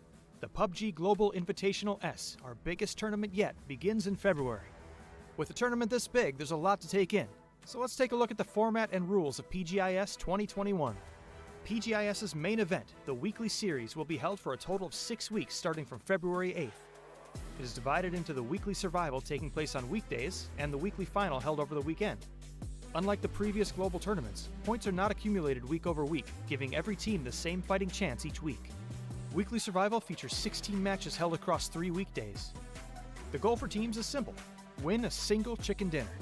Once you win, you stop playing and move on to the weekly final. The next team on the waitlist takes your place and a new match begins. This list is determined by ranked decision matches to decide the order our 32 teams participate. These 24 deciding matches take place over 3 days starting from February 5th and will divide our teams into 4 different groups. The top 16 teams from these groups face off in the weekly survival matches first. The weekly final is more like the PUBG Esports you're used to. 10 matches are held across 2 days, and points the teams earn are added up to decide their final ranking for the week. The 16 teams that played in the weekly final get the first shot at next week's weekly survival, and the remaining 16 teams decide their placement on the waitlist during a bottom 16 match held every Saturday, before the weekly final. From there, the cycle continues throughout the tournament. One of the big differences with PGI.S is that instead of receiving prize money based on your final rank is determined by how much prize money you've won. We're awarding prize money every week, and the team who has collected the most at the end will be crowned our PGI.S champion. Here's how it breaks down. The first 8 teams to win a weekly survival match each week take home an automatic cash prize, earning more the sooner they win. From there, the winners of the weekly finals tournament get an even bigger cash prize. The first place prize being $25,000 on week 1, and growing to an astounding $500,000 by week 6, giving teams lots of opportunity to catch up and claim the title. Winning isn't the only way teams are earning cash though. 30% of the total profit made from PGI.S item sales goes back to participating teams. This money will be distributed based on the percentage of money each team won in the tournament, with bigger rewards for the higher performing teams. So, not only do you get cool skins and voting coupons to earn even more cool skins, but you're also helping your favorite teams bring home more well-deserved prize money. Win-win! That about wraps up our overview of the PUBG Global Invitational.S. Initial ranking decisions happen on February 5th, and the first official matches kick off on February 8th. So be sure to tune in, pick your winners, and cheer on your favorite teams across 8 weeks of intense PUBG action.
Call me the guy, but I wanna shot. Climbing and climbing a humble, yeah. I'm in my squad, feeling like I know I'm the greatest, I crumble, yeah.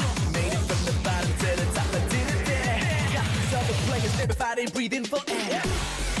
Aim it and lock it. Shoot. The winner takes it all. Taking it all. No one breaking in his mind, what? Are you ready? Welcome to the battle, ready, set, fight. Welcome to the battle, ready, set, fight. Aim it and lock it. Shoot.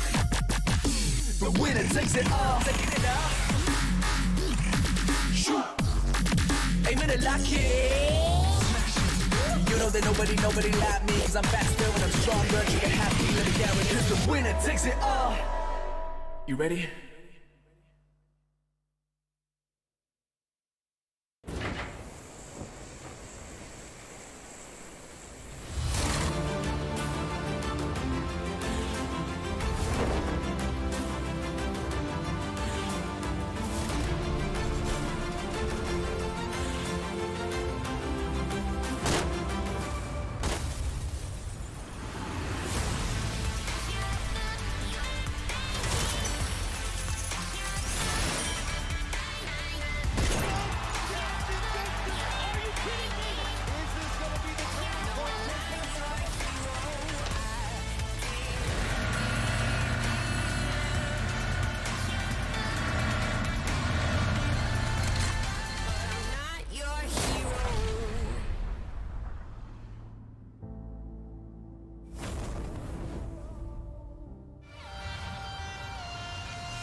Welcome back, ladies and gentlemen, to the PGI.S. We have one more match remaining for our first day of weekly survival here in week 4, and we are going to find out which is our 5th team joining the others in the weekly final. So far, so good. Genji, ENCE, T1, and Tiamba have been able to make it here, and joining me is Hypoc and Clover to break things down. Clover, the 4 teams that we've got through so far, great rosters to be able to make it on quite swiftly, and it doesn't look like too many of them have really had that many problems to be able to actually get to those positions. No, we really, I think, even kind of talked about it a bit with ENCE, right? And Genji. They figured out how to play this game style. They're not really having too many problems in terms of getting the chicken dinners and moving on to the weekly finals. And on the flip side of that, seeing what we would have wanted to out of both T1 and Tiamba and in terms of team play, mechanics, and obviously getting the chicken dinners, right? Because these were 2 teams, week 1 ranked, that we were like, you need to look out for them. These are teams that look great on these maps. They look great in these situations. They've been looking great in scrims. And then we got to this and things didn't quite click. So looking back on that, looking forward, we're now at the halfway point of PGI.S, right? We kind of need to start seeing growth and consistency from some of the teams that haven't quite figured out or stepped up yet. Hypoc, thoughts? My thoughts are, I can't believe Fuzzface actually cut his COVID cut. That's really upset me. I'm not saying he looks bad, but I was a big fan of it, man. That tweet had me a little bit upset when the hairbands went out. Yeah. But no, I did want to touch on a team very, very quickly, which was Oath. Now it's difficult being NA talent, obviously, and bringing up an NA team, but this team, they have the most top 5 place finishes through the weekly survival. Now, that for me, coming into this, the biggest question around Oath was kind of their consistency on a macro standpoint, right? Usually they're very, very kill heavy, and we've seen them actually adapt very well to playing this survival game. The problem comes, and it's something I keep coming back to, is seeing these teams kind of struggle with that switch between decision making. Oath is very similar to Liquid regionally, right? They're predominantly, I mean, Clover will back me up here. It's like they either go out in 16th with 0 points on a game, or they're farming lobbies. It's double-digit kills. So to see them kind of revert back and kind of hit the other side of what my initial concerns were, it's a real shame to see them it's a similar situation to Zenith, right? Consistently placing high, but not able to close these games out. Yeah, I think Oath is one of those teams that I look at from the North American region, and I think to myself, this team on paper for your region in relation to everybody else should be blasting and they're able to show it, Clover, when you look at the results that they get, those constantly high posting placements. So I mean, I have high prospects and hopes for them. I think so. And I mean, just even with what we've seen today, right? We can't sit there and say, well, they played exactly the same every match. I mean, they got to the same situations, but they did so by tackling each problem very differently. You know, Oath is an edge team. I think when we've tried to watch them send it center, try things that are different, play a game that isn't theirs, is when we see, as, you know, Hypox said, games that they go out 16th, put down 0 kills, but when they play the game that they're comfortable with is the games that we really see them shine. Now, one more point I want to put about Oath is that they're also one of the teams that has been bullied out of their natural drop spots, right? Like when they leave PGI, they go back to the NA region. Oath loves to play that Milta power area, and they've kind of re-honed themselves up in Kamishki, you know, with the occasional drops down in the military, and the teams that they find themselves having to rotate through and pass early on the mid games is kind of affecting some of that, but we've seen them really adapt to that well. And I just think that going forward, you know, that was kind of a hard part for them early on. I think that, as Hypox said, you know, it's just their meta game now that they really need to work on. Yeah, definitely so. Definitely. Hypox, I want to go back on something you said before when it came to FaZe and Fuzzface. Vikings are very in right now. Let's be honest. Vikings are very in. So why would you cut your hair? You know, why would you throw away the bands and everything? Okay, Ragnar's gonna do something. Okay, weird. yeah, hold that thought. Oh, hold that thought. Hold that thought. What's he doing? Oh, is it a Hadouken? Oh no, it's a heart. Oh, okay, he's eating a heart. That's I was really worried for the cameraman for a moment. You know. Yeah. That started off as like a Hadouken, right? It was almost like he's gonna throw it right into the camera, but no, just going back, dude, I'm just gonna say it. Fuzz, he was looking pretty hot with that COVID cut. Yeah. And I mean, I touched on it on one of the shoulder content pieces I did. That Instagram photo was steamy. So I was very disappointed to log on. Was it yesterday or today? You made the tweet. I can't remember. It was yesterday. Yeah. Heartbreak. Yeah. Bloody Fuzz, playing with all of our hearts. Speaking of another man playing with our hearts, the Tap, there he is, looking pretty good. And actually, touching on Na'Vi here for a moment, Clover, it's interesting to think, like, this is a team that traditionally in the European region, they would come out hot, blasting, wins early. This tournament around, it's been quite middling for Na'Vi, but they've had some, you know, some successes here and there. What do you think about Na'Vi when it comes to, I mean, they've had the orange even be added intravenously to the games every so often, and I think he's a stellar player.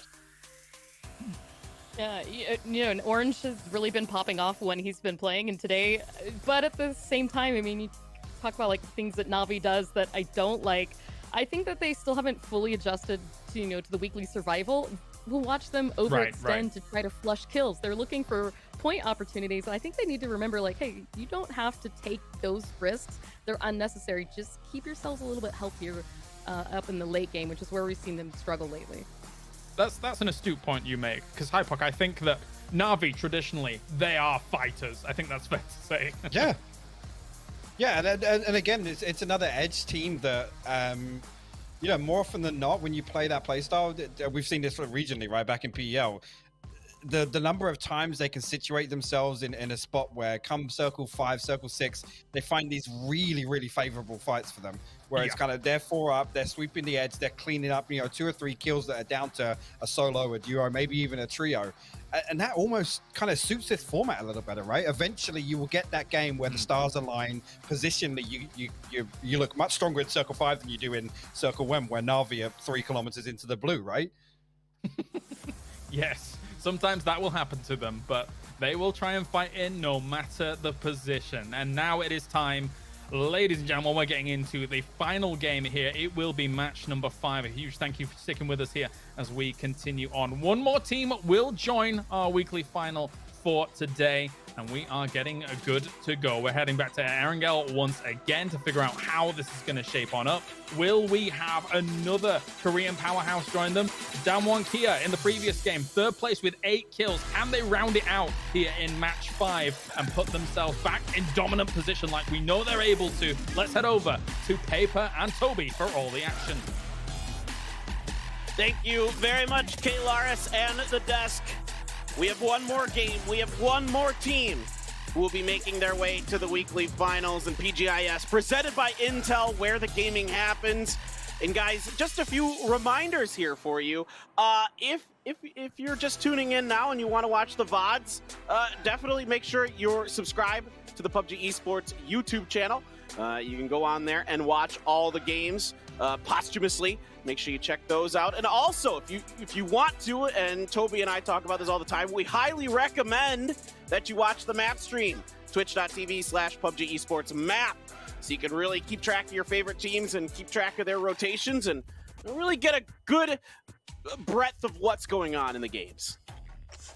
Couldn't have said it any better myself. You gotta get all those maps up there so that you can make sure that you can see everything that doesn't go on the mainstream itself. That's where, for a portion of it, my eyes are usually fixed, at least in the early games, trying to make sure that we understand where from teams are coming in and why they go in the certain directions that they do. And now Lou and James, who's gonna get that vehicle? I think they're both jumping down towards the hard spawn US. Yep, indeed they are. It seems to me like Lou has the better jump on it, and James gonna have to wrap around. And this is one of those things where I said, I mean, if you're Liquid, you want to qualify before Sonics come back into the lobby. They failed to do so, so now they had to back out.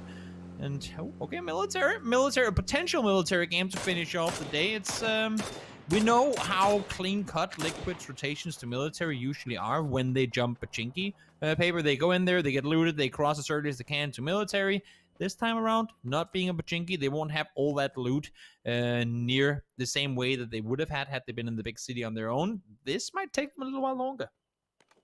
Yeah, look who it is. It's the Sonics who have joined us for the final game of the day, and that's going to be the reason that it won't be as easy or as quick as normal for Liquid, like you're talking about. Nobody's really opted to mess with the Sonics, the two teams that historically have Damwon, Kia, and Team Liquid. I've kind of thought the better of it. The Sonics are quite crazy, quite good in those close quarters combat situations and are tenacious inside of Pachinki itself. So we'll see exactly what the Sonics' ideas are going to be going forward. It's been after a really hot start for the Sonics. Oh, hold on. See if anything happens here with FaZe. I think they're going to be okay, but sometimes teams get kind of stuck up underneath that hill. When they come up, they might get shot and lose somebody if somebody can find a nice shot. Sia does catch some damage into the motorcycle, but it looks like FaZe is going to be able to get away with this early rotation for now. There is a member of Peril waiting at the crossroads, I think at the gas station, but I don't know if anything's going to happen there. But anyway, back to Sonics quick. They've been so good to start, and it's been a bit of a struggle since. Last couple weeks, they haven't found themselves in that weekly finals. They've been sort of sailing the same boat that we saw from Damwon Kia, where they came out, and I don't want to say they blew everyone's mind with how they were playing, but I think for many, they played much better than what was anticipated, at least right off the get-go, and they just played extremely well, and then they've kind of failed to keep up that same level, while other teams have maybe been catching up. I don't necessarily think it's them playing worse than they did. I just think it's more teams now understanding the meta and what's going on and what's needed in order to go out and win games, and that makes it more difficult when you're like when you thought you're one of the few teams that could do that in the beginning of the tournament. That is on your own. Absolutely. It is tough. I mean, everybody's going to get better. Everybody's going to level up. You know, people are going to make adjustments. They're going to go with their coaches and their analysts. You know, so many wonderful coaches and analysts here in PUBG Esports that do a great job getting these teams, you know, turned around and get them playing better. Tianba and MCG come to mind for me as two teams that came into this as definitely some of the favorites. Struggled in the beginning and have been playing as better as time has gone along. TSG, they're an interesting team to me, Toby, because they had one really good event in China, or here in Asia in China, and they won a PCS, but they seem to, you know, be hot and cold. And also, I mean, they're a great Miramar team, and typically they've struggled on Erangel. We saw that be not the case earlier today. But I have a lot of question marks around that team. I think TSG, and the way that I look at TSG is pretty much the exact same way that I look at Tianba. They both are very, very capable of going out and dishing up 15+ kill wins. We've seen 2 15+ kill games for TSG that didn't amount to wins, of course, and in the first 2, and they also are available to be practically forgotten about at the end of a given day. It brings me back to the likes of what was before known as Tornado Energy, now under Raise Your Edge as an organization. That team it comes to mind as well, how they had a period where they dominated everything, and then all of a sudden they couldn't get anything going at all. I think that's, as you're saying, hot and cold. It's very few teams these days, when you think about it, really, that just consistently find themselves in the top all the time. It's more often than not the other. Yeah, there's just so many good teams now is a big part of it, and so many good players across all the different regions. And you're seeing here, particularly in this event, I mean, China, Korea, and EU really doing a great job. NA as well. You got to throw NA in there now with the performance of STK. Oats been making it every week. You know, they haven't fared as well in the weekly finals, but SDK is always in the conversation. Always definitely in my pick'ems now to give me those sweet esports points. Got plenty of those thanks to SDK, not gonna lie. And MCG, let's see if they could they got 5th in the week 3 weekly final, so they were close, but not quite there just yet. Yeah, they're going to get themselves positioned. Sonic's another team that's managed to make their way over here. Sonic's the last team to join. Have made their passage across the military safe, and everyone's banking on this one going military. I will have viewers remember, there is while extremely slim, still a chance that this one can shift back, and I wouldn't expect any teams to bank on that, of course, given how many teams have already made the cross on over. But you can see STK not up into crossover just yet. We have VP scouting around on the west bridge, Zenith over towards the east as well. And then we still have Divine and Damwon Kia, who are, well, in Georgia Pole, so they're clearly not in a hurry to cross at all. Yeah, for Damwon Kia, a very unusual drop up on the northwestern corner by Zarki or North George. I'm not sure exactly the whole area that they ended up working with there, but for them, I could tell you, after watching Damwon Kia for years, they don't drop up there ever. So for them, that's definitely going to be unusual and quite interesting to see how they fare with that. Virtus Pro comes across the bridge late and are under fire from Day Trade, but veering quickly off to the right. They won't take much damage, if any, at all. MCG, in the meantime, has set up around the crossroads here. Are they going to go for the camp? You kind of have to. And you're going to take some shots out. Out in front is Tank, doing some decent damage. No knocks coming through yet on to Zenith.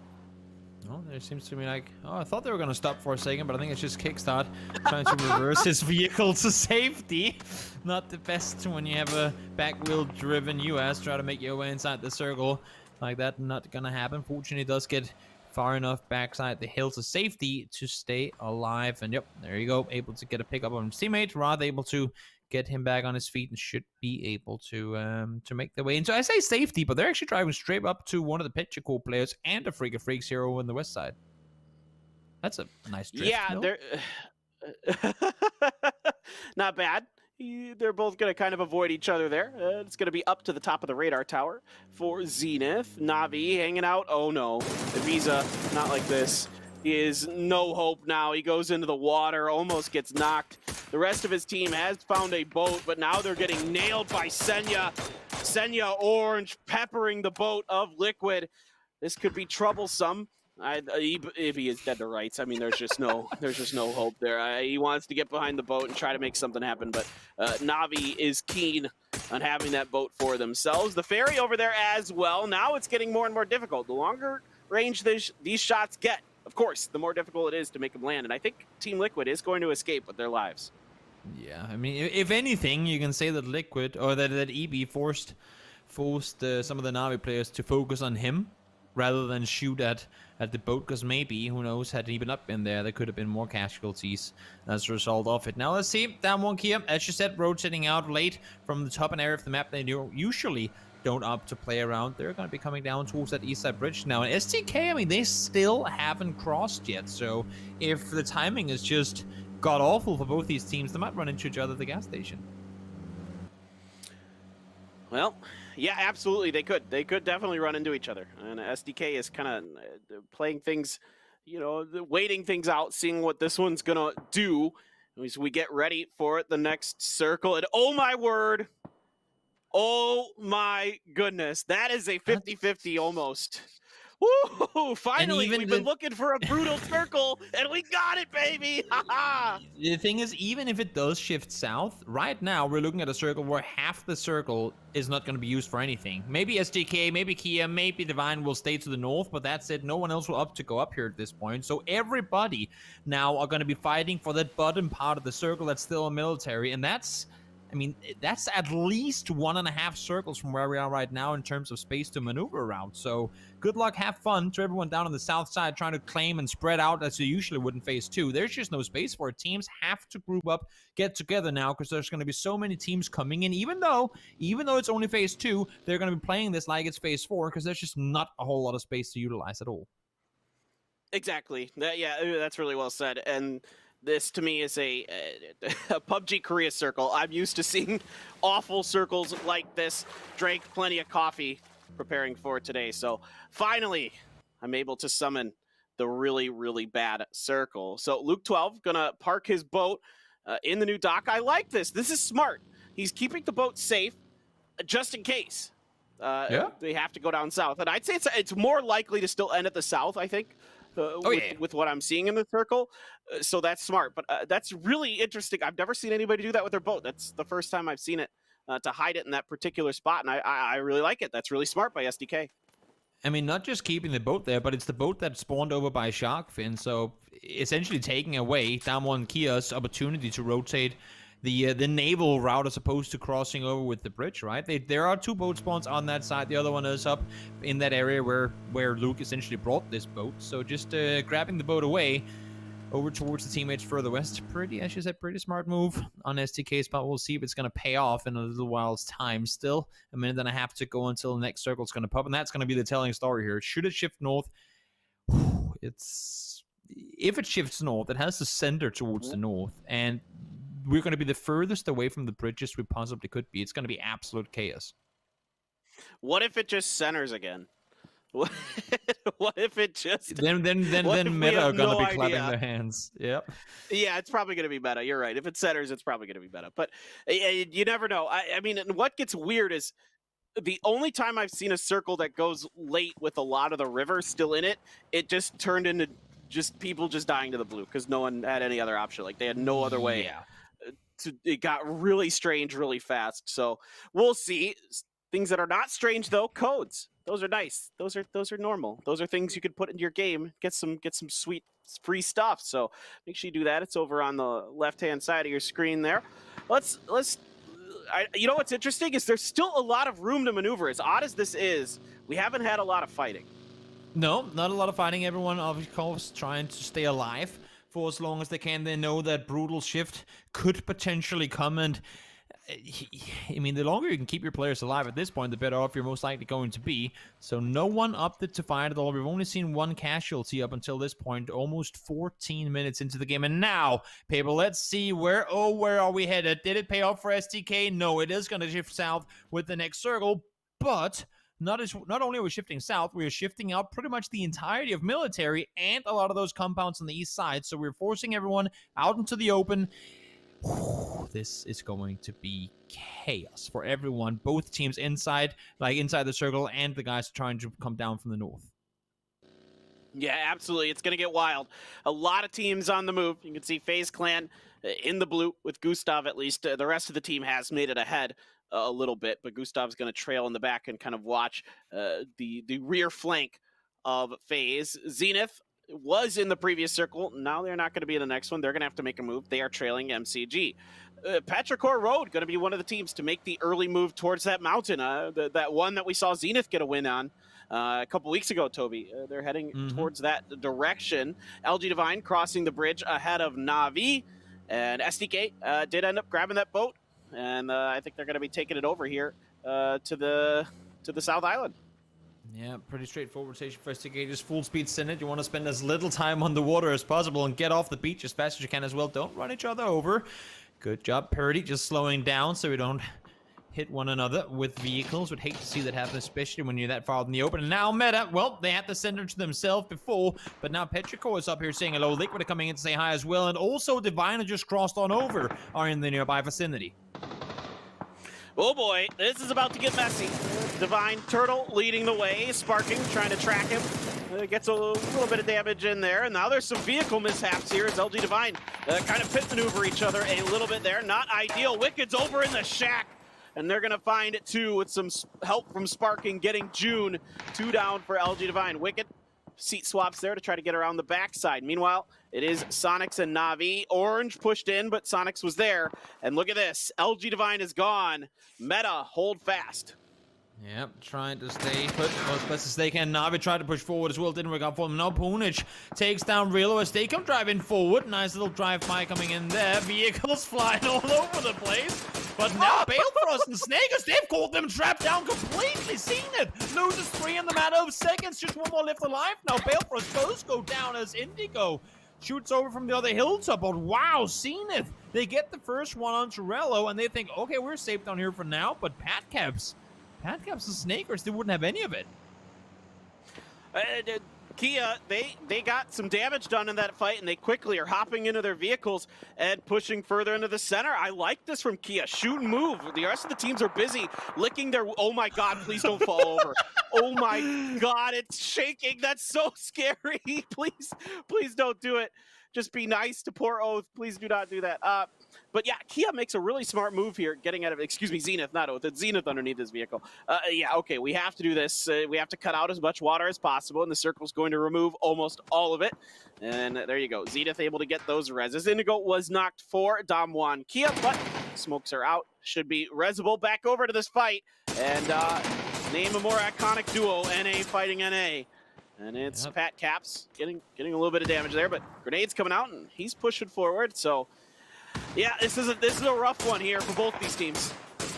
I got that one Kia up to not over-aggress on this one. They were on the east hillside, and I said, you know what? Instead of trying to push down into this and take the fight to them, let's just wrap over on the side on the other, and then hold them from above, and that's exactly where they're positioning now. Son Yang over the top, gets eyes on one. I don't think he knows it down here. Okay, as I say, stays on the hilltop. That one Kia wants all of it. They're going full speed downhill into the open, trying to go for drive-bys. What is going on here? Okay, they do manage to get the kill. There are still 2 Oath players up alive, though. This might have been a little overcommitted on my part.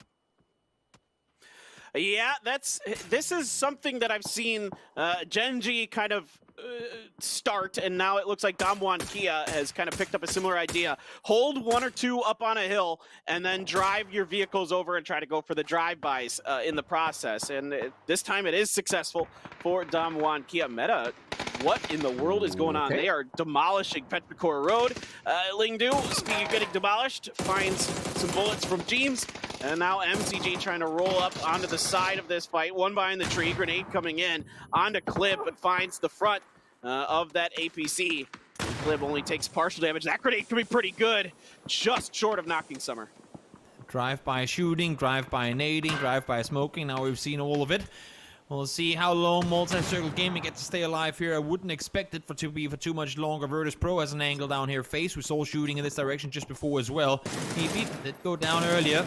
And Liquid are in trouble, to say the least. In the meantime, Damwon Kia starting to take casualties now as well. Maybe because they overcommitted too much. They went down the hill that allowed for TSG to get over on the other side. And Tap now, in the meantime, able to find one. That's a freak of freaks now, starting to take casualties all over the place. Rimsey finds one as well. EJ falls down, just one left alive.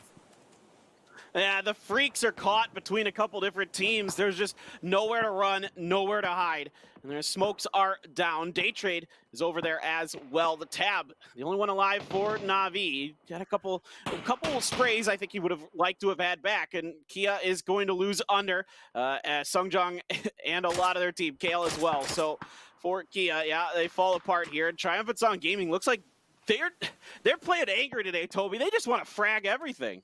I mean, when you start off with, over 30 kills in the first 2 games, and you don't get the wins, you're frustrated, and then I think that's part of what fuels their aggression. They just want to go out there, want to get it over with, they want to qualify. They don't want to have to go into tomorrow to continue playing when they started off as strong as they did, understandably so, but I mean, for Down one Kia, that overcommitment down the hill, that's what I was afraid of. If they push down, they lose all control of the hilltop, and that allowed for TSG to push up and force the fight to them, and they played it extremely well. Again, TSG out there making good moves. Not only are they good in up-close fighting, but their decision-making and their timing on rotations really, really key and on point, and they managed to take down 3 from down one Kia and only losing 1 player in return.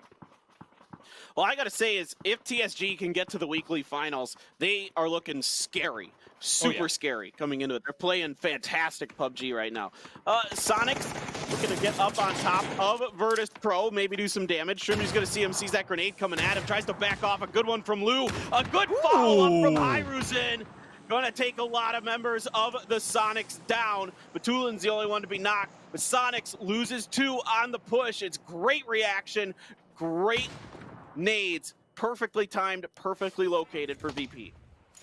Yeah, in the end, down one Kia will fall down in a situation where, as I said before, probably could have stayed alive if they opted to maintain more control of the hilltop. Not quite the case, though. Batulins does get to stay alive. Neither of these 2 teams are inside the circle, and you can see where they have to go. It's just further out into the open. So for Virtus Pro, they want to deal with Sonics as fast as they possibly can, so then make the cross on over. They are still 4 alive, but as you can hear in the background, their vehicles are in everything from a good situation, like good durability right now.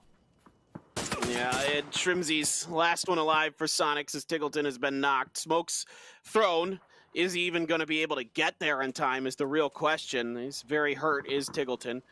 But Shrimzy's going to go for it. That's the only hope he has to keep his team alive, to keep this round going, potentially. And nope, it's going to be Spyro. Finishing Tiggleton off. Endurance is going to finally finish off Afrika Freaks, and Day Trade eventually committed to the fight as the circle forced the issue a bit as well. VP on the move. Got to try to settle up on the hill in front of them. I like it. Rotate underneath. You know that Day Trade just did a lot of damage on the north side, so if you can clear this out now, they might have a chance to push on over, take control, make your way up there. Oath, in the meantime, trying to stay put. All on their own against 3 of the TSG players. As I say that, Yanxia does fall down. Snakers finds a good nade. Now the spray comes through the smoke. I think there was a tag connected there as well from Patcap. Snakers is playing below. Patcap's playing on the smoke, but Shandia, nice shooting over the top. Manages to find 1. Should be able to get the rest up as well. As I say that, it might be easier said than done. Shandia trying to stay put. Blue is closing on in. And Snakers is playing this one slow and behind the vehicle. Shandian all over the place, around both sides of the smoke, doing work here, gets damage into Snakers, but Snakers was quick to get his first aid going. Gonna throw some utility up there himself, trying to buy some time, trying to really put some damage into TSG, trying to wait him out here, gonna have a good spray over the top. Ooh. Snakers gonna finish TSG off. That was really nicely done by Snakers, very patient play through the stuns, really kept them backed into the blue. And not only does he get the kill, he gets the rest on up to his teammate as well. And look at this, look at the map. You can just see next to them how much space they have to maneuver into the little forest area. Now, there isn't a whole lot of playable terrain, given that we still have the hill on the west side in.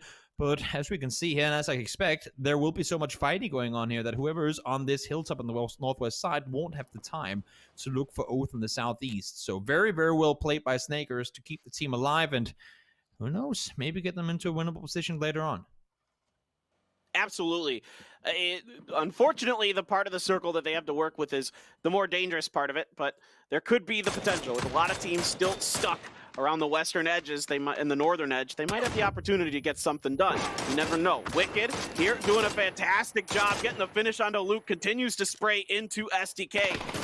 And that is a really nice hold here, and that's going to buy the time for FaZe Clan to come alive and finish SDK off. Good shooting over the top of the hill for them, and SDK out in 8th place. Yeah, right now for both FaZe and Oath, you can see Oath, they're actually sending it forward already. Not quite sure where they're planning to go. Okay, so they stop on the foot of the hill, hoping that no one noticed their rotation, then it can just sit tight. But in reality, all of FaZe Clan noticed their rotation, so that's a little unfortunate. Now they go into vehicles themselves. If they saw just one car go down there, and if 8C maybe spotted there just being 2 people in that car, pull up, pull up. We've seen it happen before. There might be just FaZe here trying to position themselves to get into off-angle position and take down Oath and play from their position. That's surprised to see Oath commit that far center. I thought they were going to stay on the edge, but now they've gone forward. They need to hold them off. And FaZe, they're in full rendezvous mode, trying to turret their way over towards Oath. Yeah, it's a bit of a tough rotation for FaZe. Some good shooting from Oath is opening up some space. Speaking of good shooting, Snakers finds the headshot onto Fuzzface with the SLR. That is really nice, but the bad news is there's just too many teams around the outside of this hearing this shooting. Oath gonna lose Pat Caps, but 5 kills for Snakers. Really coming alive in this round. I guess this is him. Just he wants that win. He wants to go for it, of course. Meta, in the meanwhile, is going to dust off Petrichor Road. Oh, there's one more member of Petrichor Road, excuse me. There's still one up there, but I think that's about to be over. Yep, there we go. Long goes down. And this situation with FaZe playing below, it's very similar to the T1 win we saw earlier, just they over by Heaven on the east side of Erangel, where you can only play that field below when the hilltop in that last game was Heaven, but in the hilltop here, it doesn't have the time to look towards you. If the hilltop was free, if there was just one team sitting up there looking, you could never go into the open like that. But FaZe knows that the guys up on the hill are fighting one another. There's still 18 alive, and they've cleared the entire south side of the circle. That gives them so much more space to maneuver around, and look at the amount of control they've gotten to take while all these other teams are forced to fight one another above. Yeah, Meta's the only one that could be a problem for FaZe right now. And poor Fuzzface, I noticed this earlier, he's got a mutant. That is all he's got. That's definitely you know, a bit of a feels bad man. The loot's not. Yes, exactly right. They left early, so sometimes you got to sacrifice the loot for the early position, and it's paid off, frankly, pretty well here so far for FaZe. They're giving themselves a good chance to win this game. I totally agree with the decision to leave the Milta area earlier. Snakers still has smoke, still going to be waiting this out. Meta flanking out, trying to really secure their position on the northeast side of the circle. But as in everything with Snakers, it's a little bit unfortunate here. It's going to be him going out eventually. You take that center circle position. It's just too exposed in this area of the map. That Oath rotation could have worked out really well had FaZe not noticed them going there. They could have maybe sat tight on the vehicle. People would have gone, okay, that's just a vehicle that rolled back down from the hillside. But they saw them. They made it incredibly difficult for them to stay alive without starting to shoot at everyone. And the end of it, as you said, they were just too exposed in that position. I do not believe Daytrade has any clue whatsoever that Tap is still around. And I think if they don't worry or care, Tap could become a quite literal thorn in their heel. Yeah, I think you're absolutely right. He's army crawling his way forward. VP on the other side of the hill. Those early grenades a bit too far. Lou's going to throw another smoke down. The Tab still able to keep ahead of the Blue just a bit. Staying on the ground. That also keeps you very quiet with your sound. So for Daytrade, with all this noise going on around them, with the smokes and the other things, the stuns, that doesn't help anything up. Tab should use that to get up and going, but he's actually going to keep staying. He doesn't want to fight until he absolutely has to, and eventually Nurens goes, what in the world? Who's that? Tab's out. Yep, what he didn't know was he was crawling into no man's land, which is the opposite direction of where he probably would have wanted to go now. Virtus Pro peeks over the top, they want to engage the fight, and they're getting completely battered. But Torrens has to reload, that's an unfortunate time. Tries to hip fire over towards Flash. He's not going to work out for him. He's going to go down. Look at this in the meantime. FaZe once again spreading out, taking control. Meta were in a position to take some control themselves, but they're forced down towards the south side. They do have Silson sparking alive. 8C right now, trying to hold them off. FaZe have a chance here. They need to deal with Meta quickly. They cannot just forget about Daytrade over the hilltop. Yeah, they're really trying. They're throwing the mollies. They're taking the shots. They're coming through. Sparking's going to get the knock on to Uba. That man's got an AUG. And I can tell you from first-hand experience, he can be absolutely filthy with that gun, given the opportunity. Uba, I don't know if they're going to be able to go out and get him. It looks like he might be down and dusted for FaZe. They're going to claim the spot that Snakers was in earlier. Silson indeed going to finish the job here on to FaZe, but Daytrade 3 up, still have or actually 4 up, excuse me. They still have a great chance to win this game. Saw them with a chance to get a win where Chiampa snuck it right before them on Junkyard, on Miramar just a few moments ago, and now here they have a chance again. That nade should fall short. We'll see if that's going to be the case. Actually, no. Surprisingly close, but no damage done. Gustav finds Silson, so damage done towards the east. They were able to get the rest on up, though, and with Uber not playing the hillside anymore, that has forced him down. Fuzzface is currently moving in between 2 teams. He's getting 3 shots over towards Silson, but I would assume no. Anatika can't find an angle to peek over the top. FaZe are currently playing in between all these guys. If Gustav goes down on the backside, it's gonna mean trouble for FaZe as they are in between everything else. But right now, for FaZe, it's working out for them. They're forcing Daytrade and Meta to fight one another, pushing down towards the EU team. Ooh, good shot from Gustav. Gets Sparking out of the round. Is meta as well. So a 4v3 here to finish this one up. Daytrade has the hill line. Fuzzface and 80 trying to play up, trying to back Daytrade off as much as they can, trying to open up that space. Gustav on the backside, going to be trying to cover his teammates, keep them, keep Puchils and Nurens from coming around the side. Blue is here. Phase 8 coming alive. Puchils gonna get the knock on to Fuzzface. Venatica, ooh, good shooting there. But Venatica really watching that position of Gustav with 2 down for Phase. It's looking pretty good here. Gustav still alive, just barely holding on. Puchils and Flash up for Daytrade. 10 kills here for them, looking to try to right the wrongs of the last game here. And they get the res, damage being done to Gustav around the corner, trying to peek. He is gonna fall. It's gonna be Daytrade that's gonna get the last win of the day. And they are able to recover from a heartbreaker in game number 4 to get the win in game number 5. Very good late game positioning for Daytrade. But I mean, given how little they had to work with, that was a really impressive end result, because I thought that one had face written all over it. Gustav was in a really good position. I gotta give credit to him staying alive behind that rock for as long as he did, knowing when to peek out. I think it's a sixth sense type thing that I'll peek now, then hide for the next 5 seconds, and then go out and peek again. And you can see Faceland here, frustrated, of course, that they don't manage to bring that one home. Upa going down early. That was their first kind of eye in the sky. Not much of a sky, but still a little bit elevated to get the view down towards the opponents. You can see as soon as Upa fell, they had to immediately full speed back off into the same dip that they took out Oath in, and they knew it was going to be hard to play from there. Things did go their way for a little while, but in the end, they trade solid playing down the hill, containing Gustav behind, while allowing for the teammates to take down Buzz and 8C up close. And it's a big deal that they don't lose anyone to the snake, that Daytrade. Like, the fact that Nurens recognizes it and deals with it before it even becomes a problem is a huge part of that. That round could have gone sideways fast.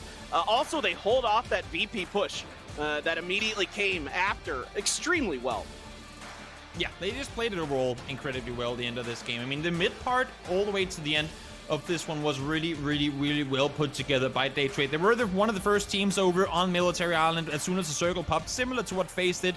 They sent it full speed forward, but as opposed to what FaZe were in, Daytrade, they were fighting on that west side for so long. It wasn't up close fighting until the very end of it, but they were doing such a good job at keeping people at bay. And while, I mean, Tap could have maybe done more damage to them than what he ended up doing, you saw how insanely fast they dealt with Virtus Pro. Coming over the top, they knew they were coming, clean sweep, and then spread out and take control on the hill for as much as they could. Very well fought in the end game there by Daytrade. Yeah, absolutely. I love what I'm seeing from Daytrade. Again, they control space, like you said. They're just really, really strong when it comes to that ability. You could say what you want about some of their other things, but to me, I am so pleasantly surprised with this team. Probably the team that I am most surprised by, in a good way. I really am impressed with their ability to kind of hold on and navigate circles.